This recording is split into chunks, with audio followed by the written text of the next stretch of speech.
my scanning ass fellas eyes, spending that money fast, 20s, 50s, 100s cash. Boy, going that Goyard bag, boosting ladies where y'all at, stuffing that shit in your bag, just to flip it, pop some tags. Girl, going that Goyard bag, spend that shit, spend that shit, spend that shit, baby, spend that shit, spend that shit, spend that shit, spend that shit, baby, spend that shit. Woo!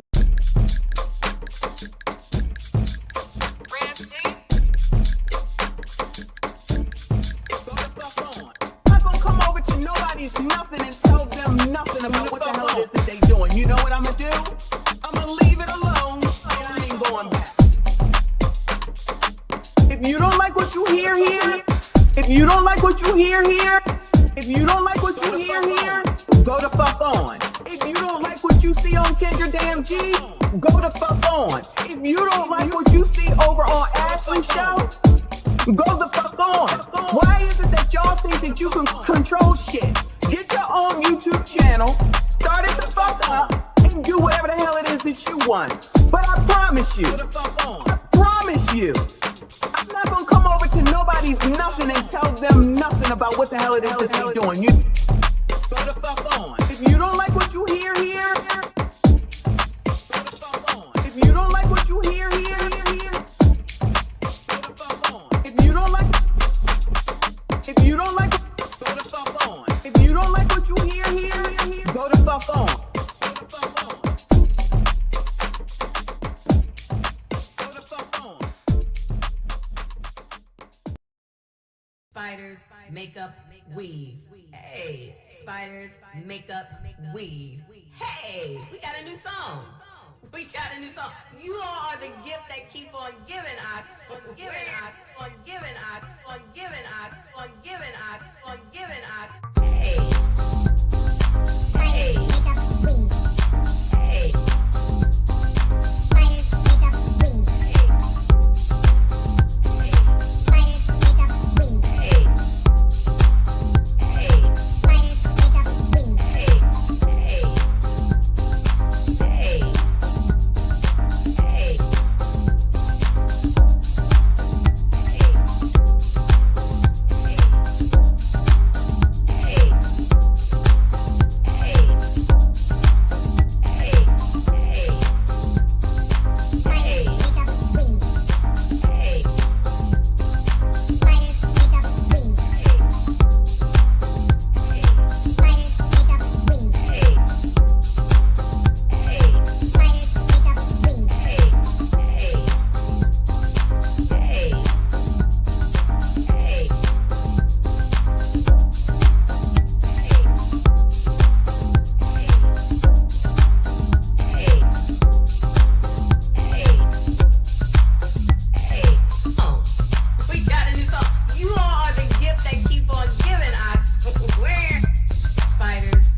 weave. Hey, spiders, makeup, weave. Hey, we got a new song. We got a new song. You all are the gift that keep on giving, I swear. Just to let you niggas know, we don't need y'all. We want y'all, but we don't need you. 20 years later. Our black men, we want all y'all back.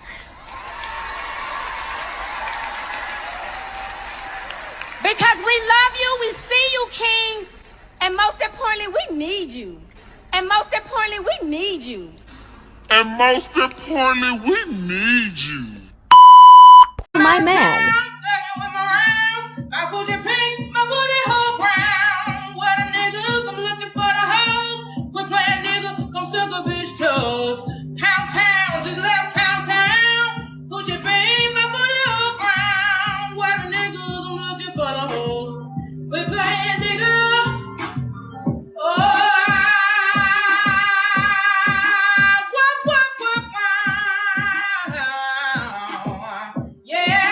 See my man.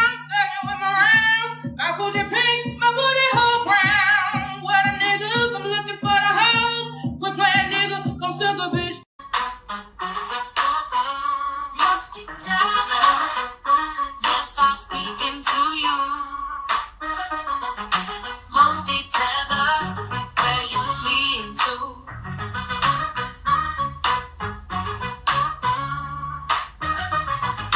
Musty tether, yes, I'm speaking to you. Musty tether, where you fleeing to? I got into my Uber, what did I see? Because Trump bad. Trump bad. Again! Because Trump bad. Trump bad. Going, you're being a racist! Racist! I'ma tell you. I'ma tell you. You're not gonna tell me. I'ma tell you. I'ma tell you. You heard what I said? Cause I'ma tell you. You're not gonna tell me. I'ma tell you. Couple of balls soon, we gonna hook you up. We gonna make sure you get that backstreet fun. Yeah. You got a couple of kids, you don't have no job. Yeah. Don't worry about that little girl, that's my job.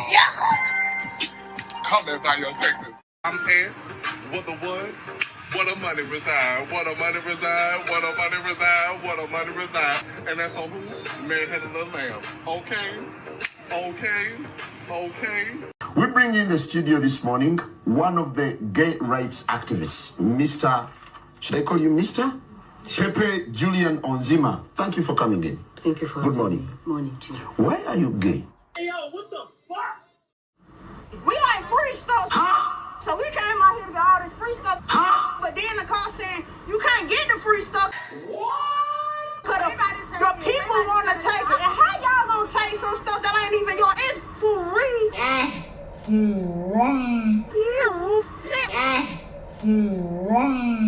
So I got my 2 baskets and put the bus or whatever.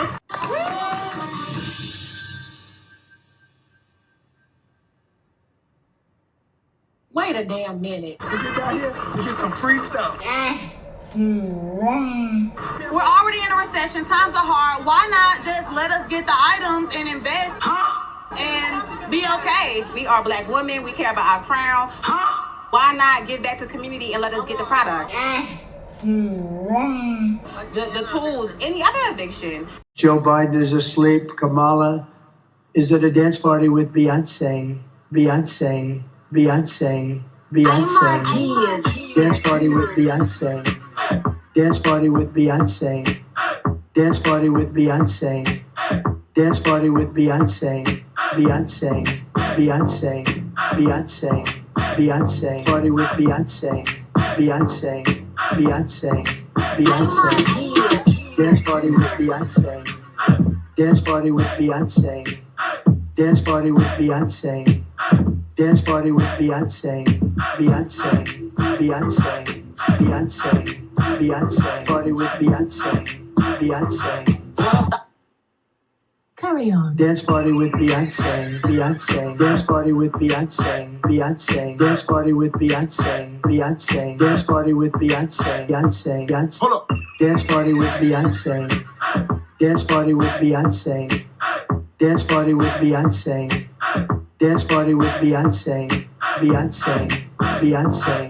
Beyonce. Beyonce. Party with Beyonce. Beyonce. Beyonce. Beyonce. And that is it for us today. Okay, I don't know what. Whatever it is, it's not right on the teleprompter. I don't know what that is. I've never seen that. I can't read it. There's no words on it. There's no words there. To play us out. What does that mean? To play us out. What is for credits? I don't know what that means. To play us out. What does that mean? To end the show? Yeah. All right, go. In 5, 4, 3. That's tomorrow, and that is it. In 5, 4, 3. That's tomorrow, and that is it for us today. And we will leave you with a. I can't do it. Okay. We'll do it live. Okay. We'll do it live. Fuck it. Do it live. I'll write it, and we'll do it live. Right. Fucking thing sucks. In 5, 4, 3. That's tomorrow, and that is it for us today. I'm Bill O'Reilly. Thanks again for watching. We'll leave you with Sting and a cut off his new album. Take it away.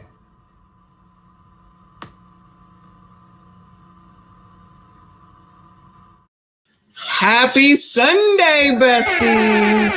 Hopefully the sound machine is working.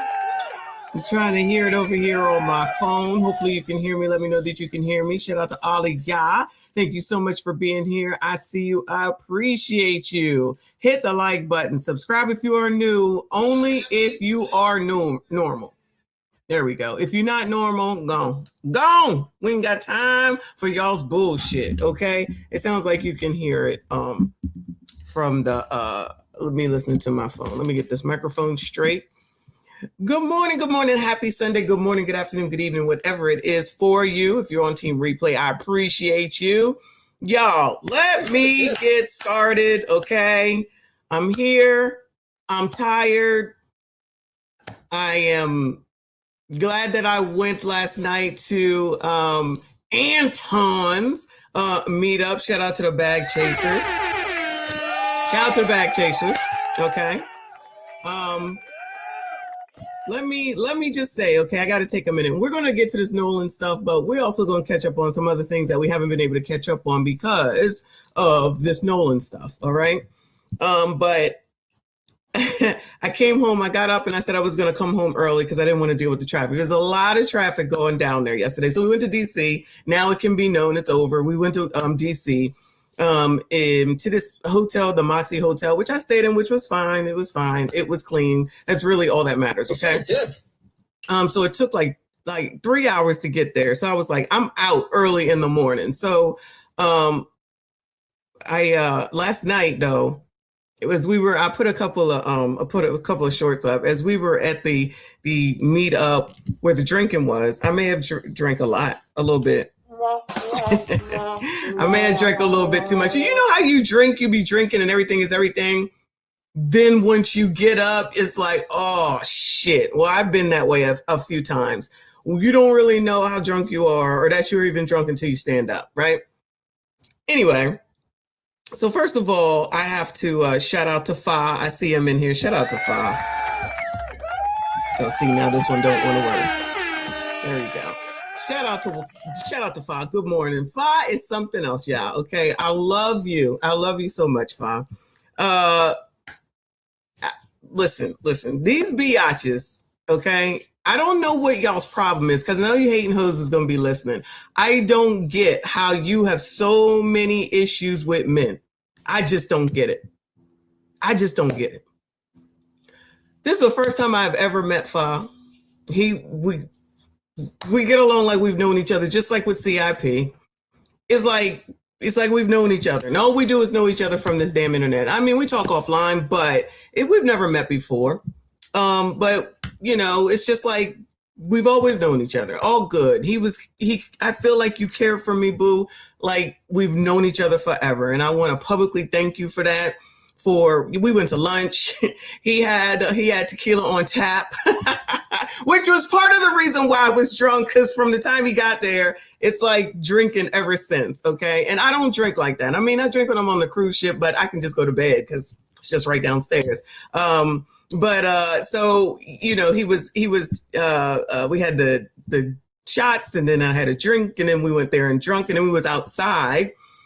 We were sitting outside for a while, and it was a nice day, but still you outside. It's still the summertime. It's still a little warm. You know, we had eaten at lunch. I didn't eat after that. So all that taken into account. But he's just so sweet. He's such a nice, good man. And I want to thank you for taking care of me, I shall call it, while we were out there, checking on me, following up with me, checking on me when he hasn't heard from me, all that type of stuff. These are the type of men that I know, and I don't even know him. You know what I mean? I don't know what it is. I don't understand why you biatches have so many problems. I don't have these problems. This is just another indication of how I don't. Then there's, hold on, I just saw A.R. Smitty. Shout out to A.R. Smitty. Shout out to A.R. Smitty. Thank you so much, first of all, for you caring for me while I was there as well. Child, I don't know who this person is. I know him from the chat. I don't talk to him offline like I do with Fa. He came right in and he knew who I was, and we talked, and he bought me a drink, and he was checking on me too ever so often. And it's like, he don't have to do that. He doesn't have to do that. I am nothing and nobody to these people at the end of the day. But he was so sweet, and he's so sweet. You are so sweet, and your cousin is beautiful. Tell her I said so. If I didn't already, she's absolutely beautiful, and hopefully she found a husband last night. But I just want to make sure that I show appreciation to those that show appreciation to me, and show and prove that all men ain't shit. Regardless of what you bitches say, all men aren't shit. You just know how to find the ain't shit men. I have come to the conclusion. Okay. Now I'm chilling at this event because I don't really know a lot of these people. I really don't. These are people that be up on room 9, and I'm not up, and I don't watch panels. Y'all already know a little bit, but not. Child, Anton, I'll roll over, and that panel will be on 3:00 in the morning. I get up to go to the gym. They still be on. I'm like, child, I don't know how they do it. I can't do it.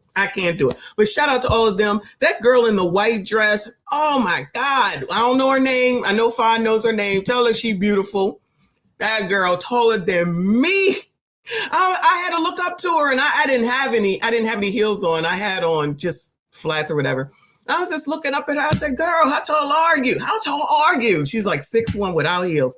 I was like, Lord help your people. She was wearing that dress. Let me tell you something. Them women in there was what. And Anton, shout out to Anton. I'll get to him in a second. Anton, keep a good looking woman around. He ain't lying. Azriel, that's Azriel. Okay. Azriel, child, if you come across here, you already know. I already told you. Looking good in that white dress. The other one in the pink dress, whoever that is. As for Days, she looked good too. And some other girl with a green flower dress on. I don't know these people. I'm just people watching, knowing people, talking to a little, whoever came over to the table because I didn't get up. All right. Then Anton comes in, and it's like, I guess a celebrity entered the building. So I got to meet Anton and just briefly talk to him. But I wasn't trying to bug him because I know these are his people. These are his bag chaser, room 9 people, and all that type of stuff. So I'm just sitting there. Spaces. Shout out to Spaces. Shout out to Spaces. Spaces. A pink dress was our streets. See, I don't know who these people are. She look good. Spaces. If you come through, Spaces ain't nothing but trouble. I don't care what nobody say. Now that I see them online, we've been on panels online, but now that I've seen them in person, Spaces ain't nothing but trouble. Okay, I don't have no doubt.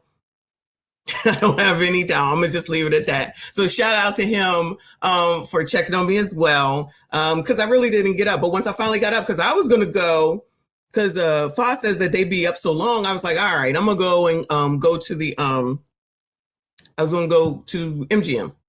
And so I got up. I told Fa I'm about to go to MGM. You know, he's just like, let me know when you're there, all that stuff. Well, I said I went downstairs to my room first, child, and that was the end of that. That was the end of that, because once I got up and I got on the elevator, I said, oh shit. So I was just gonna sit down for a second. Nope, there was a done deal. So thank you, A.R. Smitty, for the drink, and of course Fa, and for everything. for just being there and hanging out and checking on, because enough of those people I just did not know, which is fine. The place was beautiful. Place was absolutely beautiful. And it was good to do something different. So when I tell some people when they over here with they running off at the mouth and talking shit, just leave the town that you was born in sometimes, okay? Go do something. Go outside, right? See something different. Because y'all, not y'all, you know what I'm saying? Y'all on this damn internet hating people because they don't believe what you believe. Y'all need to get outside. Y'all got to find something. Y'all got to get a hobby. Y'all got to find something to do, all right? That's just my 2 cents. Now to Anton, because Anton says, shout out to Anton, first of all, for even doing that, even though I know he regularly does it. And, I just will say I didn't get a chance to talk to him because I was drunk. But seems like a very nice person. He knew who I was. He greeted me just fine. I appreciate you, Anton, and the stuff that you do as far as bag chases are concerned. Other people can say whatever the hell it is that they want. Those are the people that are living poorly, trying to say that to be Black means that you have to live poorly, okay? And they can have that. If that's what y'all think, then y'all go right ahead and be over there, because we're going to be right on over here. Because this morning I got up early because I wanted to get out before the traffic. And then I walked 5 blocks to Lincoln Waffle House, okay? I was going to go get Starbucks, but I said, no, I'm in D.C. I'm going to eat in D.C. and went to Lincoln Waffle House, which was right next to where Abraham Lincoln got assassinated. I forget what theater it was called. I took a picture of it. And so they got all these tributes around there. And I walk in there, and it's the diviest of the diviest places ever. And I was like, I'm going to eat these waffles, okay? Asians come out. Who thought that Asians would be running a Waffle House named after Abraham Lincoln?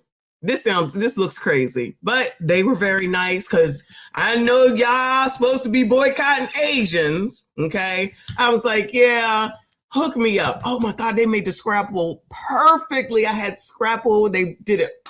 They cooked it hard. It was perfect. It was perfect. So all good stuff from the Lincoln Waffle House Lincoln Waffle House. So shout out to them. And he's like, make sure you come back, child. Asians don't talk that much, except for the one that do my nails. Other than that, they don't be talking. He's like, where you from? And I told him, he's like, that's about 3.5 hours. I was like, yeah. He's like, will you come back? I was like, I don't know. He's like, will you come back? You come back here. I said, I'll come back here. I ain't say it like that, but that's how he was talking. So I was like, I definitely come back here. Those waffles was fine. It wasn't excellent, but that scrapple was amazing. So yeah, so that was all that, right? Every man that I have encountered this whole evening has been amazing. Every single last one. On my way home, guess who got pulled over by the oppressor? Guess who got pulled over by the oppressor? I was oppressed, y'all. I was oppressed today, y'all. I still made it home by 11 o'clock to do this show. So I take the Bay Bridge, and Bay Bridge will have a lane closed. But I'm going to ride that lane till I get all the way to the end. Well, Mr. Oppressor was waiting for me, who was coming down, because they got X's and checks, greens and reds. And I'm in the red, trying to go to the last minute to get over, right? Oppressor sitting right there. And the person behind me was right on my ass. And as soon as the lights came on, I just started pulling over. Ain't even no point. Let me just pull over. And I was speeding. Imagine that. And I was speeding. So I was like, Lord, help your people. The last thing I need is any more points on my damn license. Okay. So, and Maryland has this new law, because I was in Maryland, where if you go more than 10 miles over the posted speed limit, they could technically take your ass to jail. My heart was beating, child. My heart was beating. He came over, some white man that looked like, what did he look like? He looked like he twirls his mustache. One of those white men, and just as skinny, looked like he from Podunk, right? He comes over and he was like, my name is whatever his name was. And he gave out his number. And then he says, this body cam is on. And I said, Lord, help your people. I said, don't. I said, what if this body cam come out on YouTube? And then people are going to do this damn review of me getting pulled over. He said, can I have your license? I said, I'm going to get it. I put my hands in the air. I said, I'm going to get it. He said, that's fine. And I give it to him. And then he's like, where are, the registration? And I go, I'm going to get it. And he said, okay. So I give it to him. It's fine. I'm sitting there. I'm on YouTube because I'm just waiting. I was like, okay, what are we going to do today? I might as well do some work while I'm sitting here. He comes back over and he said, now listen. He's like, I pulled you over because you was in a lane you weren't supposed to be in. I forget what it's called. And you were 70 some odd miles an hour. The speed limit is 55, y'all. You were at 70 some odd miles an hour. I said, okay. He said, I'm going to give you a break. I said, okay. He said, because if I give you both of these, he said, you will have a $250 fine and 5 points on your license. Dang good, because I may have lost my license, because I might have a few points, okay? I might go a little bit fast, all right? Every time I get pulled over, it's always in Maryland. Maryland oppressors ain't shit, but he was okay. So he said, so I'm going to give you a warning on the lane thing. And then he said, and then I'm going to give you whatever, where you only get 1 point and you have to pay $90. I was like, oh, okay. He said, because you have a CDL. He said, and you could possibly lose it if I give you what it is that you got here. I was like, oh my God, I didn't even know that. This is what you should do. Oh my God, I didn't even know that. Not, how you don't get to. Yeah, no. Yes, I didn't even know that. Okay, thanks. He's like, okay, yeah. So this is how you get out of here. I was like, thanks. I'm out of there. I did 55 the whole way back, and I'm pissed because that's slow. I might as well be a tortoise going 55 miles an hour. Who came up with this shit?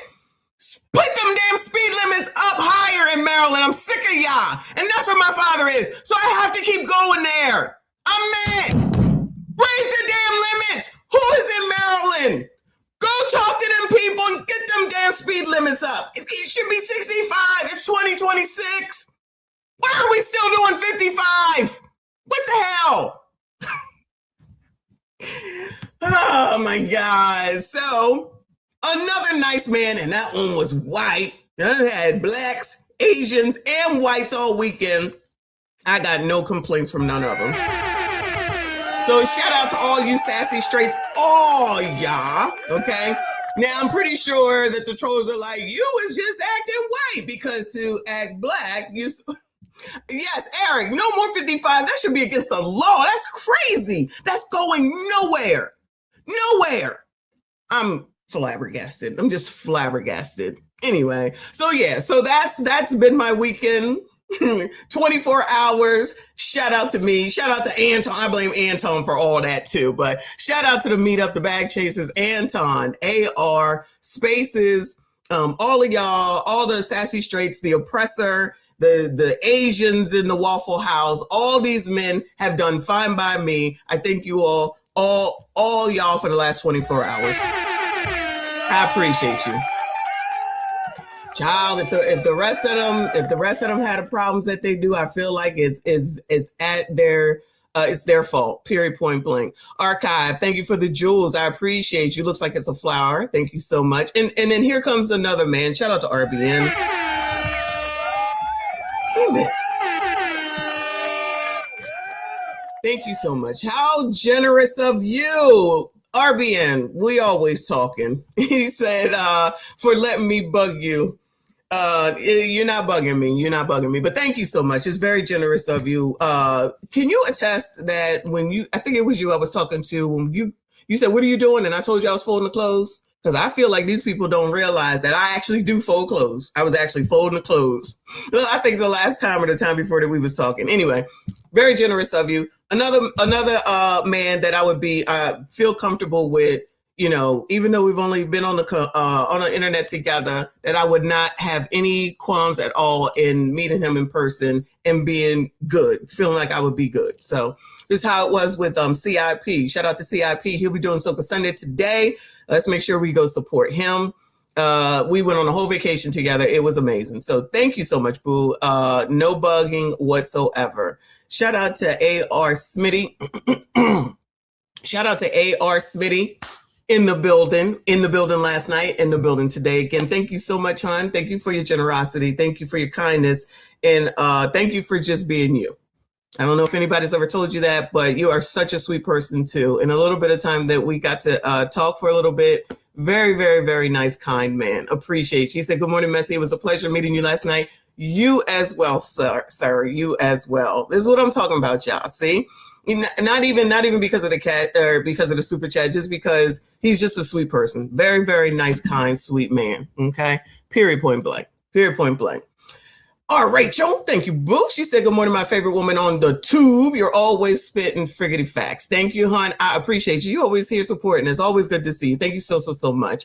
Shout out to RBN with another 10. He said, these chicks seek out these dirty socks I wear homeless men. When they run into a fight, they see him as the enemy they aren't going to settle for. Child. Anybody that won't settle for a father, then you settling for a funky ass life, because absolutely nothing wrong with him. Absolutely. He's amazing. He is absolutely amazing. AR Smitty, very, very kind, sweet man. Okay. I couldn't tell if he was real tall or not, but I'm a little bit taller than Fa. I don't even care about that. He's still an amazing man. He's still an amazing man, even where he stands. Okay. He's so kind. He's so sweet. So is AR Smitty. They're just so nice. They're just so nice. And you can't buy that. You can't buy that. Period, point blank. You know how I always say you can tell who a biatch is when they start talking to you, or at some point during in y'all's relationships, when you have an argument or when you have a disagreement. That's when you're going to know who somebody is. That's when you're going to know who somebody is. So I don't know. But these bitches are crazy. All right. Mark Cooper, I appreciate you. He said, if a man respects you, he will protect you. Thank you, boo. I appreciate you. That's so kind. Shout out to Lawrence. Thank you so much. Lawrence over here sending me this $100 cash app. Y'all already know how Lawrence does. I appreciate you, boo. He says for the ticket and a pedicure. Thank you so much. Thank you so much. Another amazing man who I haven't met, which I know I will, because I really am going to see about going to Atlanta. Hope maybe this weekend, in the next couple of weeks, to go to that ladies' restaurant that they want to take down, that black ladies' restaurant, Tea on the Lennox or whatever it's called. Because I think it's bullshit, what they're saying about her and what they're trying to do to her, and I just want to show her support. And all the people who think that I don't like black people, you can kiss my black ass, okay? You don't like black people. So anyway, now that I've done all of that, shout out to all of y'all. Thank you for being here. We just about to get started. Let me go ahead and bring up, what are we going to do first? We're going to cover some things that I haven't been able to get to because we've been dealing with the Nolan stuff, and then I'll save the Nolan stuff for last today. So let me look up a few, or show y'all a few of these things from Instagram, of course, because the gram be gramming. All right. Did y'all see this? A woman says her date joked about deleting her during a hike in an area she'd never been before. All right. So it's from its on site, but I'm going to go to the top because I found her TikTok, right? It says a woman is going viral after posting a video from a hiking date that captured a conversation many viewers found alarming. In the clip, the pair are hiking through an unfamiliar wooded area when she admits she begins feeling uneasy, later sharing that there was a moment she wasn't sure she'd make it home to her parents again. I never felt that at all last night with any of these men, let me just say that, or with the oppressor today. After asking to stop for a break, they continue walking until they reach a secluded tunnel. While she's still recording, the man points toward the tunnel and says, "This is where I was going to delete you. This is where I was going to delete you," but he says K-I-L-L. She nervously responds, "Is it? Girl." Moments later, he realizes she's filming and asks, "Oh, you recorded that?" After she confirms she did, he quickly replies, "I was just joking." The video has gone viral, with many viewers saying they would have ended the date immediately after hearing this comment. The woman later clarified that she believes he was joking and that she is okay. I love it. I love this for her. And yeah, he's white. So they got these screenshots here. Excuse me. This one says that one time my date joked about deleting me in an area I'd never seen before. Up here, these are screenshots from her video. It says, I can't keep up, but I'm too embarrassed to say anything. The moment I wasn't sure I'd see my parents again. And then this is her right here. And this says, this is where he said, this is where I was going to delete you. This one says she laughs nervously and says, oh my God, did you, or he laughs nervously and he said, oh my God, did you record that? Then he says, I was just kidding. And down here, she says, I kind of want to see him again. Now, if you sassy straights, and I'm talking to the black ones, okay? If you said, girl, let's go on a date and let's go take a hike. Now, what you think they're going to say? I got a feeling, I could be wrong, but I'm not, that they would be like, a hike? You got to spend $10 million and you got to feed my kids and you got to take me on a trip. Say I'm lying. It would be some bullshit. You sitting up here talking about you was on a hike with a white man and that was okay? Y'all know damn well these heifers ain't going on no damn hikes. You know they ain't going on no, let's go to Planet Fitness and work out for an hour as a date. I want one of y'all to do that and record it so we can see what they said. I want y'all to offer that and record it and send it to me because we going to talk about it, okay? Because we know GD well, these people are not going to do that because they believe this. The racism that you're experiencing and the struggle to make ends meet actually means the diet don't work for you the same. Then there's that. Let me read some of these comments and we're going to go to her talk. It says, and girl, why the F would you go on a date in the woods? Just goofy. Survival instincts of a fucking penny. That was funny. That's funny. Survival instincts of a effing penny. I love it. Yeah, sure. Go see him again, but make sure you tell your fam to not ask us to contribute to the GoFundMe after. Oh, y'all gonna contribute. You can say all this, all you want to. Y'all gonna contribute to the GoFundMe. And I'm glad y'all know that she would have a GoFundMe because I'm pretty sure because y'all don't believe in life insurance and taking care of your business before something happens. It's always a reaction instead of doing something beforehand. It says, y'all love them white men. It's a hard no for me. I was always told if he tell you he'll delete you, believe him. I watched too many Lifetime movies growing up. Oh, is Lifetime not still on? Is that still on? Being black, going hiking with a white man, you just met is crazy. Oh, okay. So this was like, oh, maybe it was the first date. So the first day she agreed to hiking, goodbye. Child, y'all know these people is crazy. They not going on no dates with y'all to no damn hiking. Say I'm lying. Mark Cooper, exactly. That's probably the response if that's what you meant. Child, these people, go see him again so we can get a new Dateline. So we can get a new Dateline episode. Would have turned around and hiked my ass back home. I hate when people share their trauma and get us upset and ruin our day to say something dumb. Like, I kind of want to see him again. Go then and leave us alone. This is the problem. Why are you getting upset? Fuck this bitch. Even before she even said that she wanted to see him again. I'm going to say the same thing. Whoever said the instincts of a penny. Yeah, this is the most educated. This is the most educated. Okay. So child, y'all keep doing your thing. I support it. I support it all. So this is just the TikTok, what is it? Thread. Let me play it. She's on here somewhere though. This is gonna kill you. Huh? This is where I was gonna kill you. Is it? A black woman's date threatened to kill her, but when people warned her to be careful, she defended him instead. The woman met the white man through Hinge, and their first date was a run through a wooded trail. At one point, the man ran ahead and led her into a quiet area. He then turned around and told her, "This is where I was going to kill you." When she reacted, he first asked if she was recording. After learning that she was, he quickly said he was only joking. That detail made many viewers even more concerned since they believed he only changed his words after noticing the camera. However, The woman later defended him in the comments. She said people were taking the video too seriously and needed to understand that it was only a joke. She has also posted another video showing that she went on a second date with him. Many viewers could not understand her decision. Some asked how afraid of being alone someone must be to ignore such a warning. Others said a kind and normal person would never joke about killing a woman during a first date in a remote area. After she continued to defend him, several commenters made dark jokes that they were now waiting for a new true crime documentary about the couple. What do you think? I think these biatches is crazy, okay? But, you know, whatever you want. A lot of shit we joke about. But then there's some shit. Whatever you want. This is where I was gonna kill you. Is it?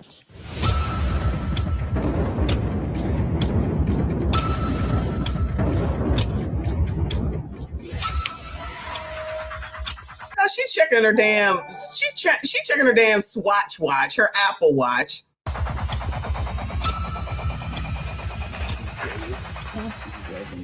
Is it? Don't you record that? Yeah. I was just kidding. I was just kidding. I'm gonna kill you. So is John Walker. These are POV. You ask your friend to take a. Everything is a joke. Okay, so I'm on a board and I want to rate places me and the guy that I'm dating have been so far. This is her. This is her and him. This is after all that. And I guess as long as you can end up taking her to FIFA, I think, then everything's all good. Starting off super strong, Japan's versus Netherlands game at the AT&T Stadium in Dallas. 10 out of 10 experience. If you didn't get to go to a World Cup game, you missed out. The first game so much. We went to Kansas City for a second game. I'm telling you, atmosphere, crazy. This time we actually did walk with the Netherlands fans behind the bus. Now, please know that this is after this damn video went viral. Now she wants to show this. This was only 2 days ago. I was just in awe, like chills down my body, the way that the whole crowd was just so happy to be there. So third, the Lake of the Ozarks. This is actually where he's from. Tadisha, is she on code? Hating blacks, hating pro-blacks that are mad. Is she on code? Are y'all gonna go over there and say something to her? She dealing with the white man. Y'all said y'all scared of white people. You're not supposed to be with white people. Where's all that at? Where all that at? Anywhere? Bueller? And I know y'all have probably seen the Ozark show, but do not get it twisted. This is way different. Anyway, we went on a boat. I loved it. 10 out of 10 if you haven't been. Part 2, because I think I'm running out of time. 10 out of 10. I'm happy for her. I'm happy for her. I guess she not following the Nolan Wells case, huh? Is she absolutely on code? I guess she is not following the Nolan Wells case, huh? She's like, F it. White man, anytime, any place, no matter what. But you ninjas, you sassy straights, you can forget it. You can forget it, okay? So I'm going to let y'all know right now. You are second class to white men. You heard that black woman last week tell y'all that, and this is the proof that it is, all right? But I want y'all, next time you ask a black woman out on a date to ask to go hiking for the first date, record it and send it to me, because I'm interested. I could be wrong. I'm interested. Shout out to Dre. I appreciate you, boo. He said the story is fake. It was circulating last year on social. People are fantasy victims. Maybe, maybe not, but they most certainly are talking about it. Thank you so much, boo. I appreciate you. RB, and I appreciate you. What happened to her edges? Child, y'all be looking at shit I don't even be paying attention to. I don't know. Maybe he took them when they was in that tunnel. Trey, thank you for the W. I appreciate you, boo. I did see that come up there. Thank you so much. Shout out to Aliyah. Hit the like button for me. Subscribe if you are new. Moving on, child. Moving on. So this is, I didn't get a chance to get to this Malcolm Jamal Warner ex-wife or widow stuff. So let's go ahead and take a look at it and let me see what's going on. I know PPL did something on it, but I just want to go from here. This is CBS This Morning. Widow of Malcolm Jamal Warner opens up 1 year after his death amid lawsuit over estate. Today that we learned this very talented actor, very popular, drowned in Costa Rica while on vacation with his family. His death sent shockwaves through the entertainment industry. Now, unfortunately, there is new legal drama. Rest in peace to Malcolm Jamal Warner, child, because this did just happen around this time last year. Woo! Shout out to Theo. Surrounding the family. His widow, Tanisha Warner, filed a lawsuit that seeks to recover more than $1 million from the family trust. In a statement, she said this: "For the last year, I have attempted to privately settle my beloved husband's complicated estate and honor his last wishes. Malcolm had every intention to provide for our 9-year-old daughter and me. Well, the trust is controlled by Malcolm's mother. Her name is Pamela Warner, who posted on Instagram Hold on. filed a lawsuit that seeks to recover more than $1 million from the family trust. In a statement, she said this: "For the last year, I have attempted to privately settle my beloved husband's complicated estate and honor his last wishes. Malcolm had every intention to provide for our 9-year-old daughter and me. For the last year, I've attempted to privately settle my beloved husband's complicated estate and honor his last wishes." What are they? Malcolm had every intention. Well, if he had a trust, wouldn't that have his last wishes in there? What's she talking about? Malcolm had every intention to provide for our 9-year-old daughter and me. So he had every intention of providing for you. And she's throwing a kid in there. She's throwing a kid in there. Every intention. Well, he had a trust. So if you have a trust, then you should have a will. Then you should have all the other documentation. So if he put his mama in charge of it, then I guess he intended to have it done that way, right? Because if you're doing one, you might as well do them all. The power of attorney for a living will, a power of attorney, all that type of stuff usually is all done at the same time. One would hope he had that done. What is she talking about? Well, the trust is controlled by Malcolm's mother. Her name is Pamela Warner, who posted on Instagram Monday night, without naming names. She said, in part, "During my year-long journey, I've discovered how cruel, evil, and greedy a human can be. I've also discovered the depth of love, care, concern, and support that humans are capable of." Well, we sat down with Tanisha Warner for an exclusive conversation. Who knows how long they were married? Anybody know how long Tanisha here and Malcolm Jamal Warner were married? I'm assuming it wasn't during the Theo days, because he was dating that one girl that was on the show. What was her name? And then she died. I know that for sure. I forget her name on the show. And then I feel like there may have been somebody else. And so how long was he with this girl? This is his wife. Like, it's not like she's nobody. He married her. That we did prior to this lawsuit. Among other things, we talked about Malcolm, of course, and what the year has been like for her. We asked about her relationship with her mother-in-law. Do you communicate with his mom? Are you close to his mom? Where is she? She's in Los Angeles? Mm-hmm. Yeah. Right now, everybody, like all of his family members and everyone who has lost him, they are grieving. It's been the biggest loss for all of us. Right now, my daughter and I are just like, you guys are a unit. Yeah. You guys are a unit. Yeah. The hell kind of thing is that to say? Me and my daughter are a unit. You're her mother. I hope you are. Michelle Thomas is exactly who it was. Rest in peace to her. What? I think he. So is she trying to say that she got nothing? Is that what we're trying to say? Or she must have gotten something, because I can't imagine, I could be wrong, but I'm going to go out on a limb and say that Malcolm Jamal Warner, Theo, would not leave his daughter or his wife with nothing. You know what I mean? So is it a matter of she wants more? I'm thinking maybe she wants more. And this too, news ticks, always. Thanks for the tip. Oh, she's broke now. She's saying she ain't got no money. Well, work. What does she do? Anybody know? Like before being Theo's wife, Malcolm Jamal Warner, no disrespect. What does she do? Is she an actress? Is she a dancer? Like, is she somebody's child that's rich? Like, anybody know? So they were married for 8 years or so. So it's well after Theo. It's well after the show he had with Eddie, what's his name? So it's like in his serious later life. She ain't do nothing. Okay. Oh, she was a doctor or something, maybe? All right. I don't have the energy to look it up, but I just can't imagine that there was nothing. Prior to this lawsuit, among other things, we talked about Malcolm, of course, and what the year has been like for her. We asked about her relationship with her mother-in-law. Do you communicate with his mom? Are you close to his mom? Where is she? She's in Los Angeles? Mm-hmm. Yeah. Right now, everybody, like all of his family members and everyone who has lost him, they are grieving. It's been the biggest loss for all of us. Right now, my daughter and I are just like, you guys are a unit. Yeah. You guys are a unit. Yeah. It's Gail, what the hell? The emotional capacity that I have can be very limited sometimes, and so I have to, for myself, decide what do I have to give right now in this moment. And whatever I have to give, the first person to get that is my daughter. And then the second is myself.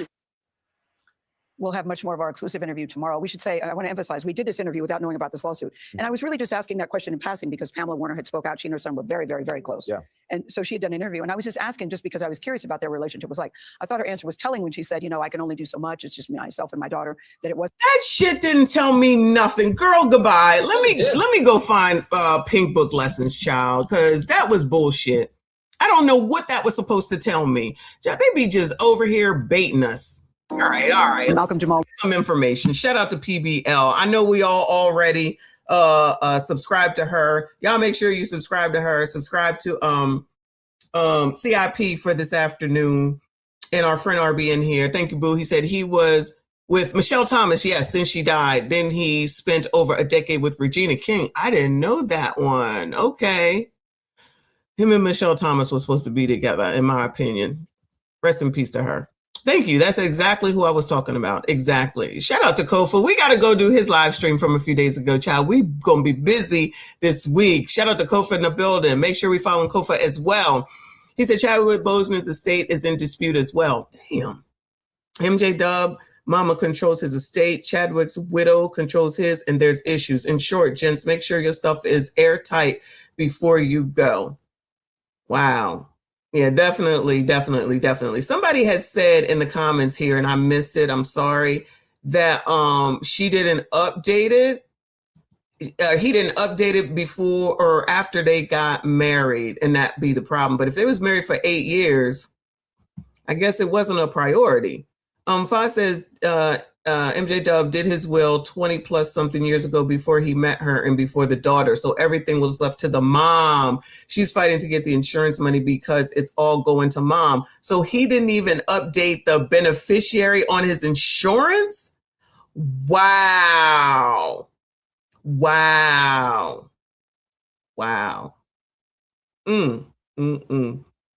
That's something else, y'all. That's something else. Let's hear what PBL has to say, though. Warner, in the iconic sitcom, The Cosby Show. It's still so hard to believe he's gone, and that's how many people still remember him. We fell in love with him, the show, everything about Malcolm Jamal Warner. Well, this week, fortunately, marks 1 year since the actor drowned while on vacation with his family. They were in Costa Rica.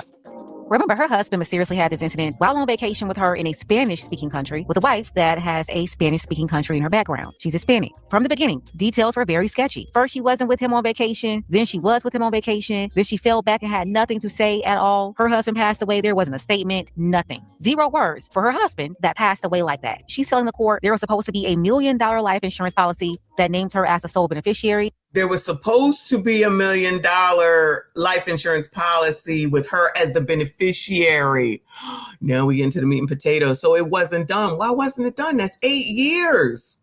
That's 8 years. That's crazy. Thank you, Kofa. He says, one man's mama, one man's wife. Are we seeing a theme? You may need to consider a solid man to leave in control, gents. Just saying.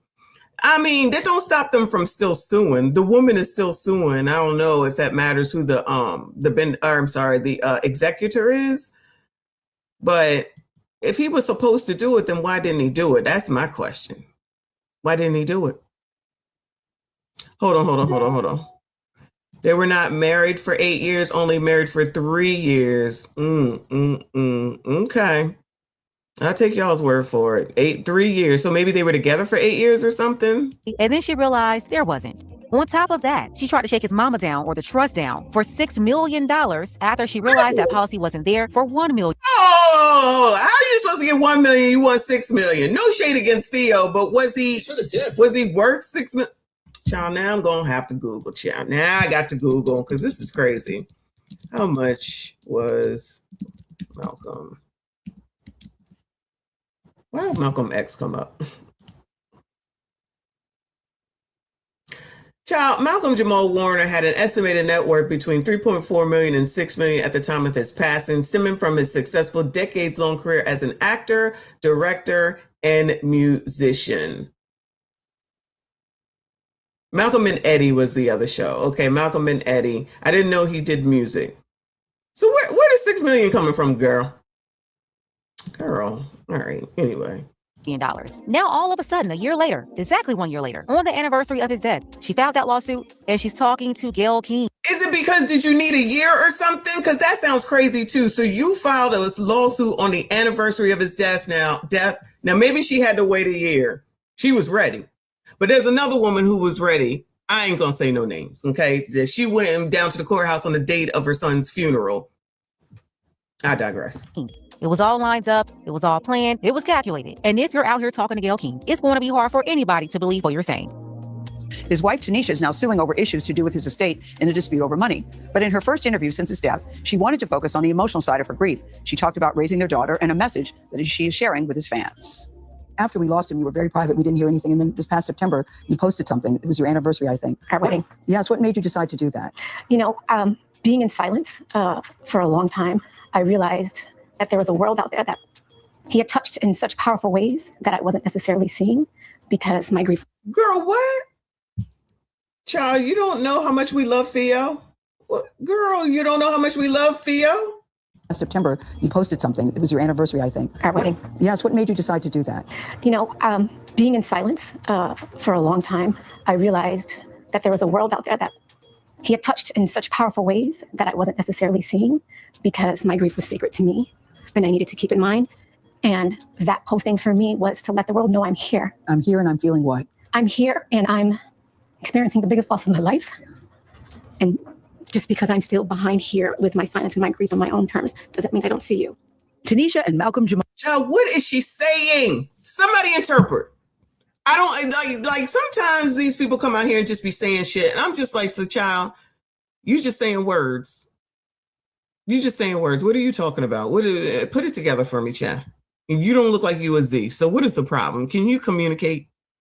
Communicate. Thank you, Kofi. He said, updating is a fact. I've seen the second wife get 0 after a soldier's death and everything went to the ex-wife because the estate wasn't updated. Oh, cha. Yeah, these are conversations that people need to be having when you are married. After you get married. Listen, did I not just say this? You biatches be sitting up here scared to say shit. You be scared to say shit to your own fucking detriment. You be scared to say shit to your own fucking detriment. I already said, I don't understand what she's trying to do. I guess obviously, like Kofa said, it wasn't updated. If they was married in 2022, he died last year, so 3 years, but they was probably already seeing each other. So this is the discussion that you have, because I'm assuming that there was a prenup that came too. So you got to be able to talk about what it is, what your needs are.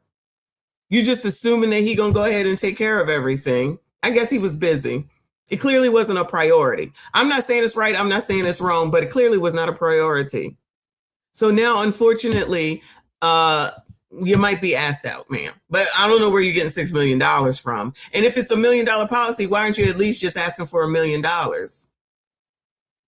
Yo, he didn't even, y'all, he didn't even update it from his mama being the executor. Thanks for the tip. Wow. People don't like to have conversations about money. I'll do it. I'm gonna do it. Child, my name on that life insurance policy, right? Let me see it. Where we keeping that at? All right. Oh yeah, this is what the will says, but I'm gonna go change it because I'm gonna have to change it because I don't like this person no more. Keep waiting. Ain't no day promised to you. Ain't not another day, hour, second, moment promised to you. Everybody want to keep pushing shit off. Keep pushing it off. All right. Whatever y'all want to do. Then when shit like this happens, it's like somebody said earlier, what the hell are we supposed to do with this? The only thing I can say is take this as a damn lesson. Go get your shit taken care of, especially after a certain age, especially once you have something to lose. For people that don't have shit, y'all, they don't matter. Those are the people that say shit, that say stuff like take somebody's business down because they spoke to somebody that they didn't like. They don't have shit to lose. When you have something to lose, you get your shit in order. It don't matter how hard a fucking conversation is. Do that shit. Because we ain't long to be here. None of us are making it out alive. None of us. Not one of us. And it could be at any time. Lord help your people. That's why people sit up here talking about like what he's talking in the comments. Those are people that ain't got nothing to lose. Girl, we don't want your GoFundMe. What you mean you don't want her GoFundMe? She shouldn't have a GoFundMe. She should have some fucking life insurance. How about that? No. The community don't want to talk about shit like that. That's being white. Tadisha, where that's at? It's being white if you talk about money, finance, prenuptial agreements. Prenuptial agreements are not a bad thing. I don't know why people be acting like that's a bad thing. Thank you, Night J, for the laughing disco. Because, child, if I was out here, let me tell you something. If I was out here, everything that I've accumulated this far, the next person can't touch none of that. That's for my grandkids.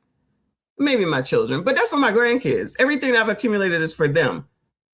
So they can go to college and don't have to take out student loans, or they can have a head start in their life. That's it.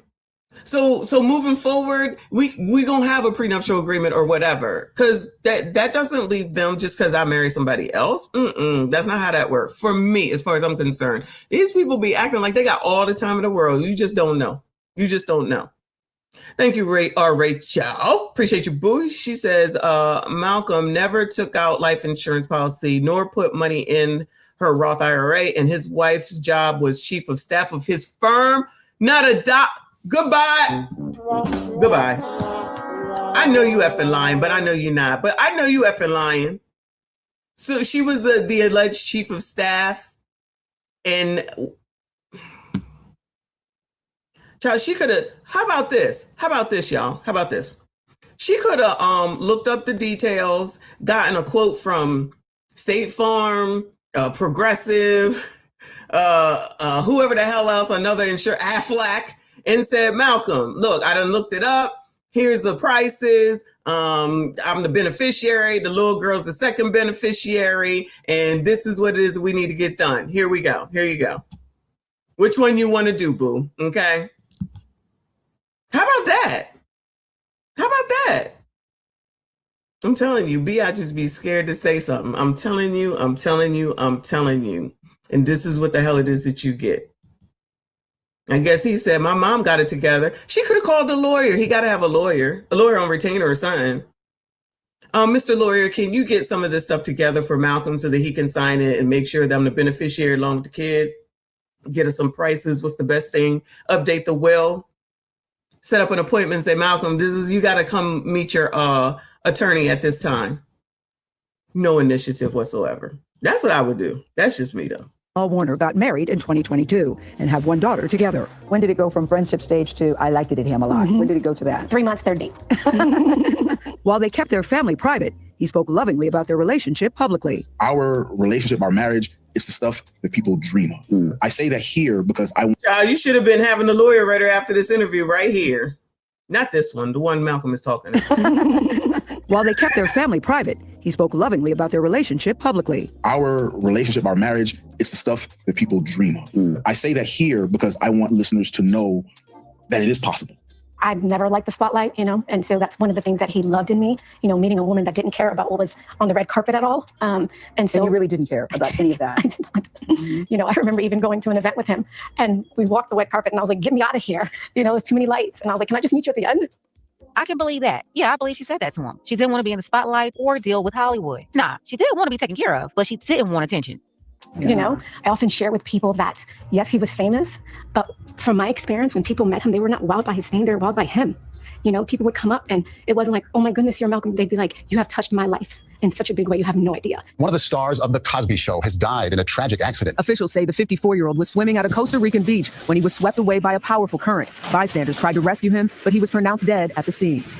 So on that particular day, you were on vacation. So were you there first and then he joined? And right now, you see Gail, she's trying to clear up the conflicting stories about her not being on vacation there and people only finding out afterward that she was present when it happened. Look at her answer, though. Well, the moments of that day, they occupy my body so deeply. So it's really hard for me to sort of relive what all of that was and to think about. Girl, goodbye. Child, she just over here saying words. Who is this? What is going on? Answer the damn question. Were you there or not? That is a yes or no close-end question. Vacation. So were you there first and then he joined? And right now, you see Gail, she's trying to clear up the conflicting stories about her not being on vacation there and people only finding out afterward that she was present when it happened. Look at her answer, though. Well, the moments of that day, they occupy my body so deeply. So it's really hard for me to sort of relive what all of that was and to think about it, because it just breaks me in a way that makes it hard for me to sort of stay steady. And that's why it's hard to trust her. Right there. That's why. I'm gonna have to agree. Girl, answer the damn question. Yes or no, and then you can explain. What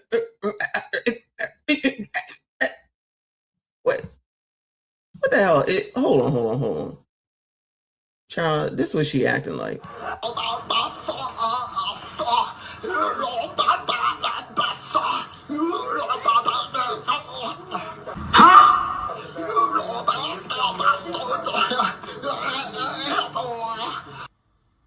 Boy, what the fuck?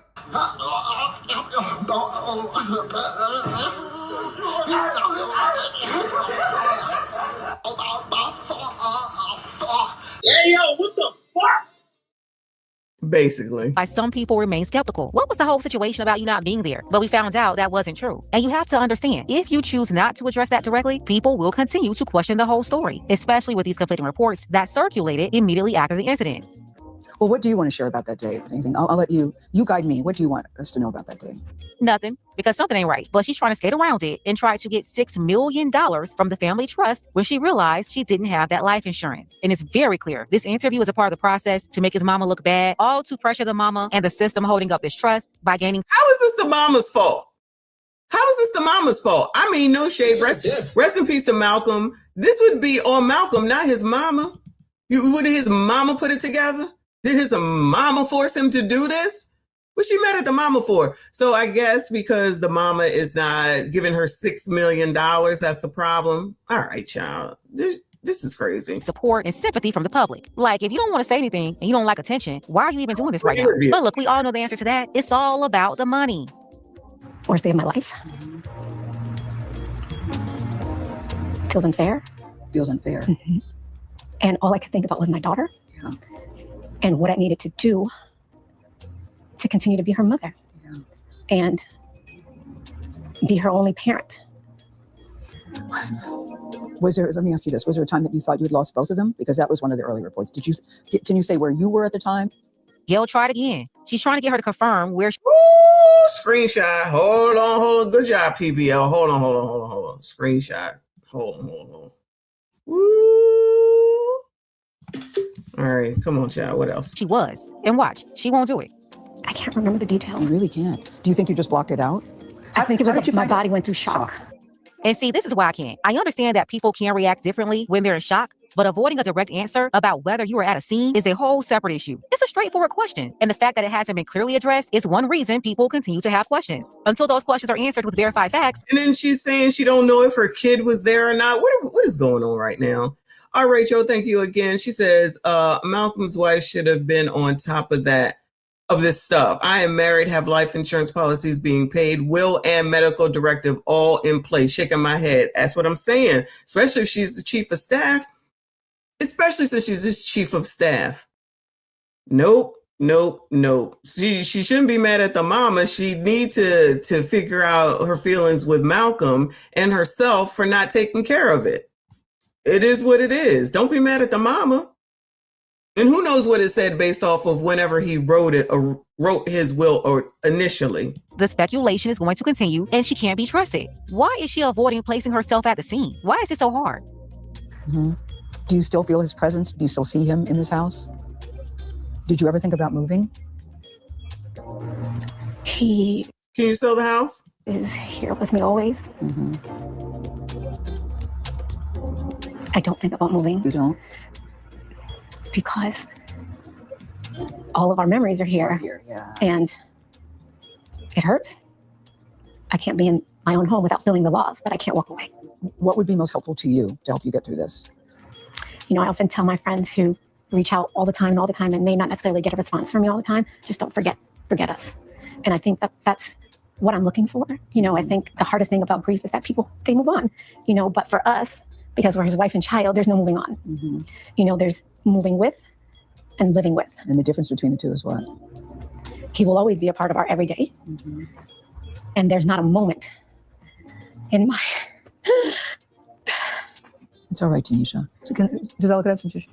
It's okay, I don't want tissue. There's not a moment. That's okay, I don't want tissue? moment in my day and I'm not affected, you know.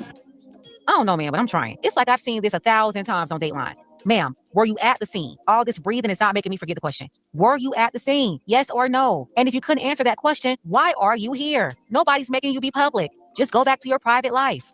Just one look at her, and I know it's on me. Today, Tanisha Warner, who has a doctorate in psychology, is honoring her husband's legacy. All right, she is a doctor. She's got a doctorate in psychology. Through River and Ember. It's a storytelling kit with rituals that provide an emotional foundation for children and their parents. With the river being vulnerability and the ember being strength, and that's really what my husband stood for. That's how you see him? Yes. River and Ember. There was no separation. You know, for me, when I think about other families, particularly other families who are grieving, I want them to know that they don't have to be separate. Cumpleaños feliz. Hey. Singing happy birthday to the baby in Spanish. Wonder if Malcolm knew Spanish too. Mommy, Papa, blood? Okay. They say time heals all wounds. I don't know. To me, it matters what you do with the time. Yeah. It's what you do with the time. I feel like time just gives you space to manage in different ways, I would say. Girl. And so you just find. All right, I've had enough of this. Moving on. Night J, thank you, hon. She said, sounds like Scamala's sister. She's from Cali. Is that where she's from? Oh my God. I've had enough of this. I don't know what we're learning here, but I'm going to move on. Rest in peace to Malcolm, Jamal Warner. If she want to be mad at somebody, unfortunately, she need to be mad at him and mad at herself for not getting that shit taken care of. And if anybody is not learning the lesson right now from this, that you need to make sure that you got your shit taken care of. It is what it is. Moving on, child. Moving on. Let's talk a little bit about Chicago, one of our favorite places. It looks like 7 Save-A-Lot grocery stores in Chicago are facing potential closure this weekend. This weekend here. Did y'all know this? Kennard, did you know that this was going on? Let's hear it, chat. It's going to make an impact to the community, a real big impact. 7 Save-A-Lot locations on the south and west side of Chicago could be closing. Wait, what? They not closed yet? I feel like we hear this every few weeks. What the hell? Oh, it's Hiram. My bad. I think Kennard is in Chicago around there too. My City Catch Hell every week. What is going on? I feel like, is there any grocery stores left?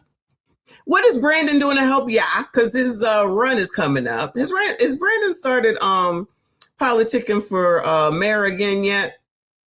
Oh Lord. All right. Sorry y'all. Come on. Let me rewind it. What's going on? It's going to make an impact to the community, a real big impact. 7 Save-A-Lot locations on the south and west side of Chicago could be closing as soon as July 25th. The grocery store chain terminated its operating agreement with Yellow Banana, the Ohio-based company that has managed the stores since 2023. Save-A-Lot sent us a statement that says in part, these stores have continued to face significant challenges, including dramatic cuts to SNAP benefits. Oh no, that would be Donald Trump's fault. Yeah. Compared to last year, the stores have experienced a 26% decline in SNAP EBT. As a result of this and other financial headwinds, Save-A-Lot made the difficult decision to end our arrangement with Yellow Banana. Save-A-Lot also says Yellow Banana is exploring alternatives in order to keep the stores open, but if none are found, the stores will close in 3 days. The move also comes after the recent death of Yellow Banana CEO Joe Canfield, who died of a stroke at the age of 54 in April. Canfield was billed as the force behind. Gentlemen, get your health under control. 54 is too young to be having heart attacks and dying, Chad. In 3 days. The move also comes after the recent death of Yellow Banana CEO Joe Canfield, who died of a stroke at the age of 50. Hold on. Look at this stomach, child. Look, sorry, not sorry. But if none are found, the stores will close in 3 days. The move also comes after the recent death of Yellow Banana CEO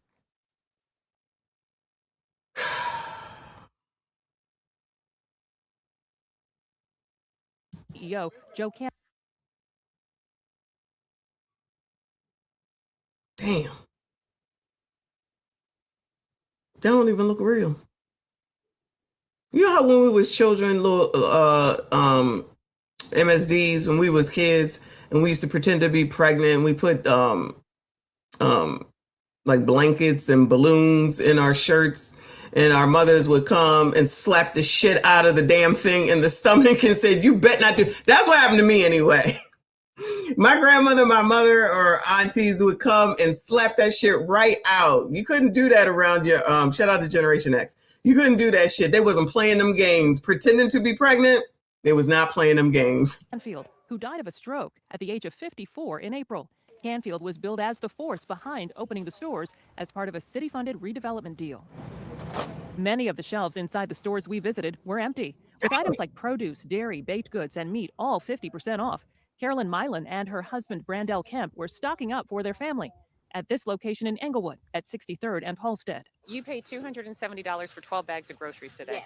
Yes. While the discount is welcome for the couple and their 5 children, Milan says the possibility of this store closing will have an impact on those who rely on it for affordable groceries each week. I hate it's closing because now we don't have a grocery store to go to. So now we have to travel even farther, and this is very convenient for us and for the seniors around here because we didn't have to go that far. It's an affordable option. Lolita Butts works in Englewood and has shopped here since the store opened. What is your hope? My hope is that someone would take it over, keep the prices where people can afford it, so this community can thrive and survive. Maybe y'all should call Ben Crump. I'm sure he want to come down here and help y'all and all the other social justice people that love Black people. They're just going to ask you a few questions. They're going to say, do you support the lady over there at Taste on Lennox? Are you boycotting Asians? Are you scared of white people? And do you believe that the white boys took out Nolan Wells? Those are just a few of the questions they're going to ask you. So make sure you answer them right. But hold on. So now we have to travel even farther, and this is very convenient for us and for the seniors around here because we didn't have to go that far. They always say that too, and we care about the elders, right? But they always say afterwards, it's like, well, what and the seniors this and the seniors that? Well, y'all wasn't worrying about the seniors beforehand. I mean, even though we know that what the food stamps are, it says that you have to work 20 hours a week. And I know from TikToks and even from Orlando that people just decided that they just wasn't going to do the 20 hours volunteering or volunteering. They had to volunteer or work. They said they wasn't going to do it. So, and at the end of the day, they really didn't need the food stamps. They just wanted them. That's what I take from that. Taxpayer paid for that. This is crazy. This is crazy. Wash, rinse, repeat. It's an affordable option. Lolita Butts works in Englewood and has shopped here since the store opened. What is your hope? My hope is that someone would take it over, keep the prices where people can afford it, so this community can thrive and survive. Have access to a grocery store, just like everybody should have access to a doctor. Fred Flintstone, here to save the day. Go on, child. And having a grocery store nearby really changes your entire life, your family's life. Frustration from Governor Pritzker after a number of Save-A-Lot grocery stores are slated to close for good tonight unless a last-minute deal can be reached. A last-minute deal? What date is this? This is 14 hours ago. All right, y'all. Good evening, everyone. I'm Jackie Bang. Bryant McCrae is live with the latest. Bryant? Yeah, good evening. Those closures taking place in areas called food deserts, primarily in low-income areas or far away from fresh food or supermarkets. Tonight, people in the racism. Where it been in the crew at? Where the social justice people? Where they at? How come they not coming out here to help these people? Low income, food deserts, nowhere to be found. community say they're not surprised by these closures. A parking lot on Chicago's South Side slowly clears out as a grocery store called Save-A-Lot prepares to say goodbye. The closure coming at no surprise for Southside resident John Dali Emodaji. It's the same old story, to be honest with you. And it's not just here, it's nationally when it comes down to Black communities. The Save-A-Lot shuttering its doors after the city backed the operator with $13.5 million in taxpayer financing. It was a part of a roughly $26 million deal to buy and rebuild 6 stores on the South and West Side. The operator, an Ohio company called Yellow Banana, agreed to keep them open for 10 years. The stores didn't make it 2. Save-A-Lot and the city both pointing. They didn't make it for 2 years. They were supposed to be open for 10. Did I hear that right? It was a part of a roughly $26 million deal to buy and rebuild 6 stores on the South and West Side. The operator, an Ohio company called Yellow Banana, agreed to keep them open for 10 years. The stores didn't make it 2. Save-A-Lot and the city both pointing to cuts in federal food assistance. I heard that the federal government had a little hand in this particular one. Save-A-Lot is unfortunately the first casualty. At a WNBA event Saturday, Illinois Governor J.B. Pritzker touting the work he's done to keep grocery stores open. I put an initiative in several years ago called the Illinois Grocery Initiative, and what it does is literally help people start grocery stores. However, people who live John, he look bad. in these areas say they believe it's only a matter of time before another grocery store goes dark. Hope is abstract. Action is key. Now, the governor says under his initiative, at least a half a dozen stores have opened statewide. Tonight, 7 stores closing their doors. We did reach out to Yellow Banana and Save-A-Lot for comment. We have not heard back yet. For now, reporting live in downtown. I don't know what else there is to say. Good luck to those people. Wow. You think that they would maybe want to get a handle of this by now, since they kind of know? Allegedly. Let's see what else is happening in Chicago. Then we'll move on, into this Nolan Wells stuff. 5 deleted and 4 wounded in 6 Chicago SHOOTings from Thursday into Friday. Damn, that wasn't even the actual weekend. Shout out to them. 8:30 right now, following developments from a rash of deadly shootings overnight in Chicago. Yes, we're talking about 6 shootings in the span of just 7 hours. They happened really speckled throughout the city there. A total of 5 people were killed. Brittany Phillips is live to break this all down for us with a timeline. Brittany, good morning. Yeah, good morning, guys. Those shootings all spanning just about 7 hours. And on top of those 5 people killed in these 6 shootings, 4 additional people were also shot, including a 13-year-old boy. And aside from the shootings, a person was also stabbed overnight. But let's get into these shootings. They happened across the city, north, west, and south sides, all seeing violence. 9 total people were shot overnight. That first shooting happening at 69th at Ellis and Hyde, at 59th and Ellis and Hyde Park. Police say a man and a woman in their mid-20s were found in a vehicle, shot in the head, both dying at the University of Chicago Hospital. Investigators recovered. That sounds like a targeted thing. A gun there, though. That second shooting just over an hour later at Hamlin Boulevard in Adams, a 49-year-old James Gooden was walking on the sidewalk, and a 13-year-old boy was in a parked vehicle when 2 people started shooting, according to Chicago police. There's a lot of people in parked vehicles. What's going on down there, y'all? A 13-year-old boy was shot in the foot. He was taken to an area hospital in good condition. 49-year-old Gooden, though, shot in the head and did not make it. He is the only victim identified overnight. 4 other people were also shot while sitting in parked vehicles overnight, just after 11 p.m. on South Shore Drive, just south of 53rd. What is all this sitting in parked vehicles? What are y'all doing over there? Clearly, that's not a safe activity. What are y'all doing in parked vehicles? Can anybody tell me, Bueller? Anybody? What are y'all doing? Goodbye, Tadisha. Oh my God, what is going on? Clearly there's a problem with sitting in parked vehicles. Is it over parking spaces? 3rd Street. A 25-year-old man and woman were in a parked vehicle when police say a passing car started shooting. The man was shot in the stomach and died. That woman, though, is expected to recover. The last fatal shooting of the night also happened in a parked vehicle. Police say a 21. All right, I've had enough. I'm about to shut this shit down. What is going on? What? So y'all just got problems sitting in. Why are y'all sitting in parked vehicles? It is clearly not a safe thing to do. It is clearly not a safe thing to do. Chicago, don't sit in parked vehicles. It's not safe. What the hell? This sounds every single last one of them. 1-year-old was sitting in the car when someone walked up and started shooting in the Uptown neighborhood. The 21-year-old shot in the neck and died. Now, Mayor Brandon Johnson was on our show yesterday, and guys, you pressed him on summer violence. Just take a listen to what he had to say. The violence that's going down has to be replaced with the investments that are going up, right? $2 billion on the west side of Chicago, $2.6 billion on the south side of Chicago. And so I believe over time, we'll see that gap close between what is happening in reality and what people are actually experiencing. Well, Brandon says he's got it all under control. He sounds like Tanisha from Malcolm Jamal Warner segment. On summer violence, just take a listen to what he had to say. The violence that's going down has to be replaced with the investments that are going up, right? $2 billion on the west side of Chicago, $2.6 billion on the south side of Chicago. And so I believe over time, we'll see that gap close between what is happening in reality and what people are actually experiencing. Anybody think that's going to help? Anybody can interpret what the fuck he just said? Because that means now that's gobbledygook. I guess he's saying he's investing into those communities. So the violence, y'all just going to have to live with it until those investments start working. Okay?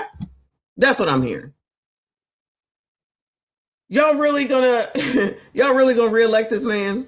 Again, this all happened yesterday morning before all of these overnight shootings. And guys, we have reached back out to the mayor's office to see if he has any new comments. And because, like I said, 9 people shot overnight on a Thursday night even. So we did reach back out to see if he has any new comments. And that stabbing, though, happening in the Humboldt Park neighborhood, that victim did not cooperate with police. They are expected to recover. But the 4 people killed overnight, guys, we still don't have their names. We only have the name of the 149-year-old who was killed. We also don't have a lot of information about what led up to these shootings from police. It sounds like people were just sitting in parked vehicles when passing cars or people walking up started shooting. So there's a lot of information still missing from these cases. But police are investigating, though, and we're still digging as well. So don't sit in parked vehicles. That's all I got for y'all on this. Moving on, child. Moving on. This is wild. Good luck in Chicago and surrounding areas.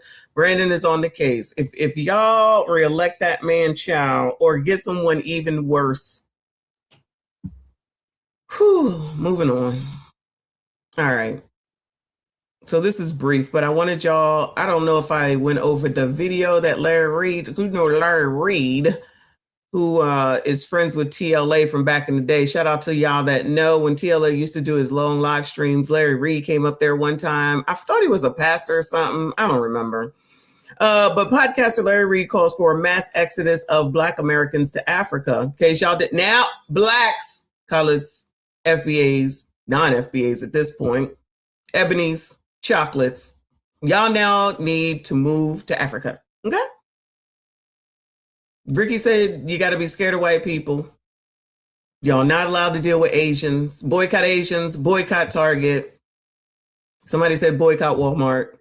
Now Laura Reed says that you Blacks, all of y'all, got to move to Africa. All right? As a collective, let's drain this place of its benefits and make our mass exodus and go home and build. Anybody leaving? And how soon y'all leaving? When y'all going? So this says African Diaspora International. Podcaster Larry Reed calls for a mass exodus of Black Americans to Africa in response to the Carmelo Anthony verdict. What that got to do with me? I'm so confused. I want you to begin to think about this America and the white people problem that we have. Woo!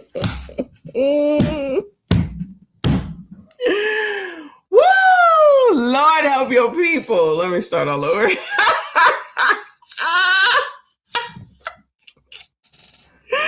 Oh my God. Grow up, Michonne. Podcaster Larry Reed calls for a mass exodus of Black Americans to Africa in response to the Carmelo Anthony verdict. I want you to begin to think about this America and the white people problem that we have, Reed said. As a collective, let's drain this place of its benefits and make our mass exodus and go home and build. So that's what he said. So these comments, let's talk facts. Blacks didn't build America. Oh no! Oh no! Slaves built the pyramids. Slaves built the Parthenon. Slaves built America. Slaves, this is your song. Thank you. Slaves. Thank you. Slaves. Thank you. Slaves. Slaves, this is your song. Thank you.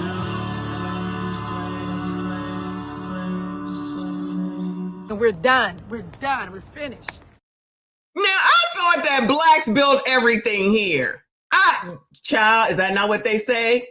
We built this. We built that White House.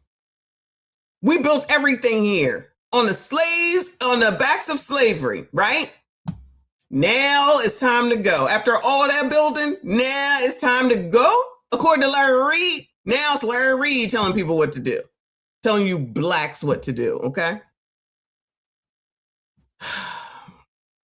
The diaspora says, dear diaspora. Okay, no, I'm not reading that. Clapping, as an African, I don't necessarily think it's a good idea. Look, the Africans said they don't want you. Let them leave at their own accord. I also believe that the relationship among us is not tight enough to have this kind of huge decision. Let them stay. We are good. Caribbean, on the other hand, are always welcome. Child, the Africans is saying, you colors stay where you are, but tethers, bring your asses, even though technically, I guess we would be the tethers, right? Coming over to Africa. Africans said, we don't want y'all. We don't want y'all. Stay your ass over there. Tethers, Caribbeans, y'all can come. They said no, Larry Reed. They said no.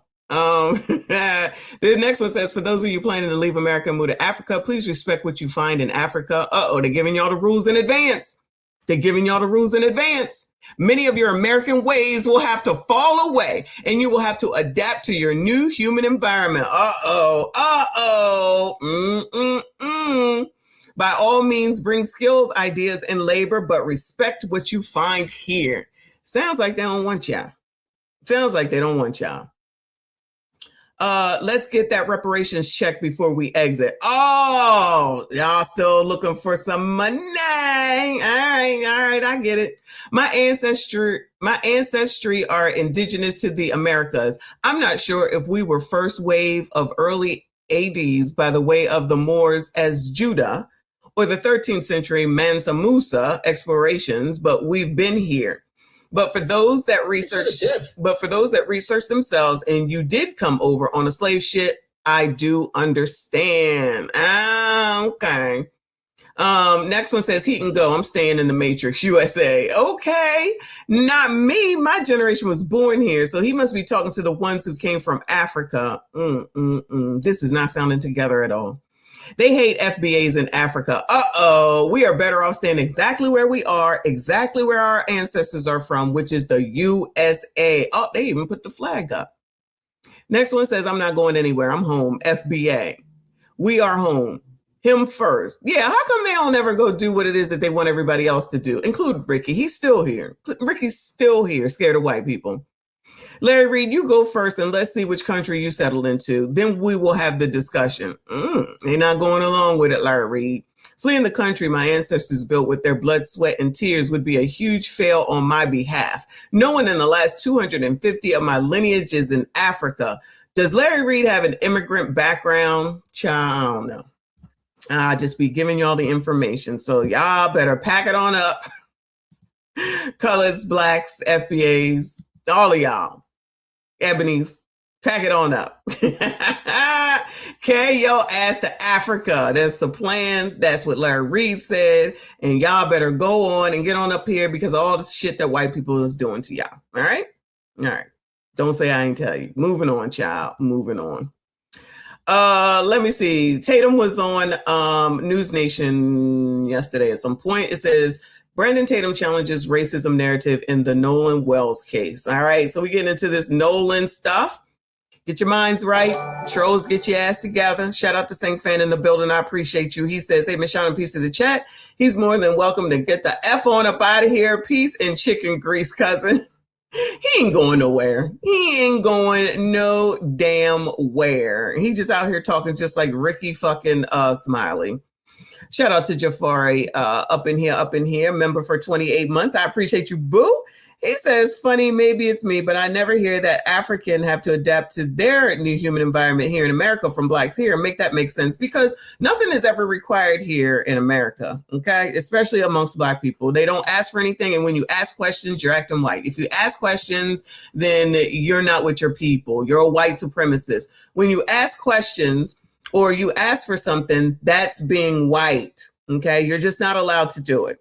Those are the answers that you get, which makes no sense to me, but it definitely affirms why there's so many failures because no one ever wants to ask anything. You know what I'm saying? I'm just saying, but I'm saying, you know what I'm saying? All right, because I was saying.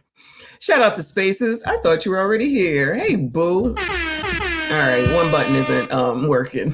Shout out to Spaces. Again, another gentleman, another black man. I said, you ain't nothing but trouble. I said, I can tell. I said, you ain't nothing but trouble. But you were wonderful with and to me. Thank you so much for your kindness and for your lookout. And thank you for your support. He said, 'twas an honor meeting the legendary Miss Michonne yesterday. Super cool and in the cut. Yes, next time I'll try to get the DJ to play more 90s music. Now that I know how it works, I'll be a little more open next time. And I'm definitely planning on going next time. I think they said it might be Dallas. I don't know. It doesn't matter. I'm going. All right. But thank you for everything. I appreciate you. In the beginning, I gave my flowers to all of y'all. If you want to go back and listen, appreciate you. And thank you for being here. Shout out to all of y'all. Hit the like button for me. Subscribe if you are normal. Okay. If not, scroll the fuck on, all right? Because we're about to get into it. Let's hear what Tatum was talking about on News Nation last night. Of course not. I mean, I think if Nolan ever felt the most little bit uncomfortable around us, which we never gave him a reason to, but if he did, he wouldn't hang out around us. But if you go look on, like my friends have had Nolan posted all over our social medias, since freshman year in high school. Like, if Nolan ever felt uncomfortable with us, why would he be hanging out with us all the time? I mean, every day we're... All right. Let's not, since they're talking about this or going over this, let's remember where we left off. There was the boys said, Nolan, you need to come on, we're leaving. And they said, Nolan said, no, I'm staying with Katie. Then we heard from a content creator that Katie said that Nolan went with them. So there's a discrepancy right there. And we haven't seemingly figured that out yet. All right. So that's where we last left off. And Tatum did drop another video or two. Chris Croza, thank you for the gold coin. I appreciate you, boo. Let's see. Back from college, we hang out and we're around each other all the time. So absolutely not. I would never look at Nolan any other way than I would any of my other friends. I mean, he was like a brother to me. Brandon Tatum joins me now. Thank you for taking the opportunity. Thank you for having me on. So let me address the optics issue here first, which is weird for a white guy to say this to a black man. But there are people in the black community who are going to say, I can't believe you had that Brandon Tatum on. He's not a real black guy. He attacks the black cause. It doesn't matter that he's black. He's worse than a white racist. What do you make of that allegation? And why do you think it's out there? Well, Chris, thank you so much. And I'll say this, man, we're all Americans at the end of the day. So I don't take any offense of you using your freedom of speech and your commentary to come up with these things or make your point. I think it's laughable. I mean, for somebody to say, I don't like the black community because I'm willing to find both sides of the story to get to what happened to Nolan Wells. I mean, people should be ashamed of themselves to even frame me like that. But the problem is many people want this country to stay divided. They want us to stay in a sense of fight or flight mode, and that racism is the main focus. Shout out to Larry Reed. All you blacks better get your bags ready and carry your ass to Africa. Buy your ticket now. Y'all got till the end of the year to get on up out of here. And that's the main contributor to black success or failure in this country. And it's just not the case. Most people are not worried about race. I'm sure you and I couldn't care less what color somebody's skin is. Are you a good person or you're not a good person? And some things that I found out after going to Mississippi and talking to a whole slew of people is that in this situation, it does not appear that race was a factor. A young man lost his life. And I think that's what we need to focus on. And we need to focus on finding out how he lost his life. What is your take, as someone who's obviously intimately familiar with law enforcement, what is your take on the suggestion that, the authorities really started this? They came out too soon saying no foul play. They should have said that they were investigating because there's not enough evidence for them to put out there of their own conclusion. What do you think of that? Well, I agree. If that's what happened, yeah, and they needed to be pushed to continue to look into it. Agree completely. They're darned if they do, they're darned if they don't. If they said nothing, people will be mad that they didn't say enough. If they come out and at least give some people some idea of what the investigation has in store so far, then people get mad at that. They did not say that there was no foul play. They said at this point, we don't have any indication of foul play, which I think that any rational person... At this point, we don't have an indication of foul play. All right. I know people don't trust Tatum. You get on my nerves too, but... he said indication of foul play. That didn't mean that they closed the case. I thought I heard that they closed the case and then Ben Crump came out. Locked and loaded. This is amazing. Locked and loaded. Thank you for the gold coin. I appreciate you. Come on, child. That's involved or invested in this should feel very confident in like, okay, we're not looking at some heinous murder where a kid was mutilated and things like that. At least they can feel somewhat of relief that it wasn't a brutal murder. But there's still an investigation that needs to go on, and they're dedicated in finding out what happened to Nolan. And if it leads to a murder, they're going to let the public know, and people are going to be held accountable. So I don't know why people get so frustrated with these things if they're looking at it in a fair sense, where they're not going to give you everything. They can only give you so much, so they can actually give you a fair investigation. So at the end result, it can be done in a fashion where they can present it to a grand jury. Well, but it's a little in the weeds for people, but I do think it's important. So they're presenting evidence to a grand jury. The official word is we don't have any proof of any foul play yet, but we are going to a grand jury. Now, as you and I know, and people at home should know, yes, the grand jury looks for the lowest level of proof, which is probable cause, but a prosecutor has to have a good faith belief that there is something to bring to the grand jury worth their time in order to go to one. So what are we supposed to think here, Brandon? Why are they going to a grand jury if there's nothing to see here? Yeah, that's a great question. Basically, what I heard from authorities is that this is typical. Any case involving a mysterious death or where it's undetermined, they have to take all their evidence to a grand jury and present it to make sure that there's nothing afoot and they don't believe that other people who have been involved should be charged. So it's not an indictment to say that there's a crime occurred. It's typical for them to do this. It's routine. This is the process that every case that is not clearly determined that it wasn't a crime afoot, they have to bring all the evidence they have to the grand jury. And they do that for public trust. So so they can't go down and say, well, they did this for this case and not for this case. Every case involving a death that's undetermined in this fashion will be brought to a grand jury. Due process cures a lot of ills. There's no question. Now, I wanted people to hear another soundbite because the pivotal moment is what happened when you left, right? Why did the boys that Nolan came with, why did they leave with his phone? You address it with his friend, and here's one part of that conversation. Nolan was... I'm about tired of hearing about this damn phone. Sitting by the boat with that Katie girl, and my buddy yelled for Nolan, Nolan, get on the boat. We're leaving. Panicking. Nolan, get the F on the boat. Get on the boat. And Nolan said, no, I'm staying out here. I'm going to ride with somebody else. And it's not uncommon to hear, but it's not like my buddy asked him one time. My buddy asked Nolan multiple times to get on the boat. What's your read? Well, it seemed very truthful. I did see text messages where others had confirmed that the young man on the boat had asked Nolan multiple times. So it was confirmed not only by his statement, it was confirmed by the other young boys that were there, confirmed by others on the boat. And I saw a text message from the Katie girl who indicated in a text that they did ask Nolan to get on the boat. So, and when I went out there and I was on, they took me on a boat ride out there to see kind of what the environment was like. It does seem reasonable that when you have several hundred, even 1,000 people on a boat, several hundred boats out there, multiple friend groups, it wasn't just Nolan and 4 people. The group that was with Nolan was on multiple boats and it was over 20, 30 people. So Nolan saying, look, I'm with a shorty right now. I'm about to hang out with her. I'm gonna get on another boat as it comes in. I'm good. Because also they were in a rush to get out of there because their boat was sinking. So they had to get out of there early at 4:30, which is, pretty much ruining the party. And I can see why Nolan didn't want to get on the boat.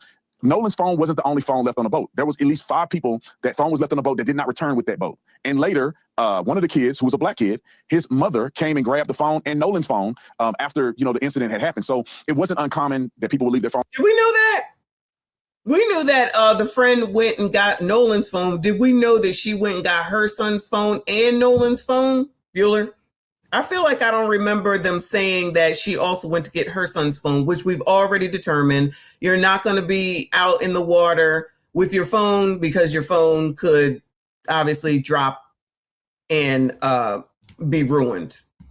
Okay, so they didn't tell us that. So that's a concern too.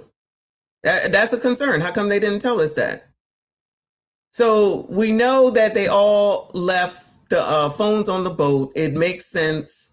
There's nothing on the island but dirt, sand, barge, whatever you want to call it.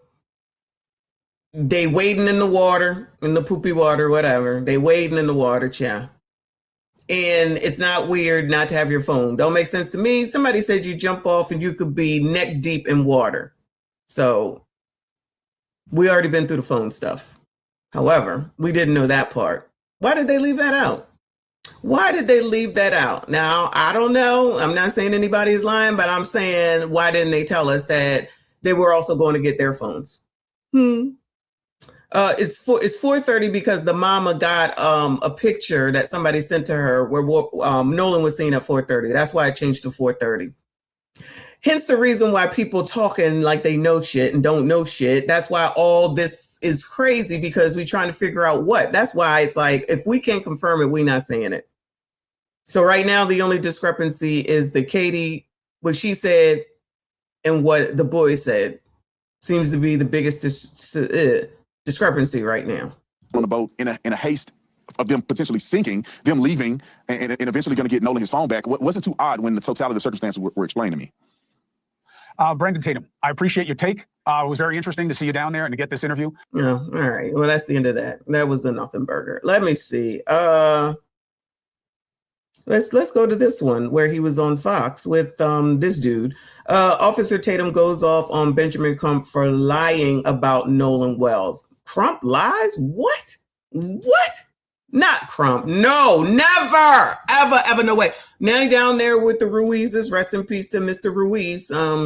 Ruiz does not sound like a black person's name, but I digress. Whatever. Come on, Chow. You on the show. I want to play some sound from Benjamin Crump.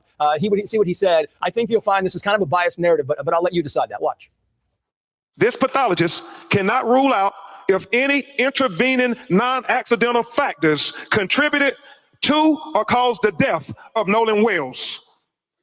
Understand, he's saying based on the examination of the body, he cannot rule out foul play. That is significant. Brandon, he said you can't. He can't confirm that there was foul play either, but other people don't hear that. Rule out foul play. What he left out is there is zero evidence of foul play. Okay, well, basically, he just said the same thing. First of all, Benjamin Crump needs to learn how to read. And I think that he was very disrespectful to the family by even doing this presentation unprepared. It is asinine that he would. They were right there. They okay with it? I'm okay with it. They allow all this? Who cares? Interject race into a situation where there's no evidence of race and there's no evidence of foul play. I think that every single person under the sound of my voice wants to know what happened to Nolan Wells. But what we don't want is for people to interject hatred into a community that's struggling right now to deal with the fact that a young man who had an incredibly bright future, who was beloved by everybody, would be taken at such a young age. But this is what they do, Trace. They go into these communities, they push racism because it's the only way that they can still keep up the grift. Because we know, and me actually going to Mississippi, I spoke to many citizens there. I spoke to all of the kids that were involved in this, and they were good, quality young people raised right, and the community isn't rooted in racism like maybe it was several decades ago. But Benjamin Crump has to come out and do this instead of being honest and interviewing every party involved to get the full spectrum before he get out and run his mouth. And Brandon, I want to play this. How don't you love though? Before he starts, how it's you're a race traitor because you went and talked to the other side, because you went and talked to them white boys, because you went down there and talked to a black child, if I'm not mistaken. I'm about to get to it. How come people ain't interested in working together? This is what I'm trying to talk about. If you're trying to figure it out, don't you have to talk to the people that you think did it? Don't you have to hear what they have to say? I mean, we didn't hear more from, is his name Warren, I think? than we ever heard from Carmelo. When we gonna hear from Carmelo? And is he getting a new trial? I feel like I heard that he's getting a new trial. Anybody know that? I feel like maybe I asked that yesterday. I thought I saw that something's coming up in August. So they're still working on, is Benjamin spending enough time down there with Carmelo? And now between Carmelo, Nolan, and Ruiz, is he gonna have enough time for all three of these cases? Busy man, child. Busy man. This is because you also talked to Nolan Wells' best friend. And I want to play some of this sound because this is really a big part of the story that is being left out, and you got to the bottom of this. It is well worth the watch. Listen to this very closely. The statements that are out there made it appear that it was just you, Nolan, and probably 2 or 3 other guys, and y'all are the only ones that went after this. They absolutely said, or made it seem like that they were the only ones out there on this island. They absolutely initially made it seem like they were the only ones out on this island, like they was out there by themselves, and they just took him out and then they went on home. That's absolutely what they initially tried to portray it as. So those that are delusional can lie all you want to and believe what the fuck you want, but that's exactly what it is that they were trying to perpetrate until those videos started surfacing. Until the video started surfacing. I'm just saying. Then you saw that people were recording all those other people out there. But they still only want to focus on... Why do they keep saying 4 and there are only 3 in the picture, though? They keep saying 4, but there's only 3 in the picture. I'm confused. And that's completely incorrect. I mean, Horn Island on the 4th of July is the most popular day to be on the water on, throughout the entire Gulf Coast. Next thing you know, there's 50 other people around us, and then it just grew and grew as the day came on. And that's just how it was. Everybody's drinking, it's 4th of July. Everyone's just trying to enjoy themselves. And, it's a big party, basically. Big party. Yeah, and you had witnesses, Brendan, that were saying that Nolan stayed on the island because he was with a girl, and he said he would take the next boat home, and these guys left. It's not like they did anything nefarious. Pick it up from there. Well, first of all, I want to give a shout out to Warren for being brave and showing courage to come out, because while I was there, the young men were getting death threats, people trying to show up at their houses, but it doesn't appear that they did anything wrong. They showed me, I went out to Horn Island. They gave a very clear articulation that they left. They had Life 360 evidence. They had text message evidence. You name it, they had it. They've already talked to investigators. Some of the young men took a lot.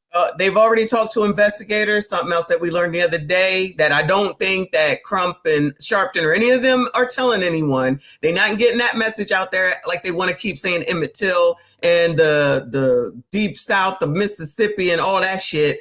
They've already been interviewed. They've already talked to the oppressor.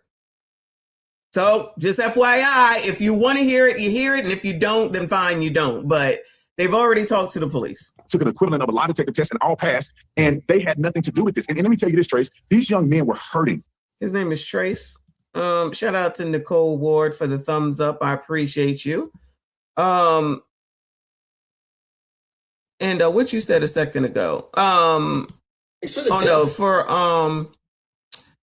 is this? Maga Tamara. The 4th one probably took the picture. All right. Then I didn't think about that. That makes sense. Because I'm just like, who in the hell is this other person? Thank you for another set of jewels, Nicole. I appreciate you. James Wilson, thank you. He said WLOX News C2 video, you can hear them say Nolan. The News C2 video, you can hear them say Nolan. I don't know what that means, but thank you. Shout out to Dave in the building. Thank you so much for the Sunshine Jewels. Appreciate you. Always, always, always good to see you. Thank you so much.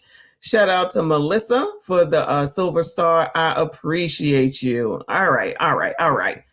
Come on, child.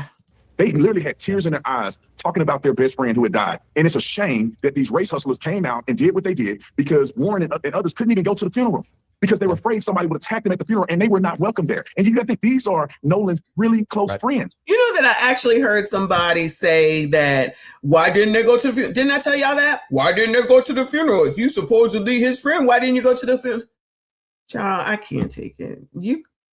Child, y'all exhaust me. Well, why would they go? Why would they go? You cannot please the unreasonable, y'all. You cannot make the unreasonable happy. Once you got something in your brain which has been helped along, and I'm not blaming him, but he definitely, this is his grift. Somebody like Al Sharpton and Ben Crump to say that it's racism and those white boys killed him, then all these other black people are just going with that narrative. And it's white people too, but mostly black people that's going with that narrative. You can't even see that. Y'all know, they know deep down that if those kids went to that damn funeral, it would have been a to-do. So why disrupt it? So they don't go, they still having a fit. Why wouldn't you show up if that's your best friend? They're going to watch that pep rally on TV like the rest of us could, because it wasn't even a funeral. It wasn't a normal black people going home service. It was a fucking pep rally. Again, child, the parents okay with it? It is what it is. But that's not how we do funerals. Black people know. You can act like it's not true. You can keep taking Ben Crump's side and going along with this narrative all you want to. But you know GD well, that is not how we do a GD funeral. Shout out to James. I appreciate you. Autocorrect. Cito Video Local News, WLOX. All right, I'll try to look at WLOX and see. Thank you. Shout out to Nicole with some flowers. Thank you, hon. I appreciate you. Y'all hit the like button for me. Subscribe if you are normal. Subscribe if you are normal. He spent the night at their house. He went out to 4th of July with them. And Nolan was a grown man. You know, we all know he was with a young lady. He wasn't trying to go back at 4:30 with these boys. He was trying to hang out like any other teenager would do. And you know that's weird. Gentlemen, all of y'all, you know that's weird for y'all to want to be with a girl. Ugh. Y'all are, I know y'all wouldn't want to hang out with a girl as opposed to men, right? No? But do y'all want to hang out with men? If you had an opportunity to hang out with a PYT, I'm not saying anything other than a woman. Y'all, what y'all gonna do? What y'all doing? Bueller, what are y'all doing? Anyway, instead of finding out the fact patterns that will lead us to understand what happened to Nolan, they're pushing racism, and it is a shame. And these people should be sued. Their socks to be sued off at the vitriolic stuff that they've been pushing with no evidence. Brandon Tatum, you did exceptional work out there. Thank you for coming on. All right, y'all. Moving on. Oh hell, I thought I had it up. Where is it? Hold on a second, y'all. I thought I had it up. Give me a second. This is amazing. And it is, child. Shout out to the new subscribers. I appreciate y'all. Okay, that's what. Okay, we were here. We are on part 4. So here we go. Part 4. Nolan Wells' phone was deleted. His best friend tells all. Part 4 with Warren Hudson. Child, they put his whole name out here. All right. So this is part 4, 30 damn minutes. Lord help your people. I am speeding it up and hopefully not too many stops because we're already 2 hours in. Come on, child. To get the truth. Did you kill Nolan? Did you have anything to do with Nolan's death? Did you delete anything out of Nolan's phone? Child, this is like a mini series. People are still out there partying and they're having a good time, but something happened to where it necessitated you guys to get the boat up and running. Can you explain that? Yeah, I'm like yelling at other people, trying to tell them, calm down. Like, the boat could possibly sink, and Nolan was sitting by the boat with that Katie girl, and my buddy yelled for Nolan, get the F on the boat, get on the boat. And Nolan said, no, I'm staying out here. The next day, I got a phone call from my buddy Trace, and he was like, hey man, they just found his body. My reaction was just, I was with my buddy Brooks, I broke down. You guys have been interviewed by law enforcement. All of you guys have given statements. But then I think that there's a part associated with this that's being rumored out in the public, and that is the situation with the cell phone, potential deletion of messages, how the cell phone was retrieved.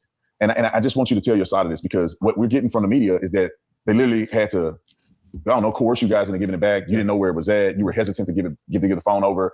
Almost as they had to turn. Now, initially, I thought it was just the mama got a call or called, I forget which one, and she sent the friend over to go get the phone. When she told it initially, there wasn't an issue. When did it turn out to be an issue, y'all? Because initially, when we first started listening to it, she was just like, we need his phone. Where is it at? It's at whoever's house it was at. And then the friend went and got it. When did it become an issue that nobody was trying to give up the phone? I must have missed that. It must have it was a narrative later, because I feel like the mama said they just went and got the phone. Turn your wrist or twist your arm just to get it back. Right. Well, what happened with the cell phone thing? So let's go back to the first engagement you had when it comes to the family or somebody coming back to get the cell phone and keys? When did that occur, and what happened there? Okay, well, that night, about 12:30, I went back to my buddy's house. And you said the night of the 4th? The night of the 4th, but it was about 12:30, I would like to say. And so I went back to my buddy's house. I stayed the night before, where we all met up, and stayed together the night before. And my buddy got a call from this guy, and the guy was like, "Oh, like, Child, he need to start naming these buddies because he got a lot of buddies. Like, what's going on with all this Nolan stuff?" Very aggravated. I mean, yeah, every right to be, but I mean, we were trying to calm him down, and like he was just like, "Oh, like, where y'all at?" My buddy said, "We're at my buddy's house," and he said, "All right," and then he just hung up. And so about 30 minutes later, I'd like to say, all of a sudden the door just got open and slammed, and there was a girl who walked in, and like probably about 8 or 9 guys behind her, and then a mom. Is that a train? What is he talking about? I'm so confused. This buddy, that buddy. Warren, can you start using names, please, Chad?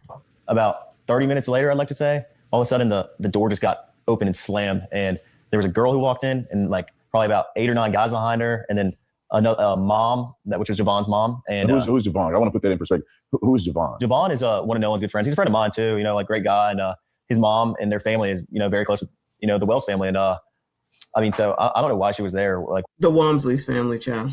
What was going on? But I was very surprised about this. I was like, like, you just basically like kick the door open, bust up in the house, no knock or anything. So is Javon black or white? Javon's mixed. I mean, I don't. Yeah, I guess he's mixed. Yeah. So, but he's not white. No, he's not white. Just white. Yeah. Or all white, I guess. And Nolan is mixed. Yeah. So then they come in the house. Do you know any of these people? And you said the mom, but do you know anybody else? I've seen the mom before, and I know most of them. Most of the guys went to high school with me, and like, I'm friends with some of the guys. I mean, I know some of them. So eventually, like, things started to get heated, and I was just like, a guy I was like, friends with in high school. He was like, "Man, come outside with me." And I was like, "All right." And I walked outside with him. He was like, "Man, I don't know what," like, they're panicking, and like, this is just like, I think Nolan's just on somebody's couch. He's been drinking all day. He's just messed up, and this is nothing that we have to worry about. As much as I sat there and I told him, I was like, I agree. I would think he's on somebody's couch, just had been drinking all day, and just drank too much and was super intoxicated. And that's kind of what a lot of us thought, but they were kind of losing it, and they were going crazy. And the mom that was with them demanded Nolan's phone, because Nolan left the phone on the boat. And when we ran in, Nolan didn't ask for his phone, and his keys were not on the boat, because his car was parked at my buddy's house where we had all slept, the night before the 4th. And so the keys were left at the house, because Nolan's car was at my buddy's house where he stayed at. So of course he left his keys there. But his phone, I mean, he was drinking. He didn't have his phone in the water because no one did. And I mean, there was more than just Nolan's phone that wasn't on the boat with us. So it was more than just Nolan's phone that was on the boat? Yeah, I mean, we obviously had all our phones, but on the boat. But those weren't the only people. Like, Nolan wasn't the only person that left a phone on the boat. There was a lot of people that left phones on the boat, not that didn't ride out or in with us. So I mean, there was a couple phones that we had that we didn't know who they belonged to, and my buddies got that figured out, But it wasn't just Nolan's phone that was on the boat who wasn't there. There was a lot of phones. So when they barged in, they started getting frantic.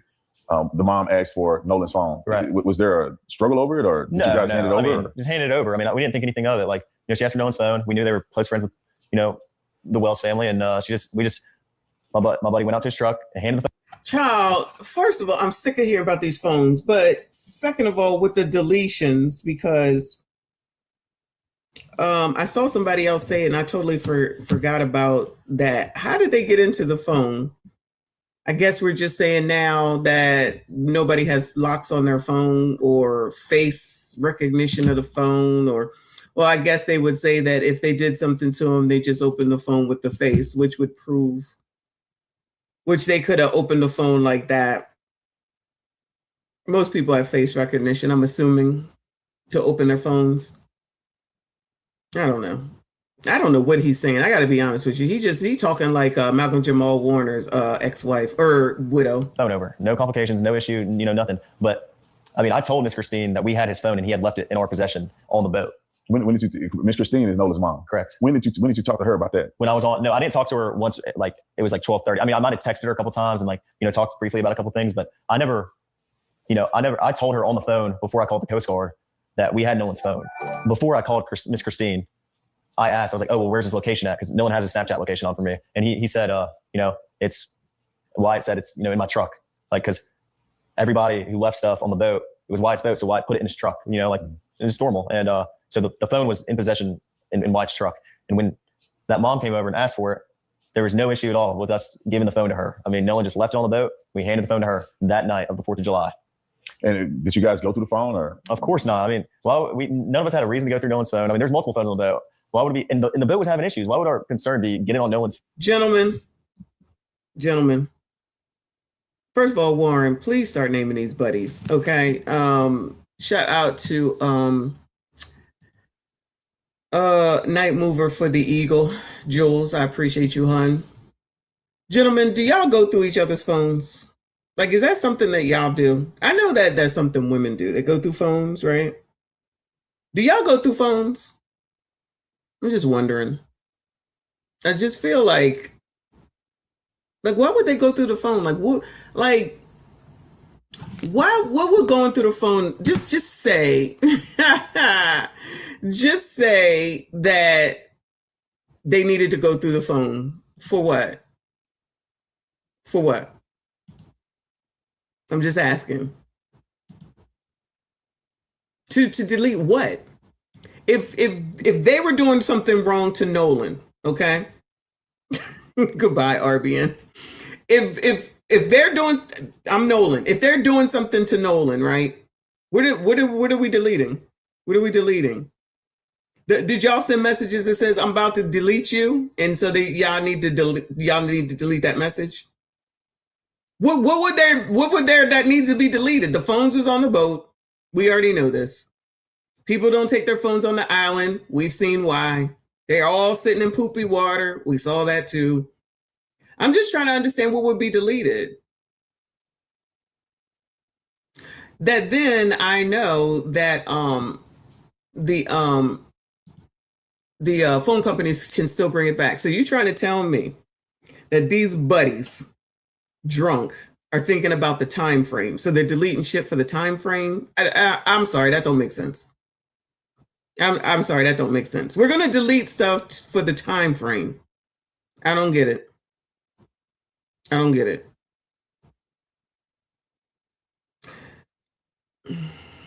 We're gonna delete messages for the time frame. Thanks for the tip. I don't get it. I don't get it. Ebony, I appreciate you, hon. She says, Warren was told not to mention other people's names to implicate. Oh, okay. Then that makes sense, because child, everybody's a buddy. Can we at least do buddy 1, 2, 3, and 4? Because I'm confused. People are getting better at investigating and point fingers at the innocent. Gotcha. Okay. That makes sense, because allegedly there was a lawyer here. Allegedly.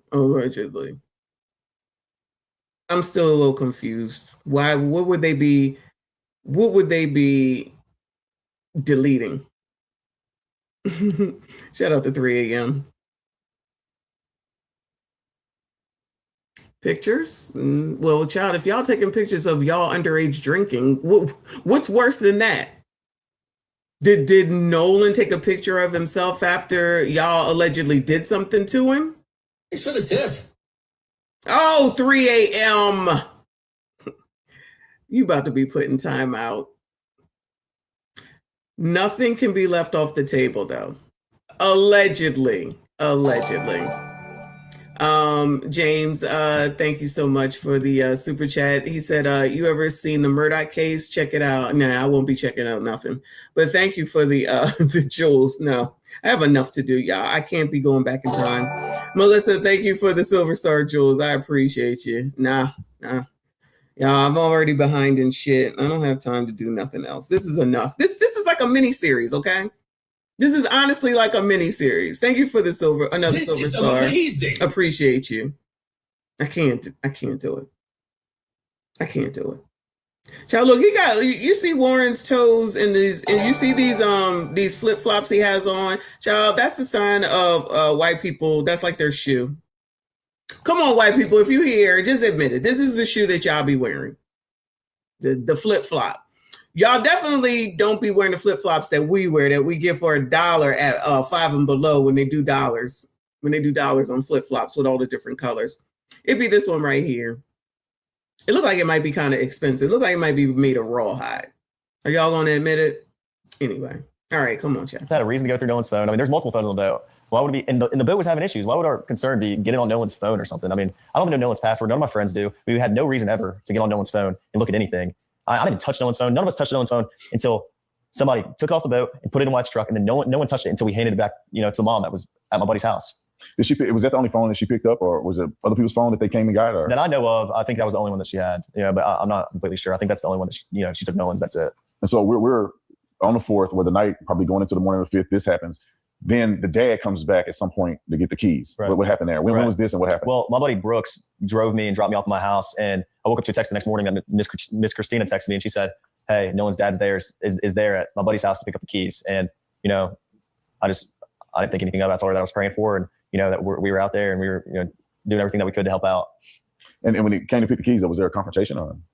Because I could have sworn I saw on the news that when he came to pick the keys up, it was almost like an altercation because you guys didn't want to get the keys over. You said you didn't know where the keys were at? I mean, no, absolutely not. Was there an altercation reported about when the dad went to get the keys? Why would there be an altercation? I don't remember, y'all. This is a lot going on. I can't keep up. I don't remember. Was there an altercation allegedly put out there that there was an issue going to get the keys to his son's car, truck, or whatever it is? Do y'all remember that? I don't remember. I mean, I wasn't there, but from what my friend told me, they just had to look for Nolan's keys. It's not like, why would we be hiding Nolan's keys? There's no reason to hide anything. This is our friend. We have nothing to hide. I mean, we were trying to do everything that we could to help out. All right, so I want to be clear with this one thing, because I know you mentioned before that you have no reason to touch the phone. Obviously, you didn't touch the phone. Right. But is there any chance or any knowledge that you have that anybody deleted stuff from his phone? Absolutely not. I mean, like I said. So something else that the parents said is that there was an issue with the phone. What would be the issue? Well, we want to keep his keys. We want to keep his car. They didn't know where. Okay. They didn't know. I remember they didn't know where the keys were, so they went to go get the phone, and I guess they weren't worrying about the keys at the time. He said it on TV. Hold on. He said it on TV. They said they were apprehensive about returning the keys. So I wonder if they had the car looked at, if they thought something was going on in the car. You know what I'm saying? If they thought maybe the dad thought that something was going on in Nolan's car, did they go get the car looked at, or have the car looked at, or take it through forensics, or send it to the police for looking through? You know what I mean? Like that dude said that there's only one chemical that can get rid of blood and stuff like that. Anyway. All right, come on, Chad. There was no reason for us to get on Nolan's phone. No one touched Nolan's phone, but nothing. If none of us had touched Nolan's phone, then there's no reason for anything to be deleted. I mean, no one even was in contact with his phone until it was moved from the boat to the truck, and none of us have access to Nolan's password to get on his phone and delete anything. Absolutely not. And we have no reason to delete anything. I mean, there's nothing to hide here. I mean, we have had no reason to delete anything, and we never did. All right, so I have something I want to make sure that we're clear about, because you had mentioned earlier that you saw Nolan cradling Katie. Right. Her name is Katie. Yeah, Katie. I just want you to explain, what does that mean? Some people in their mind, they may think he's cradling like a baby. Yeah. Like what is that scenario? Yeah, like? he was. Do we need to know this? Do we really need to know this? I wouldn't want to know this about my kid. That's just me. I mean, Nolan was off. The last time I saw him, like I said, I was off the bow of the boat. And like I said earlier, if you had jumped off the bow of the boat, you were probably about chest or neck deep in water. So Nolan wasn't like carrying her out the water. She's sitting in the water, and Nolan's arms are under the water, and he's carrying her from under the water. But her head's still out of the water. Nolan's head's still out of the water. And I was looking at both of them. So he's kind of like holding her. Right. Like, in the water, though. I mean, like we grown, right? Yeah, There's two people in the water. They feeling each other. Right. Like, meaning feeling they like each other. Right. And that was obvious. He's a little more. I don't want to hear this. Close to her, and they're kind of having a moment. Correct. Not insinuating that it's sexual, but no, of course not, they're together. They like each other. You're looking at him. You're like, bro, you crazy, because you know that he like her and he's hanging out with her. Yeah, right, exactly. That makes sense. And when was the last time that you saw Nolan? And then when was the last time that someone reported to you that Nolan was seen? If that makes sense. Yeah, you saw him at a certain point, but then someone else saw him a lot later when you guys were gone. Right. Okay. So the last time I personally laid eyes on Nolan was at like 3:00, and he was, front of the boat with the girl, and that's the last time I saw him. But there were, I've talked to somebody personally that saw Nolan at 6:00, and someone, we weren't even the last people to see Nolan. Now somebody saw him at 6:00. Now somebody saw him at 6:00. Did y'all hear that before this? Before this interview, did anybody hear that it was 6:00 the last time that he was seen? Where was he seen at 6:00 is my question, buddy. STW Media, thank you for the gold coin. I appreciate you. So y'all, Y'all heard it? It's a lie. 6 p.m. Yeah, where'd that time come from? Who? Yeah, okay, it's not just me. 6 p.m. coming out of the blue. 4:30 is the last time I heard. Now he's saying somebody saw him at 6 p.m. Where's the proof of that? Where's the proof of that? I agree with you, Lawrence. I agree with you for sure. Yeah, last time I heard was 4:30, maybe 4:31, but 4:30 basically. Once we left, there was still dozens on dozens on dozens of boats around us. And I mean, clearly we were not the last people to see Nolan. So Warren, I'm gonna ask you some very pointed questions. I mean, just straight out. Okay. I didn't come down here to, do anything other but to get the truth and for you to have a voice in this. And the first thing I want to ask you is, did you kill Nolan? Of course not. Did you have anything to do with Nolan's death? Of course not. And absolutely not. They say that you guys deleted stuff out of his phone. Did you delete anything out of Nolan's phone? No, of course not. The mom act like, or at least she portrayed on television, and the rumors are that you weren't really good friends with Nolan. Is that true or not? Absolutely not. I hung out with Nolan probably like 3 days a week. I mean, seriously, at least. Some days my friends want to. Does anybody want to tell the truth around here about this part real quick? So when you all were younger, you're telling me that your parents knew every single one of your friends, Bueller? What the hell is that? Oh, okay. Your parents knew every single one of your friends. Remember, for the regulars, I said my kids would come home talking about somebody as their best friend, and I'd be like, everybody ain't your damn friend. Everybody ain't your damn friend, and that ain't your best friend. I say that all the time. So people gonna act like they didn't have friends that maybe their parents didn't know. Everybody gonna act like every single person that you ever knew, your parents knew. I had a whole group in school, and it was in school during high school, where it was 5 or 6 girls that were friends. 5 of us were friends. And we were together every day in school. 3 of them never came to my house one time. My mother couldn't pick them out a lineup and don't know none of them names. I've never been to 2 of the girls' house because they lived in a place that I would never go. And then the one girl, she said that her mama was racist, so I didn't want to go to her house, but she was still our friend. So we're going to act like that couldn't be a thing. Like everybody got to be going and meeting people's parents. And that was before we could drive. These people probably was driving forever. These white people probably was driving dirt bikes and motorcycles and things like that and could get around. But people want to try to act like it's weird. Oh, the mama didn't know. Oh, she didn't know. Child, please act like you were a child at one point. Please. That's what I'm saying. There's some people that you just cannot talk to. They cannot think for a second because they've already made a decision. And if that's where you at, then go ahead with your damn decision. But there's plenty of questions now that we finally getting some damn information. And just because you don't want to believe this dude, you don't have to believe him. But if he can back up like some of the shit that he's saying can absolutely be proven. You're not going to sit up here and say that you called somebody. It can be proven. Say that you sent a text message. It can be proven. Child, I don't know when they're going to, give that information out. Child, we got to wait. But it's like, what would they be deleting out of the phone? I don't get it. They might be deleting out of their phones. That might make sense, even though that's still stupid. But I just don't understand what they would be deleting out of his phone. And the thing about the Snapchat, which we confirm, if everybody leaves their phones on the boat, when was the snapping going on? So they got onto the phone to delete Snapchats? Anyway. Hang out every single day, and Nolan was always there, so. And obviously people may see this and know the facts later that you weren't able to go to the funeral or the memorial service. Right. Why didn't you go? What was that? Well, I mean, with everything going on social media right now, with people saying the crazy things that they're saying, I would never want to take the attention off of Nolan and his family. They don't deserve that. And, for own personal reasons, I mean, I've gotten thousands of death threats. My family's got thousands of death threats. And, for my own safety, I'm not going to put my own health and safety at risk. It breaks my heart that I can't go, and it hurt me more than anything. Because, obviously I want to say my last goodbyes to one of my best friends. But, I mean, if I'm getting thousands of death threats of people saying they're going to kill me and do crazy things to my family and I couldn't bring myself to go because, I got to put my own safety first. And even if that means, missing my friend's funeral, I mean, it's horrible. And I wish I could have been there, but, that's what's been going on, Everything timestamps though. So James said that pulling up the location you would snap. When we take pictures, at least on iPhones, it also shows where the hell you are, the time you took the damn phone picture. It shows you everything. So I guess they went through and just started deleting everything then so that they couldn't show where they are. Because all the stuff on the phone shows everything now. It's crazy. Anybody thinks that they have privacy, you're crazy. Anybody that thinks that their shit is private, it's not. Anyway. News ticks. It's crazy to think that they would show up to this funeral. It's just anybody who thinks that, oh, they didn't show because they're guilty, you're an asshole. Let me just let you know, you're so stupid.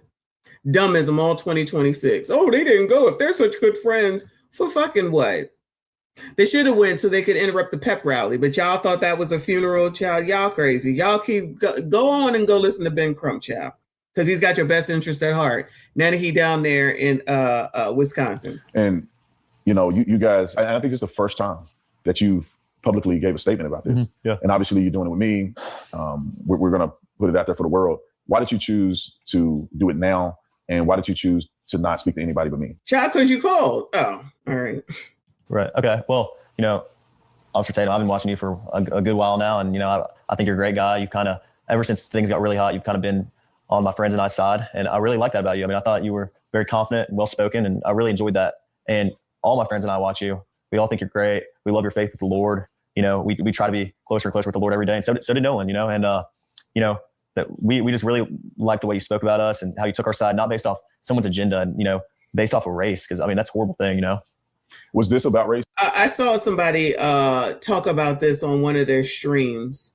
Him when he answered this question here.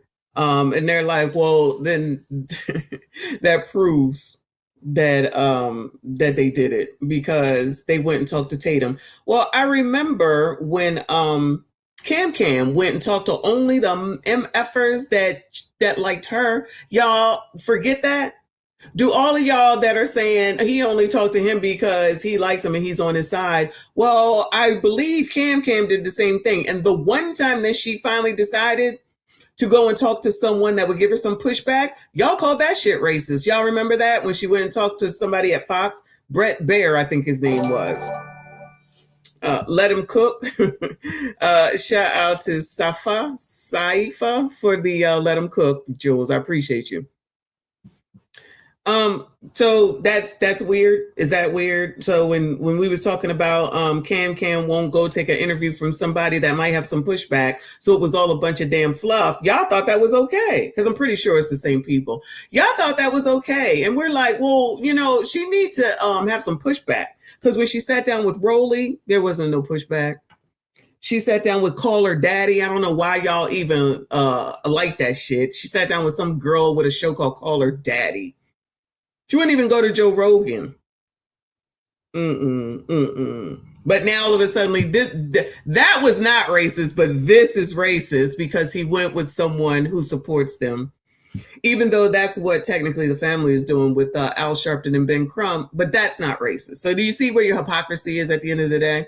This has nothing to do with defending this boy on the screen. This has to do with you all can't seem to be fair, and you can't see anything outside of your own hate for white people, but also for this dude and his friends with absolutely no information.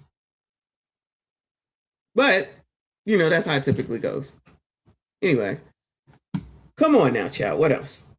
Did this have anything to do with race as far as from your perspective? Absolutely not. I mean, Nolan's been a great friend of mine since 8th grade. Nolan isn't my only friend of color. And, you know, I have plenty of friends through high school and friends I have now. Not just Nolan, who are Black, Mexican, you know, I've never looked at that, and none of my friends ever have. Like, and if you do, you know, that's disgusting, you know?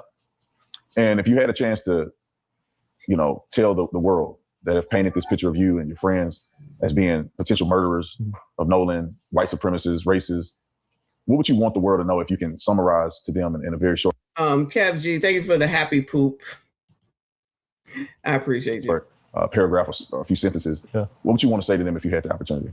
I would want to say to them that my family and I are praying for y'all. You know, I can never bring myself to tell somebody that I'm going to kill them, and that I'm going to, you know, I've received, and my family's received absolutely horrible threats about this.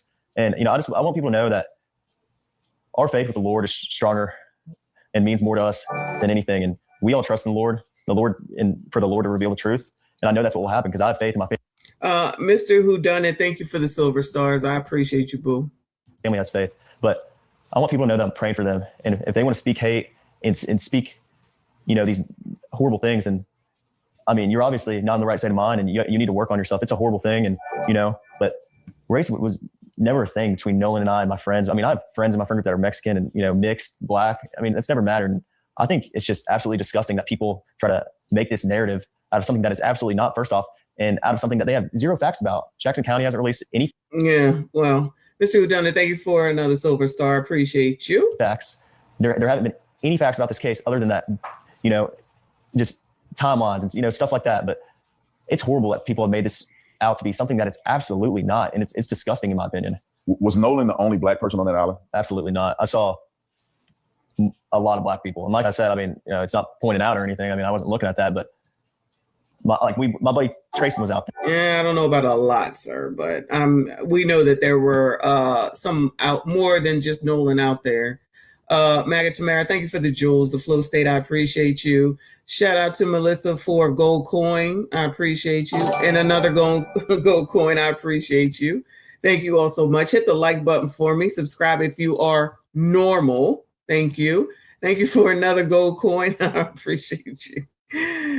These things, these new things they got are so crazy. They're fun though. Thank you guys so much. I appreciate you. And he's mixed. Javon was out there. He's came out. He's mixed. I know a bunch of my friends that are black that were out there that day that I haven't even mentioned. I mean, Nolan was not the only black person out there by no means. I mean, like there was thousands of people out there, white, Mexican, black, everyone, And in the friend group, is Nolan the only black person in the friend group? Absolutely not. My buddy Trayson's black.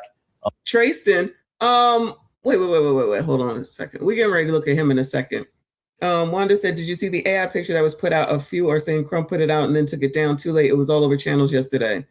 Is there a AI, not the one where they were, allegedly he was face down in the sand after some fighting. Is that the one? We did see that.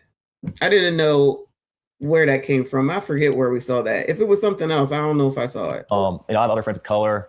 I mean, our friend group is very tight, and we have a not a small group of guys, but we have we have 10 to 12 guys in my friend group, and we're all from Ocean Springs, and we grew up together. But Nolan is not the only black guy in my friend group by any means, and everybody knows that. There's controversy around the CETO, right? You guys called it in. Right. They have that record of you guys, making that emergency call. Right. But then there's this, I guess, graphic of you guys traveling at a slow speed, then all of a sudden you accelerate. Right. People are saying that that's an indication of something afoot or foul play going on in that timeline. What do you have to say to the naysayers who are mentioning that something must have happened, that you guys were going slow, then you accelerated all of a sudden? Yeah, I mean, absolutely not. We got towed probably a quarter mile. Like I said, my buddy Bart drove his boat up next to ours after he pulled us out away from the island, and then he towed us a little more while we were trying to get the motor figured out. I mean, the motor would trim down. So then eventually, and the motor wouldn't trim down. So eventually we figured out if you held the manual trim on the motor will stay in the water even when you start to accelerate. Because when my buddy would put the boat in gear and forward, the motor would come right back up. So it trimmed down, but then it come right back up when you went to go put it in forward and drive off. So yeah, we stopped at one point. My buddy pulled. Okay, so clearly Chicago Kevin is not listening. You see, again, you cannot reason with the unreasonable who already formed something in their head and they're not going to hear anything else but what they want to hear. This is what I'm saying. If that's who you are, then please don't subscribe to this channel and don't even be here. Because you've already made up your mind. So what's the point? What's the point? I'm so sick of talking about fucking phones. It's ridiculous. And unless somebody wants to explain to me why they would be deleting out of Nolan's phone. That's the only question I got besides the story between Katie and between the boys and why that don't make sense. With all the verified information, that's the only thing that I'm confused about. Pulled the plug out the boat, got back in the boat, the captain of the boat, got in the water, pulled the plug out the boat, got back in the boat, and hit it. And like I said earlier, we all transferred our weight to the front. So because there was so much water in the back of the boat that when my buddy had it pinned out all the way, trying to go as fast as we can, and the boat was still sitting like this on. What did I make up my mind on, since you know everything, Terrence? What did I make up my mind on? What is my mind made up on? Besides the stupidity of many of the people in the chat today. What did I make my mind up on? Come on. Spit it out.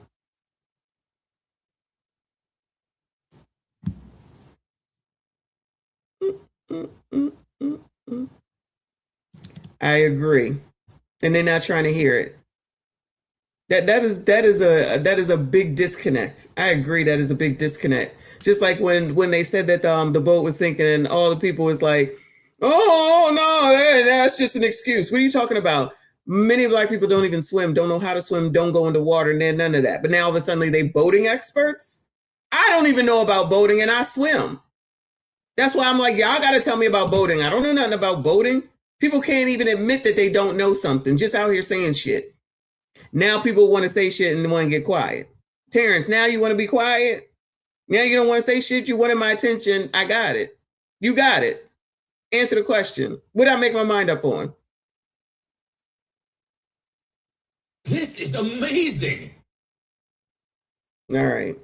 That's what I thought. Water. Wouldn't have been plane out. So we had to move all the way to the front of the boat. Everybody had to get on the bow, and eventually we planed. Everybody got sat back. And when you're on plane and you're going, water starts coming out the boat. Like that's the whole reason he pulled the plug. Because when you come out the water and you're on plane and the boat's level, water starts coming out the boat. So I mean that's why we came to a stop, so he could jump in the water, pull the plug, and then we hauled in. There's no stopping, because if you do stop, the water starts coming back in the boat because the plug's out. So there's nothing nefarious there. It's just a formality of trying to unplug the boating. Absolutely not. Get it docked properly. Correct. I mean, we were just trying to solve the boat's issues, because we wouldn't have ever gone anywhere if the boat wasn't figured out. So and Nolan being a really good friend of yours, really good friend of all of you guys. Some of you guys have been accused of killing him. I mean, obviously he was somebody you knew, somebody you spent a lot of time with. With all that has gone on, if Nolan was here, what do you think he would say about all this? I think Nolan has Nolan's one of the best men I've ever met. I mean, he has an amazing heart. And like I said in the beginning, I mean, Nolan is one of the nicest and sweetest people I've ever met. I mean, seriously, he had no hate in his heart whatsoever. I think if Nolan knew this was going on, he'd be sick to his stomach. I mean, Nolan hated all hate and arguing and drama. He didn't like any of that. So, I mean, I think if Nolan knew this was going on, he'd be very, very upset. I mean, it's horrible. If he knew his friends were getting these threats and, we were, felt threatened for our lives, I mean, Nolan would be traumatized if he was here. Like, and if he knew that, like, I mean, he was a person of no violence, and, he had a really good heart. He would hate it. Do you think your friendship with Nolan inspired you to want to speak out? Of course. I mean, I know Nolan. And like I said, I've been really tight with Nolan since 8th grade. And he's a best friend of mine. He's like a brother. And Nolan's the type of guy to fight back for what's right and fight for the truth. And I know Nolan would tell me if he was here to fight back and make sure the truth is out and make sure your word is out, because that's what matters most. So after all that's been said in this interview, do you have any theories about what could have possibly happened to Nolan? My buddies and I have talked about it. And like I said, I mean, I've been on the water my entire life. Don't say anything. My friends have. It's not like we're unexperienced in this, but Nolan was my best friend, and he was my friend's best friends. And he was like a brother to me. And more than anything, and the thing that's most important is what happened to him. And I want to know just as much as anybody else. I mean, that's all. Like, my friends haven't stopped talking about that. Like, what happened, and like just trying to figure it out. But I would never want to put it on somebody else because of the hate that I've received for just being out there around them, and my name getting brought up because I called the Coast Guard. I was the first one to call the Coast Guard. I mean, I don't know, and I want to know more than anybody. I mean, my friends and I are have been wondering this for a while, and we just want to know as much as anybody else what happened to him. But I would never want to sit here and blame anybody else and put this on anybody else because of the hate and death threats that my family and my friends have received. It's horrible, and I would never want someone else to experience that. Yeah, especially if there's no evidence to it. Exactly. So I got two more things I want to address directly. Mm-hmm. It's been said out there that you guys immediately deleted your social media, lowered it up, as if you were in some type of fear that you would be implicated in this. What do you say to that? I mean, of course we lowered up, and of course, I deleted my social media. Of course we lowered it up. Of course we deleted our social media. There you go. There you go. James, thank you. He said Katie and Warren last seen Nolan at the same time. Katie and Warren, this dude right here, last seen Nolan at the same time. I don't think so. I think it was, what's the other one's name? The other W. Warren and Wesley? What's the other W's name? Child, what's the other W's name? There's the other W, I think, the one that was calling him to get on the boat. Wyatt. Thank you, child. Wyatt. God, it's too much. And come on. And that's who I think saw him last at around 4:30, I think. But this one admitted to deleting social media and getting a lawyer. What now? I don't think that's weird. So people start accusing you immediately of deleting someone, and you have the means. Clearly, these people have money to be able to get a lawyer. What are they supposed to do? See, this is the other thing that I think a lot of Black people need to understand. Everyone's not poor. Everyone's not downtrodden, and everyone doesn't wait until after something happens to react to it. So they're being proactive. I know you don't want to hear that. I know you don't want to understand it. I know you want to think that has to do with being white, and maybe it does, because these white people got money. So when you say stuff like the rest of us shouldn't want to have money and we should want to be downtrodden, see, that's where you be missing the rest of us that have common sense, because we want to be able to do the same thing. God forbid, like if the oppressor who oppressed me today was about to take me to jail because I was more than 10 miles over the speed limit, then I'm not going to want to sit around and go get a GoFundMe from y'all. I want to be able to contact a lawyer and say, child, I'm going to need your help. I know a lot of people think that that's weird. It's not weird. That's what you would want to have. That's a good thing. Child, you can't talk to the unreasonable, though. You cannot speak to the unreasonable. I'm just saying. James, thank you. Wyatt and Warren were in the same boat. Okay. All right. All right. True Crime said, I always get a lawyer, even for a traffic stop. All caps can't be trusted. Yeah, I only get, praise the Lord, I only get stopped for speeding, but I have to stop that. I keep my lawyer on standby. Lawyer doesn't mean guilty. It means representation. It means have someone speak for you, because all of a sudden people don't seem to hear the Miranda right that says that you have the right to remain silent. Or y'all want to have public defenders, which, you know, if that's what you want, then that's what you want. This is amazing. Don't make sense to me. But, you know, to each his own. I would rather have a lawyer. Okay. And I'm going to go ahead and have one on retainer or on standby or whatever, because I don't want to wait for y'all to give me money for a GoFundMe. I don't have time for that. I got to get the shit taken care of. Yeah, definitely get a lawyer. Yes, I was caught today. You have to go back to the beginning of the stream to hear that story. All right, come on, hurry up. Lawyered up as if you were in some type of fear that you would be implicated in this. What do you say to that? I mean, of course we lawyered up. And of course, you know, I deleted my social media. I was getting death threats before anything ever came out because I was the one that called the Coast Guard. I mean, people put this all on me because I was the one that called. I was the one that was, you know, worried. My friends were just as well. I mean, of course I deleted all my social media. I was getting insane death threats, like stuff I couldn't even believe 2 days after. And, you know, we went straight to the police. I wanted the police to come and ask questions. I wanted them to know and have all of my information. And, I mean, people were accusing me of murdering my best friend. It's sick. I mean, like, just because of race. I mean, it's disgusting. It makes me sick to my stomach. I mean, I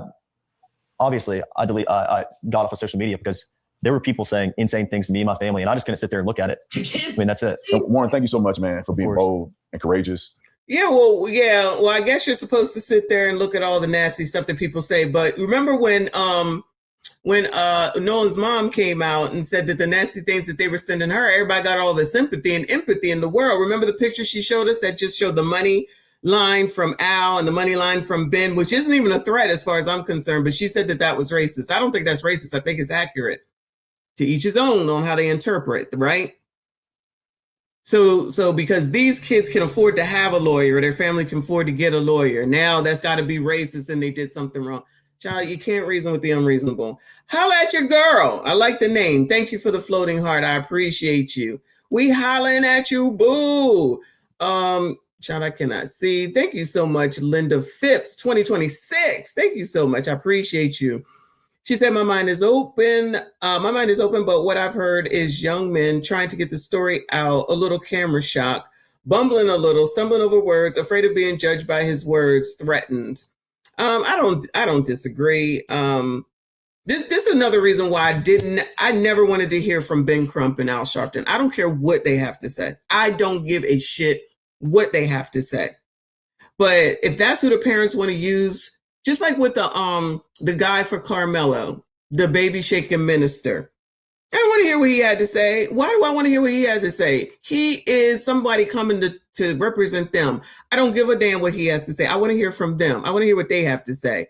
I would like to hear what this is like the same play. The mom, the dad, they up there at the podium. This race hustler person comes through to represent for whatever they represent and says, this is a matter of race. This has got nothing to do with nothing. These are racist people. This is white supremacy. He excuse me, in my opinion, he really effed that all up down for Carmelo when he kicked the dad out. When he kicked that dad out, the Metcalfs, I think, the Metcalfs, when he kicked that dad out that day, I feel like it all went to shit after that. So bringing these people in and I guess they're supposed to help somehow. They do more hindering than anything. He definitely effed that shit up. Then you got here, it's the same place. You got the mom and dad standing up here. And you got Ben Crump and sometimes Al Sharpton parading these people around with their not misery, their trauma, exploiting it all over, bringing up Emmett Till.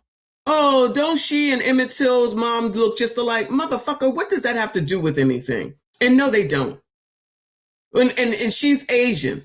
And so is Nolan. But we don't want to talk about none of that. What does that have to do with anything? It's got to do with the fact that these people are jumping in on everything. And y'all the ones that just said that black people are supposed to be boycotting Asians. See, like I say, you don't think in advance before you speak some dumb shit. So now he out here doing this, the justice for Nolan, justice. That's his new mantra. So what does he now do? Go down there with Ruiz. Is it George Ruiz? Justice for George, justice for George. I guess that's going to be his new mantra now. And for some reason, black people love these people. That's fine. I don't. Fuck them. Okay. If that's what you need in order to get your message across, whatever, do that. That don't mean the rest of us got to give a damn. I don't ever need to hear nothing from freaking Ben Crump and his illiterate sounding ass. Okay. Hopefully they get what it is that they want. Speaking of getting what they want, let's go check out the GoFundMe. Hold on a second. I ain't been over there in a second. That was raised another $100,000. And no one seems to be able to help me understand what that's supposed to do. You got Carmelo with a GoFundMe. You got, is there one for Ruiz yet? Is there a GoFundMe for him yet? That's the play. What's his name? Nolan Wells. Did they take it down? It's not here. Oh, Nolan. Hold on, I spelled it wrong. All right, so we are up to 771,000. 91% to go. 91% to go. Y'all like it? I love it. Donate it up. Do what you will with your own money. But guess what? I get to do the same. When I've been saying that for forever, when y'all want to talk about boycotting Target, why? For what? Boycott Asians, boycott the Chinese place, the hair place allegedly, the laundromats and everything else. Why? For what? No, you don't tell me what to do with my own hard-earned money. No. Then say that the girl down in Atlanta can't talk to the governor candidate because y'all think he's older Trump or something, whatever they said. Everyone doesn't, every black does not feel the same way as y'all do. You can call it whatever you want. You can call it all the names that you want. But some of us are not going to listen to people with nose rings in their nose because that already tells me that you don't have any sense. Or people that have purple hair, red hair, green hair, and orange hair. Because that already tells people like me, I'm going to speak for myself, that you ain't got no sense. So I don't understand why people would listen to you, but there's people who will. So allow them to. Y'all still listen to Obama, who sits up here and chastises black men. Y'all okay with that? And tells married people that they need to have a gay person in their home if they have a son to help them in case, you know, he might be having questions about his sexuality. And y'all think shit like that makes sense. I don't. But, you know, to each his own.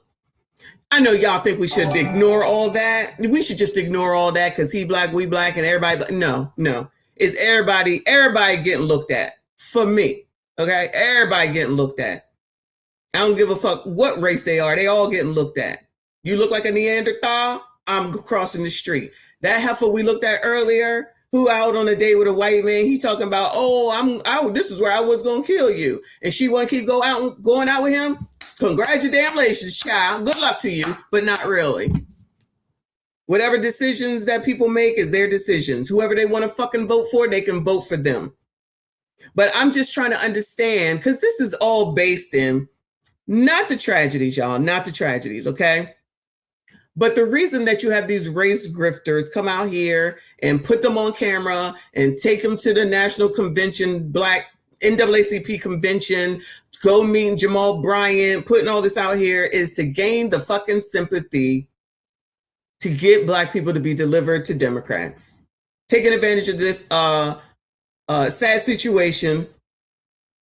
But don't got nothing to say with what we just read about in Chicago with the, 5 or 6 in a span of 48 hours. Y'all got nothing to say about that? The stores, the 7 grocery stores that are closing, the Save-A-Lots in Chicago area. Y'all ain't got nothing to say about that. But y'all care about black people. I'm confused. I'd be so confused. Isn't that important? Isn't that important that the seniors have a place to eat? No? All right. But you think I'm supposed to do something? With these MFers who sitting up here lying in people's faces every day? Anyway. Thank you, Linda. I appreciate you. Ashy in the building. I appreciate you, boo. Ashy, did you hear that Larry Reid said that all the blacks got to move to Africa? In case you missed it, I want to make sure that you know. Michonne, for your next traffic stop or accusation of not properly doing laundry, goodbye, sir. You can hire the law firm of Ashy and Anton. We will represent FBA and non-FBA all day. I don't know, because according to the comments, Africans don't want FBAs to come to Africa. We just read it a second ago. Because Larry Reid says that we have to go to Africa for some reason, child. It's fun over here, child. It's fun over here. Thank you, Linda, for another 10. Thank you. I appreciate you. She said this may piss some people off, but I'm starting to shake my head at the mom. I've heard people say that too. I have been hearing that. She almost acts like she is enjoying the limelight, and she has been lying. I've seen those videos. I don't know if I'll get to them today, but I've seen some people talking about that too. We're going to say allegedly. Let's use our allegedly, y'all. But I have heard that as well. Haven't looked into it yet. Thank you so much. I definitely will, though. Oh, dog, thank you for the gold coin. I appreciate you. Shout out to all of y'all that have donated today. Shout out to Lawrence, our stream sponsor. Appreciate you, boo. Where are we going to next? Let me see. Because I think, let's go to see what Traston, I think his name is Traston. Hold on. Has to say. I don't know if this is, hold on. All right. I don't know if this is a series with Traston. Oh, no, it just says part 5. So another Nolan Wells best friend breaks silence about what happened, part 5, Traston Shepard. Traston, did you just come from a mud event? What in the world? All right, let me focus, child. Hold on a second. Let me just focus. So Traston is speaking in this one. There's a different life in Mississippi, y'all. I don't know where all of y'all live, okay? I was just in Mississippi for 4th of July weekend. It's definitely different, okay? Because, child, this baby just came to this daggone meeting with, maybe there's, what is it called? Is there jeans called dirty wash jeans? Is it called dirty wash? You know what I'm saying? Maybe that's what it is. And then he had a dirty wash shirt. On that white couch, y'all, oh my God, on that white couch, I would be pissed. Is it distress? Okay, distressed. All right, my bad. All right, acid. Got it. Okay. Maybe that's what it is. Because, child, please don't come and think you're going to sit on my white couch that I waited however many years for my kids to get the fuck out to finally have a white couch. I would be scared to death if somebody came in here and I didn't know it was distressed jeans with jeans that look like that. That's just me and my trauma. With Nolan's death? No. Do you have personal knowledge of someone directly in your friend group having anything to do with Nolan's death? No, not at all. So I saw you on television. You had an interview, and I felt like you laid out a few things that I think the world needs to know and be clear about. Okay. And the first one is the relationship that you had with Nolan. Can you explain your relationship with Nolan? Yeah, I will. So his mom got on TV, as everybody has seen, and said that she didn't know me. And man, that. Why does he sound just like Warren, child? It's for the tip. All right, it's not working. Oh, you know what? I gotta wake it up. Oh, maybe that's the problem. Child, this thing falls asleep. I didn't know. Y'all, that might be the problem. That might be the problem. This is amazing. My bad. I don't even know how my own equipment works. Does he not sound just like Warren?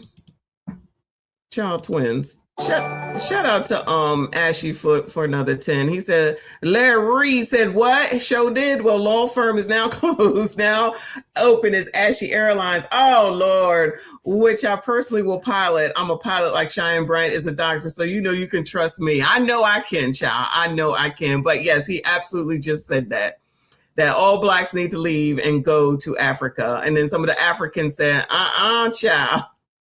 Africans was coming out saying, child. Child, who is this? I can't see. Mr. Whodunit, thank you for the jewels. I appreciate your silver stars. Shout out to all of y'all that are here. We listening to Trayston now, y'all. We listening to Trayston in his stone-washed, dirty-washed jeans or whatever they are. That can't be farther from the truth. Me and Nolan, I met Nolan in 9th grade in our second block class. It was math.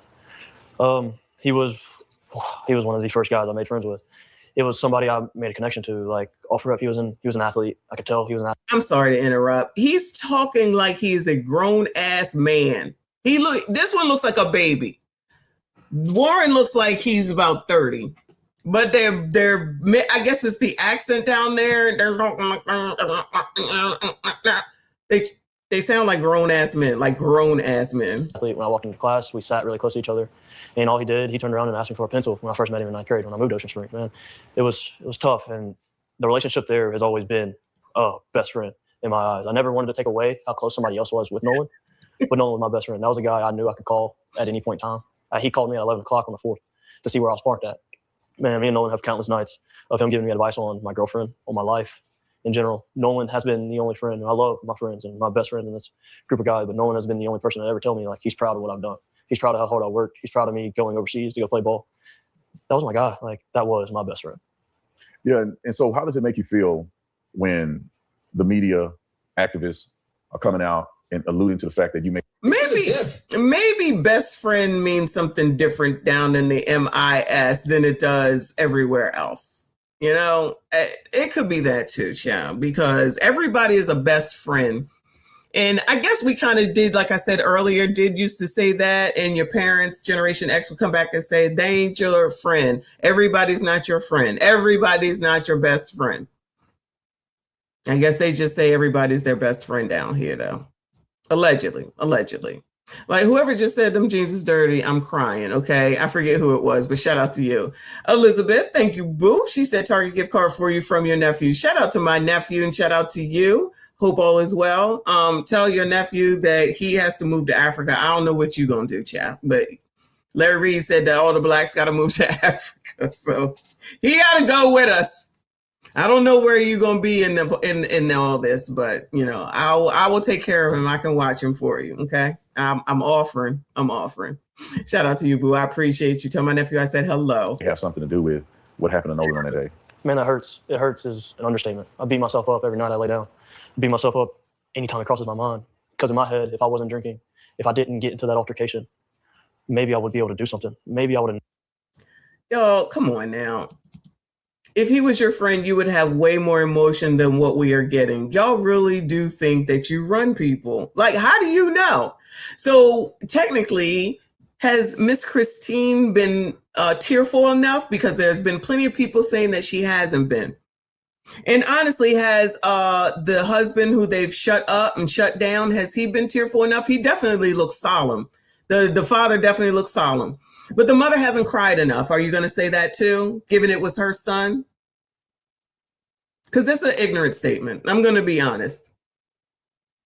They're not crying enough. They need to show more emotion. Now it's emotion police, y'all. If it ain't one, this is what I'm saying. There's people who are just unreasonable, who have their minds made up, and they're not going to ever listen to anything. So even if facts come out in court, just like they do any other time, they're not going to believe it. It's still racism. I don't even understand why you would even be here if this is how you're feeling. It doesn't make sense. It doesn't make sense. You're not crying enough. You're not emotional enough. Soon as a man start crying, what do people do? Start talking about the fact that a man is crying. You cannot win for losing, child. You cannot win for losing. Nolan saw something. Maybe I told Nolan, hey, man, you're not going with that girl. Just come back with us. We're going back a little bit later. We can go meet up with the guys later. Maybe it just plays out different. And then the fact that they're going to play that is I'm already trying to mourn my friend's death as is, and I'm blaming myself for it. To put that in my head is a next level of hurt that can't be truly explained. Because it's hard to put into words. Generally, it's backstabbing from a sense of a community that I thought I had with my skin color, and they stay so strong together. And I'm supposed to be one of them, but I come up and I speak, and now I'm the person to blame. Now I'm not dark enough for them. I'm not black enough for them. And now. Oh, wait. Is he being blamed too? Did I miss something? So Tristan, what is his name, child? Tristan, child, these names. So Tristan is being blamed for the death as well? Lord help your people. We can go meet up with the guys later. Maybe it just plays out different. And then the fact that they're going to play that is I'm already trying to mourn my friend's death as is, and I'm blaming myself for it. To put that in my head is a next level of hurt that can't be truly explained. Because it's hard to put into words. Generally, it's backstabbing from a sense of a community that I thought I had with my skin color, and they stay so strong together. And I'm supposed to be one of them, but I come up and I speak, and now I'm the person to blame. Now I'm not dark enough for them. I'm not black enough for them, and now I'm the issue. It doesn't make sense in my head. Tadisha, where is this at in the code? Because it absolutely makes sense. If you don't agree, that's why the trolls are here, child. The trolls are here, and they talking dumb because if you don't follow what they think, because we don't have our own minds. If you don't follow what they think, then you're a MAGA supporter. This is a MAGA channel. Child, call it whatever you want, but you hear. But you hear. Because it has nothing to do with people who can actually wait for facts and be fair and not be led by a mushmouth Benjamin Crump and a race grifter Al Sharpton who've been doing the same play every single time that they come out and have something to say. While you're supposed to be downtrodden black people, okay? And if you don't do what they want and what they say, then you're the problem, and you're not dark enough, and you're not black enough, and you're a white supremacist, and you're an Auntie Ruckus, and you this, you that, you this, you that. Child, Ben heard it prior to YouTube, same shit, different grift. You speak like you white. No, I speak like my mother taught me to be able to speak properly and not like a ghetto ass hood rat bitch ass bitch. Okay. So if that's not black enough for you, that's a you problem, not a me problem. And maybe that's why you're where you are and I'm where I am. But no, that's not what it is. Because in order to be black, according to the blacks, you got to be downtrodden and you have to be poor. That's why a nose-ringed person who has crazy ass hair screaming on the internet saying that she's saying that that woman, that black woman with her restaurants, people should not go to her restaurant because she talked to a candidate that's running for office in her state. So because they think, all led by liberals, progressives, and Democrats at the end of the day, because they're too busy worrying about the racist Republicans, conservatives, MAGAs, that anything that doesn't go along with what they say is racist. It means that you're on their side. When there is no side as far as I'm concerned, because all of y'all are crazy, first of all, and I am beholden to nobody except me and my family, because that's what matters to moi. And if that's a problem for y'all, that's a y'all problem, not a moi problem. Because it'll always be something. That's why people trying to please other people don't make no sense to me, because you're never going to please everybody. Yeah, there's enough people who can't look at things fairly. There's plenty of people who've already made up their minds about everything. So that's the thing about racist, right? Like, true and actual racist. Why would I waste my time trying to talk to a racist, Bueller? Why? For what? Why come? Bueller, why? Why do I give a fuck if a racist is a fucking racist? Motherfucker, racist, wherever the fuck you want, leave me the entire fuck alone. And from what I've seen in my life, they've left me the fuck alone. When the oppressor pulled me over today, it wasn't no issue. I didn't give him a hard time. He told me he didn't need to tell me what I was doing. I knew what I was doing. But there's no need for me to argue with him. I'm going to take the fucking ticket. And he reduced it. I know that's white. That's acting white. You're acting like you're white supremacist. No, I'm acting like a normal person who wants to just live and let live, which is a thing. So if you want to be racist, be the fuck racist over there, whether you black or white. I don't give a fuck either way. And live your miserable ass life for other people that don't even know you. Keep all that energy for people that you don't know, that don't know you, that don't give a fuck about you. People be grifting all the damn time. Y'all fall for it. Wash, rinse, repeat. And you in the same position that you've been in. You ain't moved forward. You ain't moved up. And the funny thing is that all those same people that be worrying about capitalism and all these CEOs and pocket watching everybody are sitting here listening to motherfuckers that got more money than they will ever see. So really, at the end of the day, you don't give a fuck about that. You just want to be a part of something because y'all so fucking lonely and you ain't got shit. So now you done found something to be a part of, and now you feel a kind of way. Congratulations. Congratulations. And all them people that you think are with you, like the last election and the election before that when Trump got elected, because that's your trigger. We already know what your trigger is, and that's why they keep using his name. Because Trump bad. Trump bad. Again! Because Trump bad. Trump bad. Going, you're being a racist! Racist!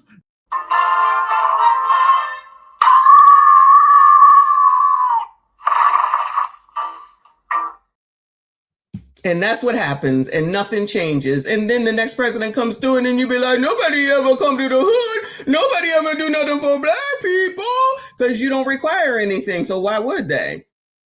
And now that you got socialists all up in the Democratic Party, now you got them same people trying to say, oh no, you don't have to vote Democrat, not anybody blue. Now they taking back all them sayings from all over the years. Y'all not even paying attention to that shit.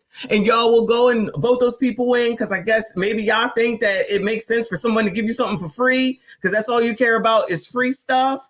Free. We like free stuff. So we came out here to get all this free stuff. But then the car saying, you can't get the free stuff. What? Because the people want to take it. And how y'all going to take some stuff that ain't even yours? It's free.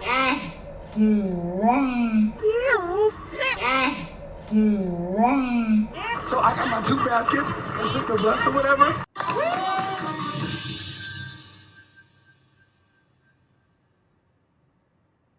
Wait a damn minute. We get down here, we get some free stuff. We're already in a recession. Times are hard. Why not just let us get the items and invest and be okay? We are black women. We care about our crown. Why not give back to the community and let us get the product? The tools, any other eviction. Then keep waiting for the free. Shout out to Christopher. Thank you for the flower, Jules. Appreciate you. Gemini, thank you for the gold coin, Jules. Appreciate you. Hit the like button. Hit the fucking dislike button. I don't give a shit. All views fucking matter. Subscribe if you are normal. Other than that, you can scroll the fuck on. Doesn't make sense. Was Nolan, I mean, obviously you were in the friend group, but the way the media makes it seem is that almost as if Nolan was the only black person in this whole friend group. Now, they don't even mention you. They don't bring you up in this whole thing when it comes to, you know, what happened at Horn Island. So what's your take on Nolan being, you know, presented as like the only black kid in a group of all these white boys? That's crazy, man. I know we spoke a little bit, but that friend group that I'm a part of to this day was the first. I'm sorry, y'all. This is not a distressed shirt, child. He just came from doing something in the mud or something, child. Something. Shout out to my girl. She said, Messi, he is part Zambian, half a tether. Who? Who? Your son? All right, well, he's allowed to go back. He gonna be fine. He might have to watch me if I gotta go. Shout out to Elizabeth. She's so crazy. Nolan being, presented as like the only black kid in a group of all these white boys. That's crazy, man. I know we've spoken a little bit, but that friend group that I'm a part of to this day was the first friend group I was in when I moved to Ocean Springs as a new kid coming in. I never knew any of them.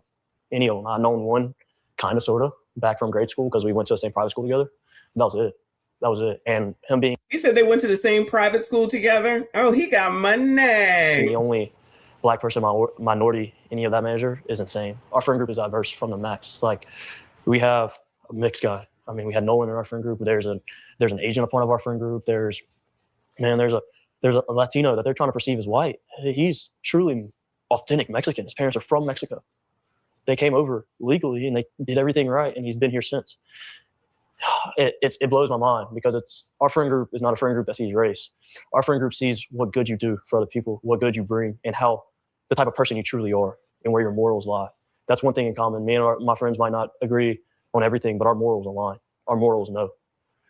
So for them to even make that narrative up really shows you have no idea what it's like down here on the coast. You have no idea how tight-knit Ocean Springs as a community is. You don't understand it. You don't see the thousands of kids in the high school football stands cheering their team on. Nobody cares what color you are. We're there to have fun and to just live. And that's how Nolan lived. That's how I live now. I've grown up and I have some more big boy stuff, but in high school, all I cared about was going to hang out with my guys. And I mean, on a personal level that leads off of it, is like, it got me in trouble with my girlfriend just because I want to be with the guys. I never once. Oh no, Trayston would rather be with the guys than be with his woman. Thought, man, they look at me different. Man, I'm kind of an outcast to them. No, all their moms have always welcomed me with open arms. Anytime I needed anything, I knew I could call them and their parents, and they would do anything in the world for me. So with Crump pushing this narrative, it's wrong. Yeah, it's completely wrong, especially about our friend group. Yeah, I find it, especially after talking to you, some of the guys, that it seems like there was an agenda. Yeah. But can you walk us through just your perspective from that day? I don't know if did you go with them initially? Were you a part of the group that went to Horn Island? So I wasn't, clear that up. No, I was not on the boat with them. Yes, I was a part of the group that was supposed to go out. So the only reason why I did not go on the boat is I got begged to go, but my uncle, we also took 12 people out on our boat, not including us 2 to 14. And my uncle knows the passengers wouldn't have helped.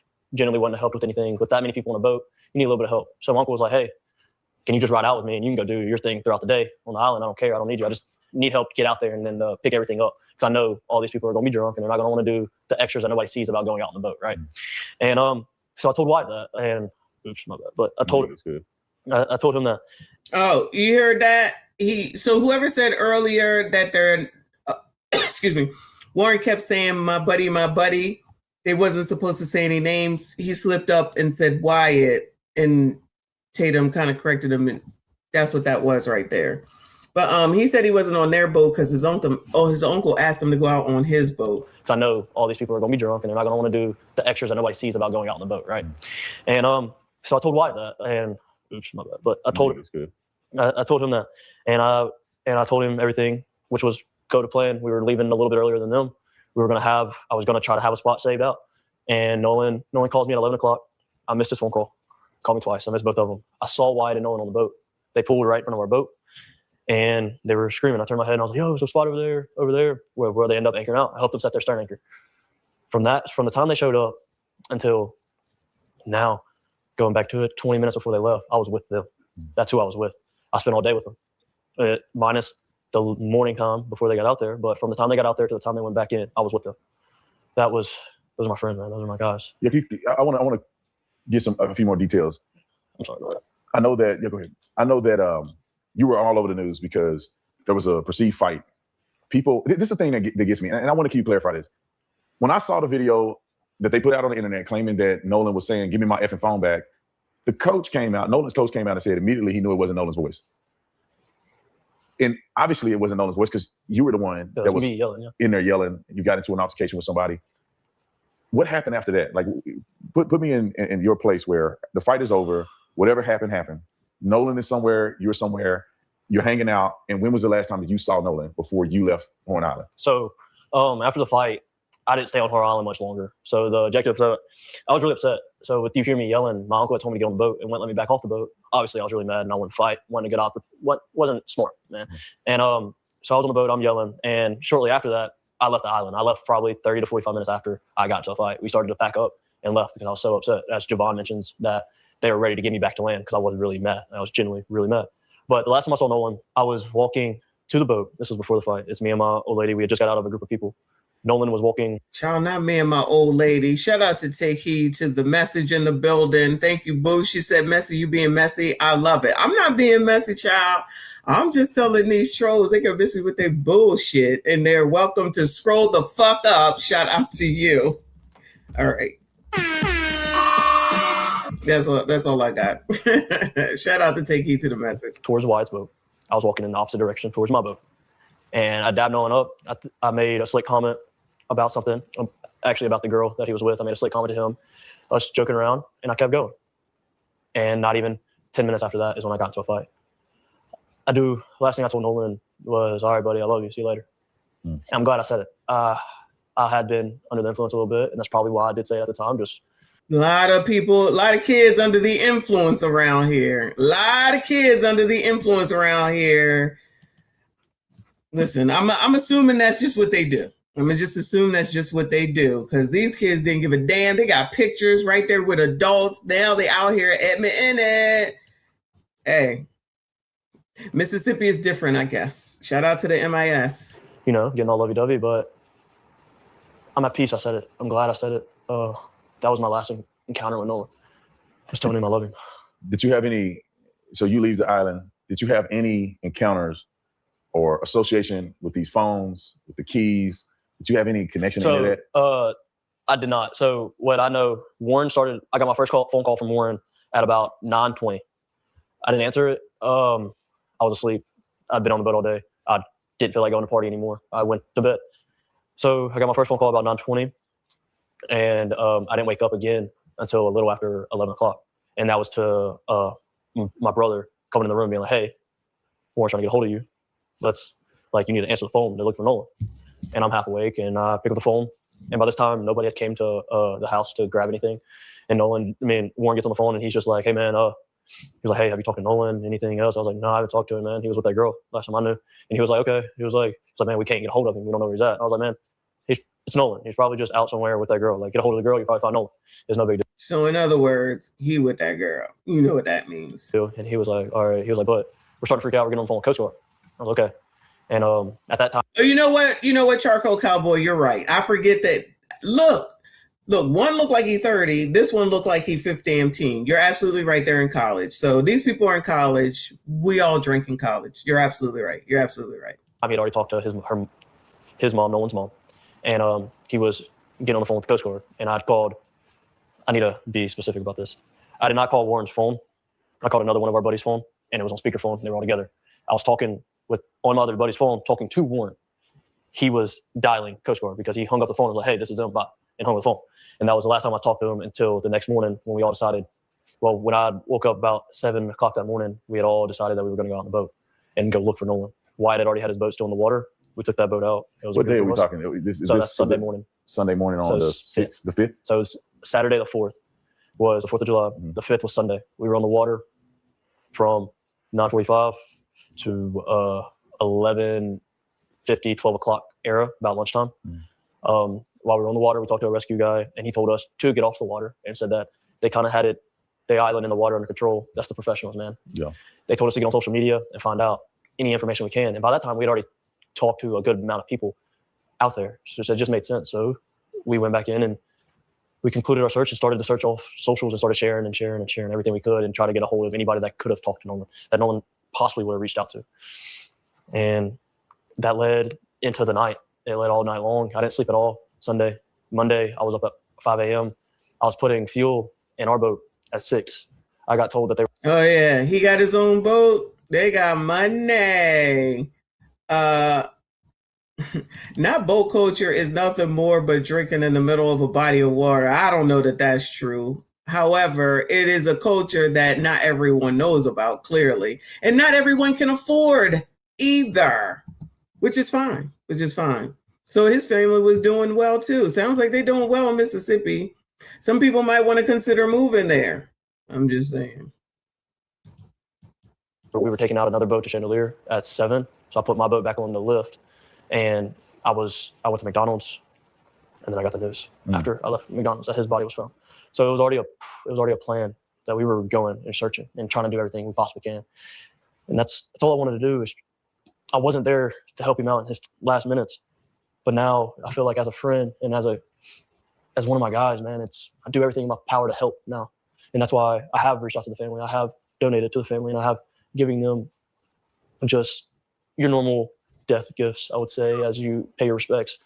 And do you think Benjamin Crump being involved in this case made it better or worse? 100,000% worse. Because why? Tatum gonna go after Ben Crump, period. Shout out to him for that, okay? You know, you love Ben Crump, you can love him, can't stand him. Tuesday, after where has your civil rights been broken? Where has it been shown? You brought Benjamin Crump to stir up a community that's already tight-knit. Yeah, we might not be best friends with everybody, but I promise, if you're talking about Ocean Springs as a whole, Ocean Springs is going to have Ocean Springs back 110%. We back each other. Everybody I've seen, we back each other. And for them to push this narrative and really push it just shows me is like you have no idea who you're dealing with or who you're messing with. And I think he's taking the grieving parents and manipulating and turning this and making it sound all bad because well, wash, rinse, repeat. That's what he does. Nothing's like that at all. No. Have you got death threats? Or, because I know that the other young men that I spoke to about this, especially the white young men, they're getting all kind of death threats. They're being accused of killing Nolan. Did you get the same backlash and threats that some of those guys have gotten? Yes, I've gotten the death threats per se, but I've also gotten the threats along the lines of where it's like I've been cast out of the black community. I've been called white. I've been called a wetback. What? All these things. I've been sent photos of me and my grandmother, and they've been told that she's the devil. She's just looking for the time to kill you. You need to be careful and blah, blah, blah. And it's like, man, if y'all want to know the story. I didn't think liberals supposed to be the kind ones. I thought the liberal ones, they love people. I thought the liberals were the ones who accept everyone. No. Progressives, Democrats, no. Oh, only when it behooves you, right? Got it. That makes sense. Oh, now he not black. That's typically how it goes. So that's just how it is. You don't do what we want, you're not black. You're not coming to the cookout. Your black card has been taken. Child, that shit don't mean shit. But if these people who all seem to have money, okay, because Tristan here clearly has money too, start sicking their lawyer on some people, we're going to be following that too. I think they should. He said him and his old lady. Child, how old are you? Me and my old lady. Goodbye, sir. The only people that showed up for me in my whole life has been my white side of my family. So, they don't want to hear that, Tristan. The only people that stood up for him is his white side of the family. Tristan, you're making it worse, boo. They definitely going to take your black card. That half of it. But for y'all to sit there and drag their name and to drag me down, and I'm supposed to be one of y'all, and you're supposed to... Tristan, maybe he's too young. Oh, this is a Z, right? Is this a Z? As he would be considered a Z. All these people be considered a Z. These are the ones that's supposed to be taking over. But over here on Democrat side, they're not giving shit up. That's why Maxine is still running again, and Karen Bass and whatever his name is in South Carolina. They not giving stuff up. Y'all gotta let the youngins take it over. We buried the 90s. Shout out to CGA. The 90s is done and gone. They ain't gotta do it the way that everybody else does it. But some people just can't let it go. Thank you, Sky Alex. It's time to let them take over. Let them take over. They already taken over. That's why they upset with, I think it's DSA, because those are the socialists of the Democrats that the Democrats allowed to get in there. So do I have to say now liberals, progressives, DSA, and Democrat? Do I have to say all four? So now that the DSAs are taking over, let these people make their decisions. Let these Z's do what they're gonna do. Let them do what they're gonna do. Now Democrats is worried. They got a lot going on, child. They got a lot going on. We're gonna get back into it. But I say, let them be, okay? I thought y'all said a while ago after Obama was elected that, racism was over. I never said that, but a lot of you liberals and progressives, and maybe they weren't called progressives, and Democrats said that racism was over because you had your first Black president, even though y'all called Clinton your first Black president, and y'all thought y'all overcame. Now look at where things are. Anyway, shout out to Trey. I appreciate you. He said that's what we call our girlfriends in Mississippi, old lady. He definitely did. That was too funny. I caught that real quick. I'm sure there's some feminist around here who's pissed off about that. Shout out to you, boo. I appreciate you. Have my back, and we're supposed to be in this together. And it's really eye-opening. Did it shock you that it turned this way? Meaning that, you see everything happen. Nolan was your friend. From all the young men I talked to, it seemed like Nolan. Hold on a second. Michael said, or Michelle, I'm sorry, said they didn't want the Coast Guard. Oh, yeah, he did say no to the Coast Guard. We did hear that because the captain of a boat is going to jail with alcohol, underage drunk people, and too many people on a boat. Okay. See, I wouldn't know that about boating. I could believe that, though. As a person who was just oppressed this morning, okay? I'm still traumatized from it. But that makes sense. But they freely are allowed to be out here on the water, clearly. They just go out boating like it's like, how do you have to be to run a boat? 16? You can't drink when you are driving. Golly, I'm glad I wasn't still intoxicated when he pulled me over today. I didn't even think about that part. Glad I slept it off, child. If you're on a boat, no age limit on a boat? Okay. So you could be any age. You don't have to have a license to drive a boat?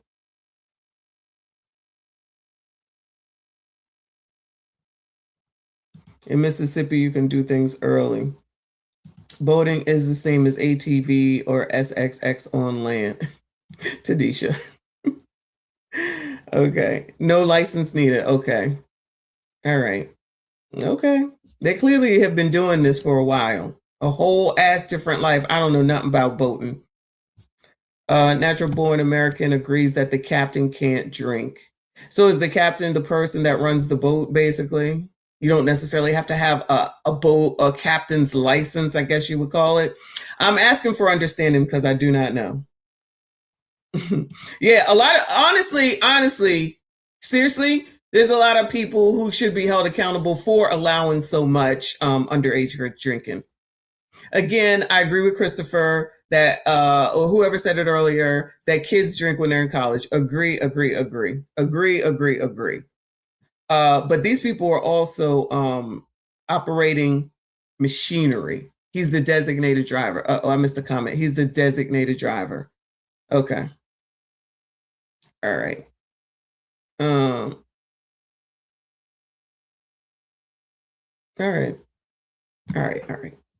right, come on, Chad. Was the life of the party. Everybody loved Nolan. He gets along with everybody. Everybody's cool. Everybody feels like Nolan made them feel like everybody's his best friend, right? I mean, everybody felt connected to Nolan. Were you shocked that it turned like this? I mean, where this community was tight-knit, Nolan's friend group was tight. He ends up losing his life in an unfortunate situation, which nobody knows exactly what happened. Did it shock you that it turned into some racial thing? Yes, racial, I do agree. Now, it going famous or going viral, that part didn't shock me. Thinking about it and being honest, like, that's not a surprise because everybody did love Nolan. Especially around here, everybody loved Nolan. So for people to repost that, they know Nolan. I mean, they know he did not have one hateful thing in his heart. And racism, no, that was a shock. That was a complete shock from his mom and from his stepdad. Like, that's a shock. Ooh, somebody who's admitting stepdad here. Trayston. Trayston. Did y'all hear that? Because, some people don't want to talk about this part and they just want to act like, everybody is Black because she identifies the phenotype as Black, then she's Black, even though we can clearly see that she's not. And we can clearly see that he's not all Black himself. Trayston, I'm talking about. I feel like this is the first time I heard somebody reference the dad as the stepdad. From his mom and from his stepdad. Like, that's a shock. That's an utter shock, because it's like, first off, I'm not gonna word this. Nolan wasn't fully black. Nolan's mixed. Nolan has a little bit of Asian in him. You don't hear that though. Wait, Tristan! Oh no! Somebody is finally in it. We already knew. Tristan said, "Oh, I'm going out with a bang. Oh, you gonna try to threaten me?" It's like, first off, I'm not gonna word this. Nolan wasn't fully black. Nolan's mixed. So in other words, he said, "Why y'all coming at me? I'm not fully black, but you love Nolan. He wasn't fully black either. One hateful thing in his heart. And racism, no, that was a shock. That was a complete shock from his mom and from his stepdad. Like, that's a shock. That's an utter shock, because it's like, first off, I'm not gonna word this. Nolan wasn't fully black. Nolan's mixed. Nolan has a little bit of Asian in him. You don't hear that though. You don't. So that's all right. We looked it up, but go ahead. Turn it as like somebody's harping down on Nolan because of the color of his skin. You don't know us. You don't know our community. It's crazy that people are just running with a lie. And it's so easy for people to believe it from the outside, looking into Mississippi's history per se. But it's like, you're looking at history. Let's go to each state's history. I bet they're not the best with black people. Like, no, every state, it's only Mississippi that's a problem. Like, obviously we know that every state has their issues, so there's no good place to live. So these narratives that these people are coming up with are so asinine is the word. But we because I'm black and they black, we all supposed to go along with the foolishness. That's why Ben Crump bringing up Emmett Till, and somebody else he brought up, I forget. It was somebody else. Somebody mentioned it. I forget what it is. He's sitting up here bringing all this on, and then y'all don't want to acknowledge the fact that the mama and Nolan well recognize their Asian parts of them.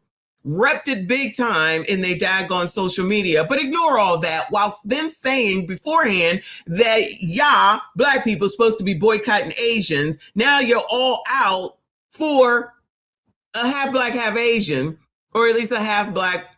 Well, actually, we don't know, because we don't know who the father is. We don't know.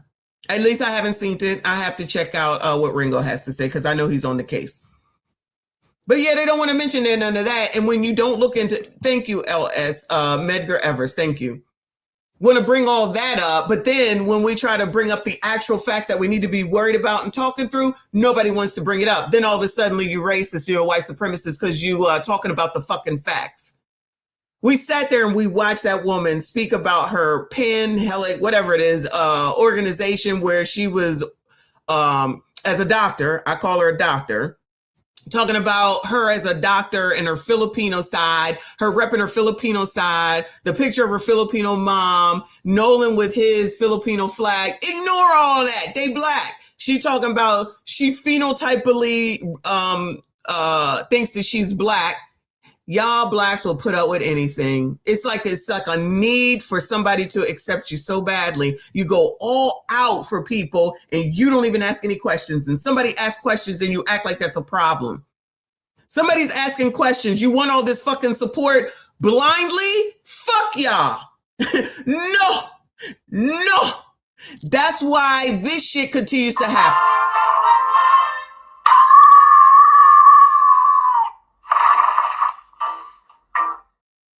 That's why y'all continue to fall over yourselves and end up in the same situation and end up with absolutely nothing. And who's going to have the benefit of all of this right now with what we see? Ben Crump, Al Sharpton, look like the NAACP, Jamal Bryant, the Walmsley family, all on a tragedy where you allegedly, meaning Crump, and Sharpton, are trying to get at the true thing. They're already blinding y'all with racism from the gate. Everybody is racist because you can go to any state and find the racism, y'all. Child, the NAACP and tried to tell us not to come to Florida because of the racism there. those MFers ain't left yet, so I'd be a little bit confused. I'd be a little bit confused at all these rich people with all their money telling other people what they supposed to do with their lives.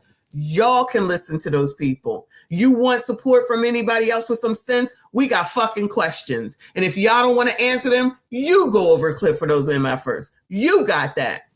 It will not be me. It will never be me. And you motherfuckers don't tell other people what to do. Imagine talking about the past and slavery and the racism whilst practicing trying to be the master of other people just because you're the same fucking race. How much sense does that make? How much sense does that make? You don't own anyone. You're not even barely taking care of yourselves. Black people about to be worth zero. Y'all out here fighting for people that you claim that you don't care about. Don't forget that you're down there trying to make sure illegals stay too. Don't forget that part. All that is liberal, progressive, DSA, and Democrat shit. Gentlemen, imagine if they was that faithful to y'all. Because this run by black women. Let's be honest right now, okay? The shit be run by black women. Driven, mind you, by black women. Imagine if they took this much fervor into y'all and having relationships and marriage and creating family. Imagine where the community might be if that would happen. Nope.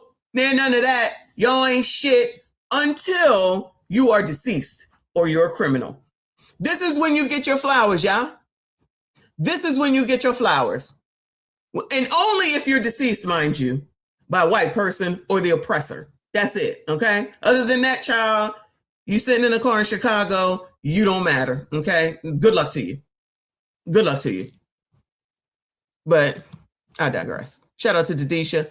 Did I just read this? Thank you. If I missed it, I'm sorry. Thank you for being a member. She said, Auntie, your new name is TT. Thank you for everything. I thought you already called me that, but that's all good. I appreciate you, boo. Shout out to you. I appreciate everything that you do. She is the code finder. She's the person that finds where everything is in this code that we're supposed to be going by. The code that has absolutely no rules to it. Ezreal, thank you so much. He said, Crump the Chump said, oh, he ain't black. I'm out. He didn't say, no, I know you ain't saying that about Wisconsin because that man is Hispanic, allegedly. But Ben's all good with being in the spotlight. He's stretching himself thin. But child, if they like it, I love it. Free will, child, free will. Ebony, I appreciate you. She said, Illinois is a stellar state. Separate us. Child, Illinois. I don't even know if I'll ever make it to Illinois. Y'all crazy out there. Or I don't know if you're there, but y'all crazy out there. Plus, y'all got no grocery stores. What I'm going there for? I mean, I wouldn't go to Save a Lot, but y'all got a Whole Foods. Y'all got the Aldi's left. Oh, yeah, no, I can't come out there. Thank you for another 5. We all bleed red, and it's all pink in the middle. I'm going to leave that alone. Y'all ain't shit. Shout out to the chat. Y'all crazy. All right, come on, Trayston. I'm done with this after Tracy because, as y'all always know, I'm hungry. On the outside, looking into Mississippi's history, per se. But it's like, you're looking at history. Let's go to each state's history. I bet they're not the best with black people. Like, people change. You learn history so you don't repeat it. Everybody knows that. That's what it's supposed to be. He's talking intelligently. I know that's not in the code. Craziest lie that you've seen floating around there about this situation? I know there's a lot of mysterious things, but like, to you, what's the craziest thing that you've heard somebody say about this? That my buddy in the photo was his lover. That was wild. That's been the utmost craziest. Wait, hold on. His lover? What? Wait. Child, what? Mysterious things, but like, to you, what's the craziest thing that you've heard somebody say about this? That my buddy in the photo was his lover. That was wild. That's been. We have heard that though. We have heard that though. Allegedly. No, we heard it, but that's allegedly a thing. That's been the utmost craziest because it's like, what? Like, where'd you get that from? Yeah. I mean, also the lies of just how racist Mississippi is or how racist the coast is and Ocean Springs. And yeah, no, you don't know this, man. Like, you have no idea. And maybe not for the rich people, because clearly these are all rich people. Maybe that's what it is. What I thought was crazy lie from the beginning was he's the only black person on the boat. He's the only black person on the island. No, Not at all. Like, not once. Like, where'd you get this background information from? How many people are on that island from your vantage point? On the 4th of July? Yeah. Thousands? 13 miles? Like, I mean, you're talking hundreds and hundreds of boats that are carrying minimum 4 to 8, 9 people. Like, I'm talking like on the lower end, and we're talking about smaller vessels here. Man, if I had to take a rough estimate in my area of the island that I was in, 400, 500 people easy. If I'm taking an actual estimate, about 400 to 500 people easy. In our group, in the group of, I would say, young adults that were in the group of Nolan Wells, 100, 150, 200 people. So the idea that Nolan went out with 4 white boys and they took him to a deserted island and he was allegedly last seen with a girl and they just abandoned him. What do you say to that? No. From the time they left, including myself, and also when I left the island, I could have named 50 people I really trust behind the helm of a boat that Nolan knew, that he could go talk to. Even if he was left, there was tons and tons of people out there. There was 10 boats that camped out at Horn Island. I know a boat that didn't leave Horn Island until 8 o'clock that night. Nobody would ever seen, take that back, nobody would ever left somebody on Horn Island. That's a place that everybody loves to go and hang out. That's their peace. Nobody wants to see anybody out there, especially in the boating community. And I can speak on that, like, genuinely. I grew up in it. That's absurd. It's absurd. So can you help me understand the fight a little better? Because I interviewed Warren, who's your friend, and he had made mention that his brother was involved in the fight. So can you explain who actually started fighting, and were you fighting his brother or were you fighting somebody else? Like, how did that happen? And I can see now, especially, it's all been blown out of proportion. But so originally, I'll go back a couple steps. Me and my girlfriend, I wouldn't even call it an argument. She was upset that I lost the lid to her koozie. I dropped it in the water. Generally speaking, that's how it started. And it all started over a biatch. Old lady, mind you, old lady. He lost the top to the koozie. I wonder where, in the water maybe? Oh, wonder why they didn't take no phones out there. I dropped her new koozie in the water.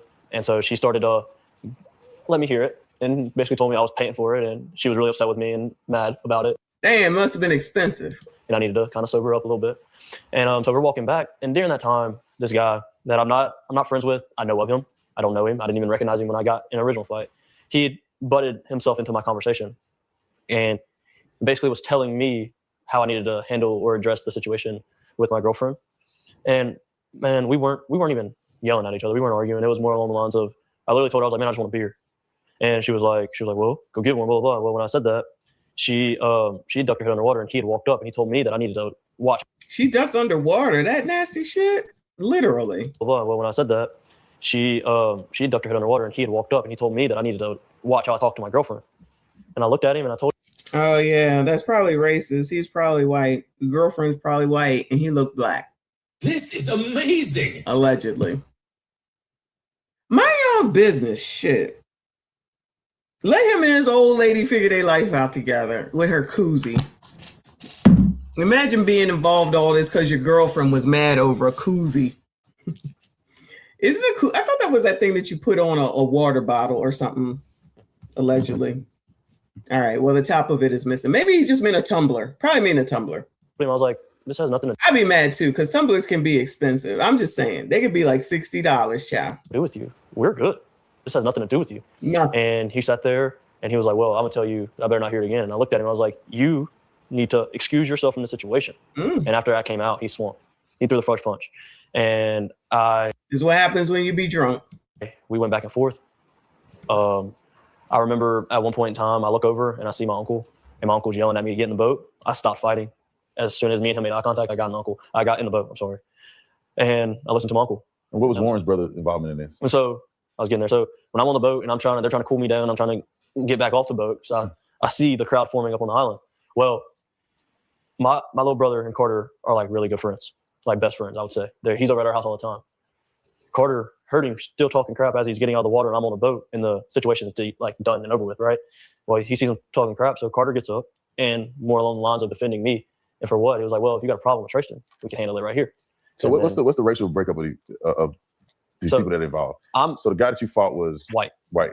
I'm the only black guy involved in this whole entire thing. Yeah. And at all. Like, I mean, I don't know. Carter. A shout out to me. Carter is white. the dude I got in a fight with is white. Exactly. Yeah. Here's the racism child, probably. They say, look, Negro, because I'm sure his girlfriend is white. Allegedly. So they're like, you're not going to talk to that white girl that way. We already watching your ass. Allegedly. But, yeah, they all white. They say, you're not going to do this, sir. Why are you not minding your business with him and this old lady? Anyway, let me rewind a little bit. Come on. The only black guy involved in this whole entire thing. Yeah. And at all. Like, I mean, I don't know. Carter is white. The dude I got in a fight. Child, his name is Carter. We knew. With is white. I was the only black guy involved with this. My girlfriend's white. My uncle's white. Shout out to me. Shout out to me. Tristan. I knew this. And that's what it was about. And that was probably the racism right there. I'm not going to have this little brown person talking to a white girl like that. Don't do it. All started over biatch, overreacting over a koozie. Oh, Lord, help your people. There was no other black guy involved. And I know Ben Crump tried to run with a story saying I was Nolan. Well, I was like, nice try. But there was another black guy on the island, so now your whole narrative needs to change again. Right. Like, you know what I mean? Like, but that was Carter's involvement, and that was kind of it. Like, after the fight, man, I remember getting off the boat. I got off the boat, and I walked up to the island. I was telling people, I was like, hey, like, I just need to cool off. Like, let me be. This is after everything is dispersed. There was no crowd anymore when I walked off the boat. And I was like, let me be. Well, again, my uncle yelled at me, and I was like, I don't care what you're doing. Get back on the boat. We're leaving. So I got back on the boat, and we left shortly after that. And well, at least I know you from the interviews that you've done. Some of the other boys haven't spoken out at all. Yeah. You've had a chance to use your voice to put the truth out there. You did an interview with, I think, ABC. And you also did an interview with Rolling Stones. That was my first interview, with Rolling Stones. The first interview was Rolling Stones, then ABC? And then ABC, yes. Now, from what... Did y'all see those interviews? I didn't know about that. Nicole, thank you for the flower jewels. I appreciate you. Y'all hit the like button for me if you're normal. Subscribe if you are new, if you're normal. Did y'all know he did other interviews? This is the first one I heard of, I think. I thought maybe who was the kid? There was the Nolan friend with a J on TMZ. Then there was the one that came out and they said that they didn't know who he was. And now there's Trace. And now all of a sudden, don't nobody know nobody. This is too much. It's too many people. You told me before this interview is that the Rolling Stones gave you a very fair interview. It seemed like the young lady who interviewed you articulated very clearly what you told her with no fluff, no nothing added. And she cared. She really did care. And she made sure that what she was telling was the complete truth behind everything with me, with my uncle, and then also fact checking on her side as being in media. And it all aligned, man. And when they came out with that, it was really genuine. When I felt that, it brought me to tears because it was like, that's the truth. That's exactly how it needed to be worded. And I appreciated her. I appreciated her a lot. And we took her out to Horn Island this morning to do another little bit. But she's done well, and that's the truth. Her story is nothing but the truth. Now, ABC, on the other hand, did they treat you fairly, or how did that go? So, I don't want to say they treated me unfairly. Wait. Who said that Nolan ain't black? He is not just black. He's mixed. He's Asian. So is his mom, who phenotypically identifies as a black woman. Phenotypically. That's what she said. So we don't know who his dad is, though. We really don't know who his dad is. So we could be wrong. People are assuming, of course, that he's black because of the father that's there, his stepfather, but he's definitely Asian. So the next question is, which the color community don't want to listen to, is where's his dad? And what is he? Since they want to ignore the fact that he's Filipino. I'm just saying. We not allowed to ask those questions. We just supposed to go along with this. His father could be partially Asian and partially black, which might make him more Asian than anyone thinks. But black people like crashing out for shit because of what people look like instead of asking actual questions. That's what questions do. They get you clarification, but that's considered to be white supremacy, Chad. The quotes that he used in the article, he did ask me for my permission on it. And I gave it to him to an extent. I changed up some stuff, and that he initially didn't change when he came out with it. And then the voice recording, that's really what gets me, because Leroy, if Nolan walked, he said if Nolan walked in a Chinese restaurant, the Chinese people would look at him as he's black. Stop the cap. When Nolan's mother shows up on the fucking TV, she look Asian. You stop that cap. She does not look like she's all the way the fuck black. So miss me with that comparison that makes no sense. See, y'all be reaching because you want racism so badly. You want white people to be responsible for this. You're the one that doesn't want to have any questions asked. You just want people to blindly follow like the typical liberal Democrat DSA progressive to just go along with any narrative and ask no questions whatsoever. Y'all continue with that. Because the same can be said about the damn mother who y'all allow to play in y'all's face. Who y'all allow to play in y'all's face and act like she ain't something other than black. But y'all go ahead and do that while they're millionaires now. And y'all still out here getting what now? Any reparations coming, child? Because y'all don't put this much energy into shit for black people. Not a GD thing. But say that you're so put upon. Maybe because you're on the fuck focus. Maybe that. But child, that's just crazy talk. Because it makes more sense to whine and complain and blame, get nothing yet again, but wild out while other people get shit. Aren't the Asians the one that got the Asian crime bill or something from Joe Biden, y'all? Bueller? Aren't Asians the one during C-19 that got an Asian crime bill or something? Help me understand. Is it a hate bill, an Asian crime bill or something like that? Remember that? And the Negroes, what did the Negroes get? What did the Blacks get? What did the Ebonies get? Huh? Did the NAACP come out and make sure that shit happened? Anything? No, nothing. Yet again, same old shit, different day. The Asian hate, the Asian Hate Act, is that what it's called? All right, whatever. I know it was something. I'm not sure if that's what it was called, but yes, I know that the Asians got something from y'all's boy Joe Biden. Remember Joe Biden, the person who y'all love to death? He ain't racist. We got more questions, but I tell you, if you have a problem figuring out whether you're for me or Trump, and you ain't black. Yeah, and so none of that is true. So Joe Biden wasn't the one that everybody was like, he the creator of the crime bill. The crime bill. Y'all love certain white people and other white people you don't. You know Ketanji's husband, y'all love him. Cam's husband, y'all love him. Serena's husband, y'all love him. Venus's husband, y'all love him. Bronny's girlfriend, oh my God. Any of you sassy straights to black want to come out here with a woman that's not black? What y'all gonna get, Bueller? Let me know. What y'all gonna get, Bueller? Huh? Are they gonna welcome y'all with open arms like they do all the black women with white men? Are they gonna congratulate y'all? Remember when Kobe died? Child, I could go on for days how y'all look like fucking idiots, thinking you're gonna tell me what to do when y'all ain't got the sense that God gave you.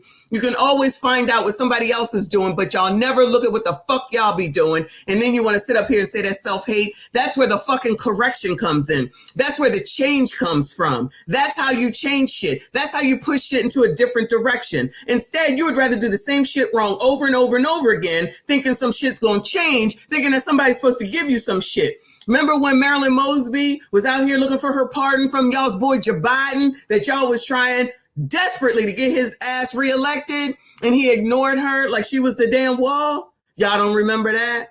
Oh, okay. So it was just a pick and choosing of which white people y'all like, but I'm the white supremacist. Y'all like all these different white people. Tadisha, in the code, child. Where that's at in the code. Y'all be out here talking about what other people do while not looking at what the fuck it is that you do to keep yourself in the same fucking position, thinking that it's somebody else's fault, not looking at the people that you choose to rock with, and then if we don't, then we the problem. No, I didn't vote for Cam. Fuck that bitch, okay? But y'all love her, even though she ain't black.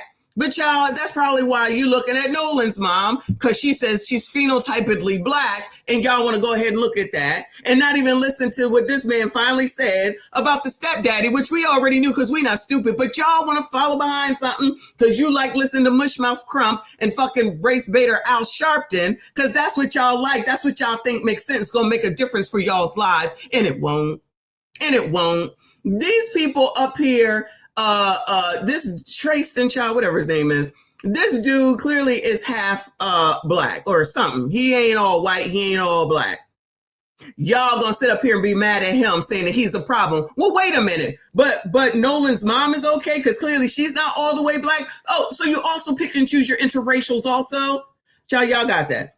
Y'all got that. That ain't what we do around here. That ain't what we do around here. You can talk all your bullshit all you want to. You still viewing the shit. I don't give a fuck. Ain't gonna change my mind. Go tell that shit to somebody else. Because I wouldn't listen to none of y'all because you ain't got no sense and you ain't got nothing that's in common that makes sense to follow. You don't follow any rules. You go by your emotion. And when you go by that, you always gonna get fucked the fuck up and ain't nothing gonna change. But that's what they do. They play on y'all's emotion. And that's why you got a whole ass black person with a ring in her fucking nose telling you not to support a whole ass successful black restaurateur with 2 fucking restaurants, mind you, and say don't patronize her because she went and talked to some white man. Because that white man is not okay, but all those Eve's husband, that white man is acceptable. James, thank you so much, hon. He said if he played ball with Nolan, why isn't he on the Ocean Springs Max Prep roster? He had to be semi-good to go overseas. You're putting this as questions. I don't understand what you're asking me, but thank you for the super chat. Christopher, thank you for the flower jewels. I appreciate you. Come on, y'all, hurry with this interview because these people starting to piss me off and I'm hungry. That's what the main people are listening to, right? They're not going in and reading in depth in the article and really seeing everything. They're just going off of what's on TV because people don't like to read these days. But how they made that and cut a lot of my voice sounded horrible. Sounded bad. I didn't like it. I didn't like that side of it, but it already aired. So what was I going to do? Really? And at one point, I could have sworn you said that you didn't feel comfortable doing the interview on camera. Yes. And did you do that because you didn't want to be visibly promoted on television, or what? How did that? So the side of that, and I didn't want to be on camera for 2 main reasons. I never wanted to do an interview and get famous. I never wanted any attention, per se, famous attention. I don't care about the negative side of it. I'm doing what I think is right. I never wanted any positive attention, let's say. All I wanted to be is for my guys to know that I had their back and I got Nolan's back. And I didn't want the investigation especially on social media side, I guess, and with Ben Crump and their legal team to go down the wrong path at all. That was my sole purpose, is to tell the truth and to clear up lies. When I talked to ABC, they wanted to do an in-person interview, and I told them no. I told them no because I'm getting death threats, and I don't like them. It is what it is. I'm not putting myself out there any more than I need to, and I'm not getting sit behind a camera and so for somebody to watch me talk about my best friend. And I told him, I was like, if you want to do an article, it's okay. I'll talk and you can do the article on that side of it. I never originally wanted to go on TV, period. He convinced me to end up only using my voice, which now I regret, and I wish I would have just sat in front of a camera so you can visibly see the cuts. But they manipulated the interview pretty well. They made it sound a lot worse. And I know for a fact, most of that interview, you can't understand me because I was in tears the entire time talking about it. When he asked me about Nolan's death, and he put it if you listen to it carefully, he cuts it and I just say die. Nobody wants to see him die. Don't talk like that, man. That's not what I said. I did say die during at one point in our interview, but I said we didn't want to see his life being taken from us, period. They didn't put that. They twisted some things around and they almost made a different narrative to where it's like now people are coming out and lying. And it's like, man, no. Yeah, I was wondering if you were gonna. I remember I was like, I could have sworn he said he didn't want to be on camera, and they put your picture all over the news. I mean, how did you feel about that? Was that something that you were okay with? I must have missed this. I don't know what they're talking about. I don't remember no ABC article with a voiceover or whatever. James, I appreciate you. My question shows willingness to lie.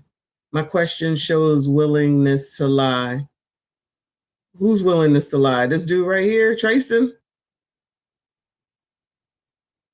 I don't. Okay. Thanks. Thank you.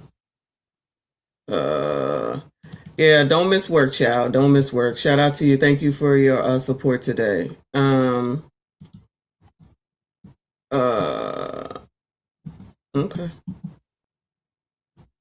All right. It's the interview that you hear his voice say nobody wanted to see Nolan die. Yeah, I must have missed that one. It's a lot going on. There's a lot going on. I'll see if I can find it. I'm doing it, or I kind of accepted it. I accepted it because I gave Rolling Stone permission to do it. So I know that's where they probably got that original photo of me and him standing next to each other. But still, that's kind of weird that you tell them, oh, I don't want to, even if you gave you the permission to Rolling Stones, you go, I don't want to be on camera. And they put your picture up there on camera anyway. I agree. It's weird. Yeah. It's weird. It's odd, but I generally speaking, man, like I'm worried about my family's safety, but I have no regrets in what I've done and what I've said. Not one. I sleep better at night now that I've spoken up, and I felt like I've done my part of the good, and I'm willing to help any other time if anything else pops up that I can't help with. And I genuinely just want the truth to be heard about it all. And it kills me and it breaks my heart that my best friends are going through this. Like, this is at home. This isn't something I'm just watching through a screen, listening to you talk about it or listening to somebody else talk about it. I'm living this. I'm getting the calls from my buddies crying, asking me how I'm not scared out of my mind. How am I okay dealing with all this? So one thing that kind of stood out to me, there was a big contradiction on television, was you said in your interview that you were really, really good friends with Nolan, his best friend. Nolan's mother said on television that as if she don't even know you and she don't know who you are, and you're definitely not, at least is what she alluded to, you're definitely not his best friend. So west the truth in that, and how did that affect you? And why do people now try to act like people can only have one good friend? That clearly they use best friend down here. Like I'm not even sure. Like it's just a thing. They just everybody's a best friend. Okay. I think people. I don't know. They, as a person who always said everybody ain't your little friend. Clearly they call each other best friend. Child, they call their women old ladies. It's different. Before they were police officers of the law, they were slave catchers. After Civil War, the U.S. used their fine skills and made them police officers. Well, thank you for information we already knew. What is the point? What is the fucking point? An oppressor pulled me over today and it was fine. What do you want? So you are one of the people that ignore everything that happens every night and every day and every weekend, only for the ones where the police come in. And then that's when it's an issue. And you don't think that's a problem. All right, whatever. Stay over there with the liberals, the DSA, the progressives, and Democrats, and y'all enjoy it. How did that make you feel? So yeah, so she originally touched and she said that we weren't childhood best friends. And she's not wrong. She's not wrong. I moved to Ocean Springs in 9th grade. I met Nolan in 9th grade, as I've stated in my Rolling Stone interview. Nolan was my best friend though. She can believe it or not, that was my best friend. No, me and her never had a sit down in-depth conversation like me and you're having now. It was always, hey, how are you doing? I've been to her house multiple times. I've taken Nolan to school multiple times. I thought she didn't know who he was. Ain't this the one that she didn't know who he was, but she was over there? What are we talking about? He was over there and said hi and took him to school, but she didn't know who he was? Left my vehicle at her house multiple times, even including the new vehicle I just got has gotten left at her house.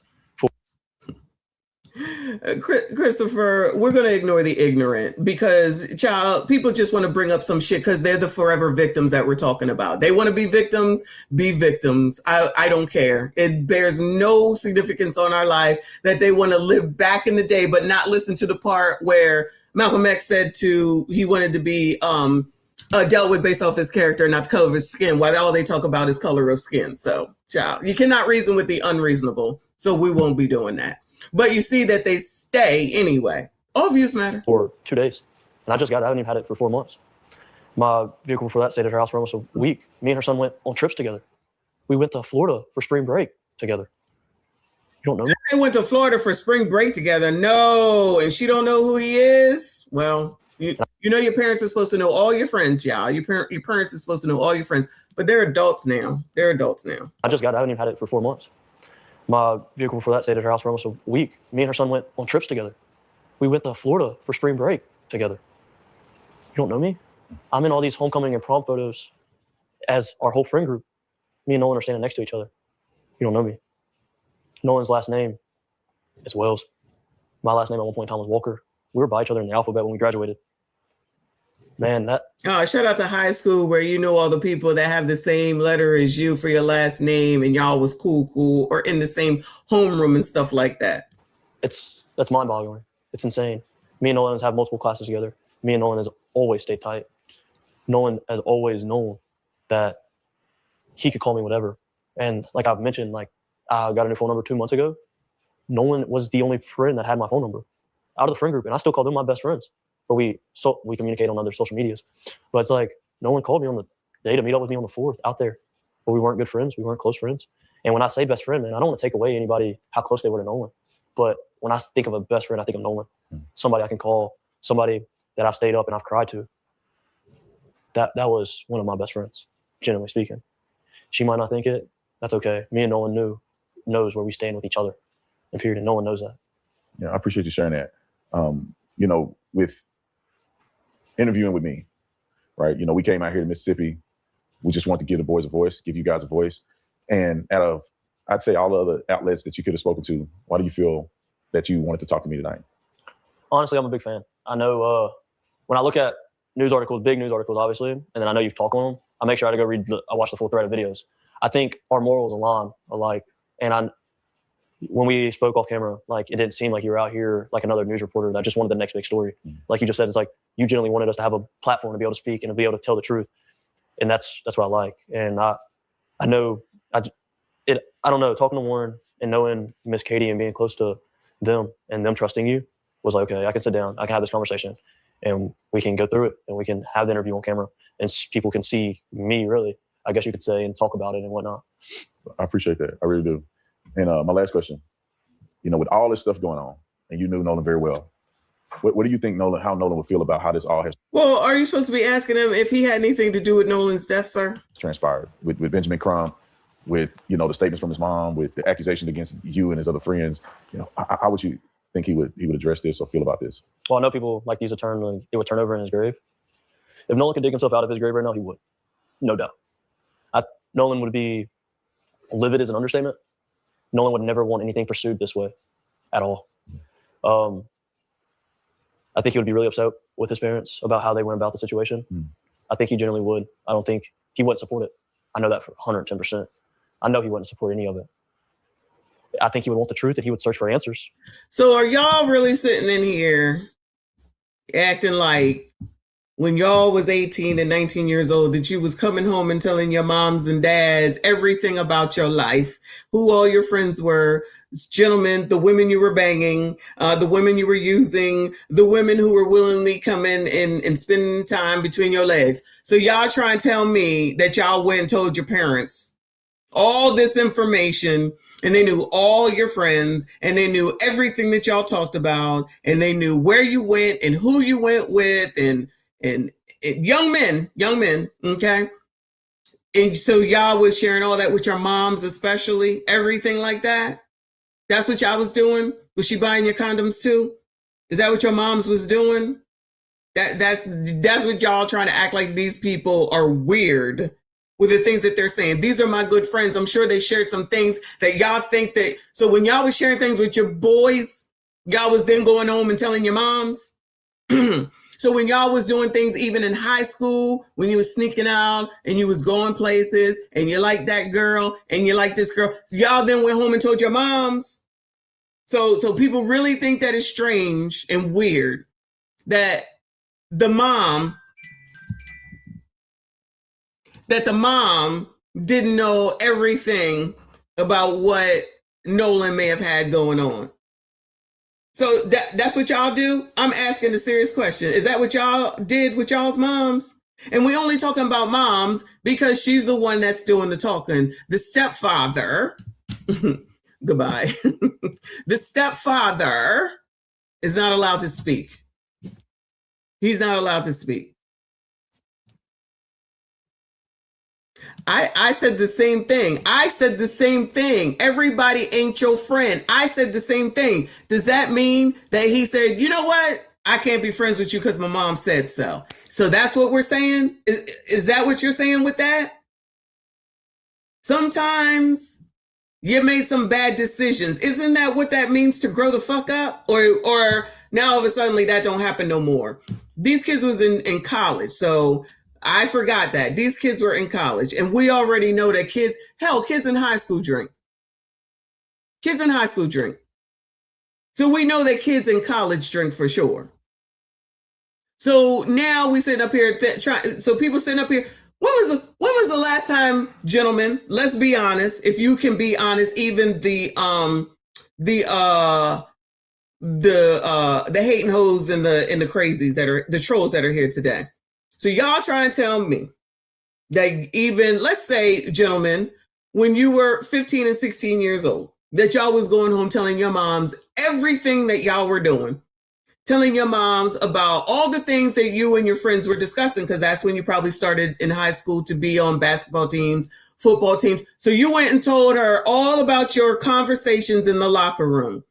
So you told your moms everything that he did, that he told you about, and everything that he did that he told you about, even though you wasn't doing it yet. So y'all telling me that y'all went home and told your moms all that. So you're telling me that every single dude that was on the football team that you was cool with, that y'all was hanging out with after, that y'all was macking on the same different women after girls afterwards, y'all went home and told your moms all this.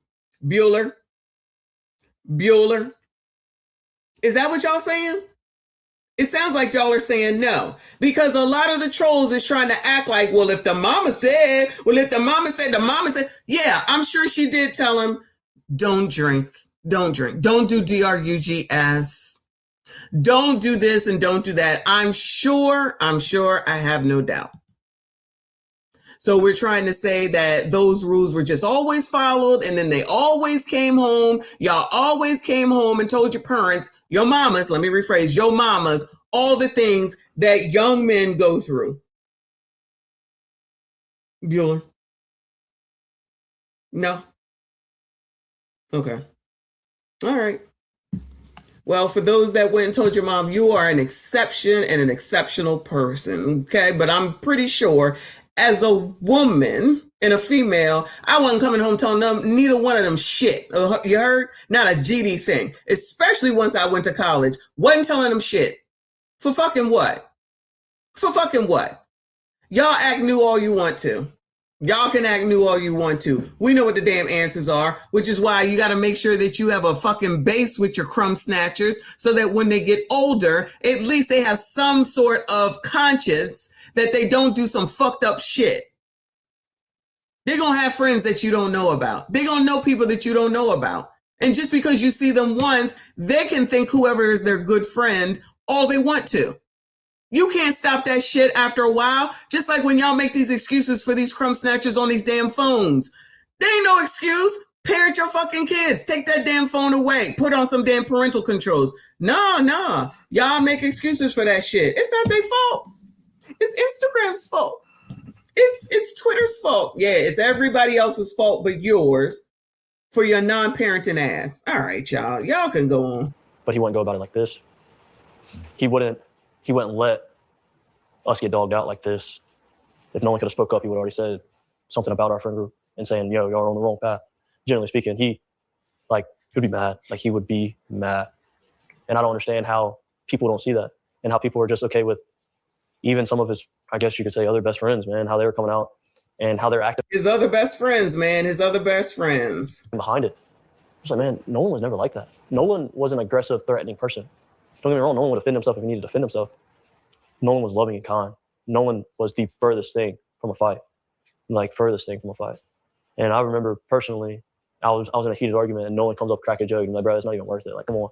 And it's like, that just shows his character wouldn't be like this. I know he wouldn't want people chanting at his funeral. I know that for a fact. Oh, you mean like justice for Nolan? Oh, you mean having a rally as opposed to a funeral? I know nobody would want me or the rest of our friends to get dragged through like this. I know he would want all of us to feel comfortable going to that funeral, and all of us didn't because we're scared. And that says a lot. We're scared to go in our own town to who we call our best friend. We're all over his socials, man. I don't know how you're discrediting and thinking that we could have hurt him. We could have known somebody that hurt him. Because I told everybody, I would put myself in whatever position he was in 100 times before I let him pass away. And I mean that. I genuinely mean that. That dude, he was so loving and so kind. It's just wild. It's crazy. It's wild and it's heartbreaking. Yeah. Well, I appreciate you having the courage, man. All right, Trayston. Lord, that's all I got in me today. Sheesh, that's too much. So if you don't like Tatum, that's fine. He's not my number one go-to or whatever, but at least he has the courage to go and hear the other side and ask the damn questions. We have to look at this. Oh, look, Black people mad I exposed the truth about Nolan Wells. We gotta look at that tomorrow, y'all. I can't do no more today. Can't do it. But instead of not being able to accept you know, the fact that he went down there and did it to at least get another side, you would rather just say, oh, he's a child, all the typical phrases or whatever. It ain't got nothing to do with getting the other side of the story and hear what somebody else has to say, because Ben Crump ain't gonna do it. He's just gonna keep telling y'all Emmett Till and Medgar Evers in the deep south of Mississippi, and y'all fall hook, line, and sinker. Ain't doing shit in order to move the needle and to find shit out. Still ain't giving up that phone from what I understand, but that's the person that y'all got y'all faith in. Cool. Get that damn GoFundMe up to $850. Ava Burson, thank you for the Uncle Alert. I appreciate you, hon. Shout out to Michelle with the Silver Star. Thank you so much. I appreciate you. And Melissa, thank you for the Silver Star. I appreciate you too. Shout out to all of y'all that are at least willing to come here and have a civil conversation instead of saying a bunch of bullshit that ain't gonna move no needle forward and don't prove nothing and don't mean nothing at the end of the day. Go take your ass on over there to daggone Ben Crump or whoever the hell else that you want to take them to, because y'all sound crazy sitting up here for 4 hours listening to some shit that you don't even like. But that's okay, because all views matter. Shout out to all of y'all. I appreciate you. Shout out to Launch Stream sponsor. Thank you so much.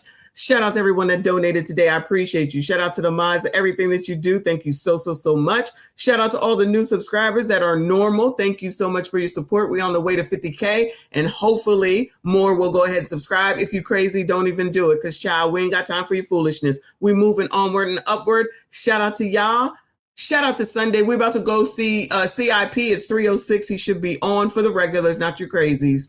Let's go support CIP with the Soca Sunday. I appreciate y'all. Hit the like button for me. Hit the dislike button for me. I see you all in the... And now another anti-ruckus rant brought to you by the community. Viewer and audio discretion is highly advised. The community wants to take the word and hold up hoes, whores, OF people, people who put out STD named lip gloss, people who have slept with anybody and everybody at any time, people who talk about the AB clinic like they go into McDonald's, people who just say whatever comes to their mind, people who make songs about scamming, people who like people to pee on them, people who like to hang out with people that could be ABCD, but because they have enough money, it's okay. And then say that that's woman empowerment. So to be a whore is woman empowerment, and that's who runs the community.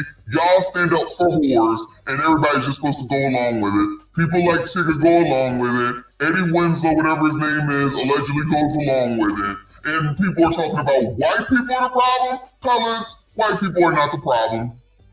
I don't care. Say what you want. White people is not the problem with the community. It's the fact that black people listen to famous people with yellow hair, pink hair, blue hair, nose rings, eye rings, tongue rings, lip rings, cheek rings, throat rings, boob rings. That's the problem. Liberals, progressives, and Democrats. That's the problem. Unfortunately, it always comes back to political, because child, none of these people have subscribed would be a conservative person, even though black people are supposed to be conservative. And I still would like someone to answer the question. I know it's not a video that people are liking. That's okay. It's still there to watch. Which ancestor would come back today and say, thank you all for continuing my legacy? Which one? Name them. Which one? Name them. Will come back today and say, you guys are doing a great job.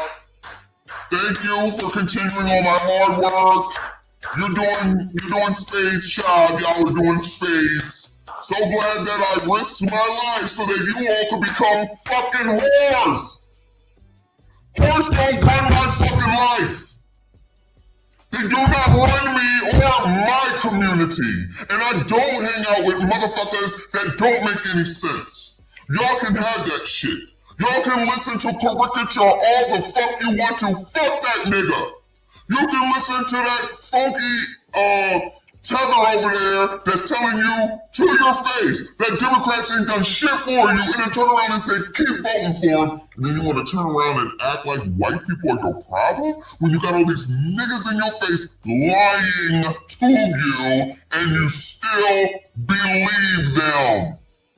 And then you'll make some fucked up excuse because you fucked up and say, but white people do it too. But black people do it too. And yet black bitches always looking at white people for what the fuck it is that they do and then turn around talking about racism. Make it make sense. I still ain't seen to where, child, what is her name? Blonde hair.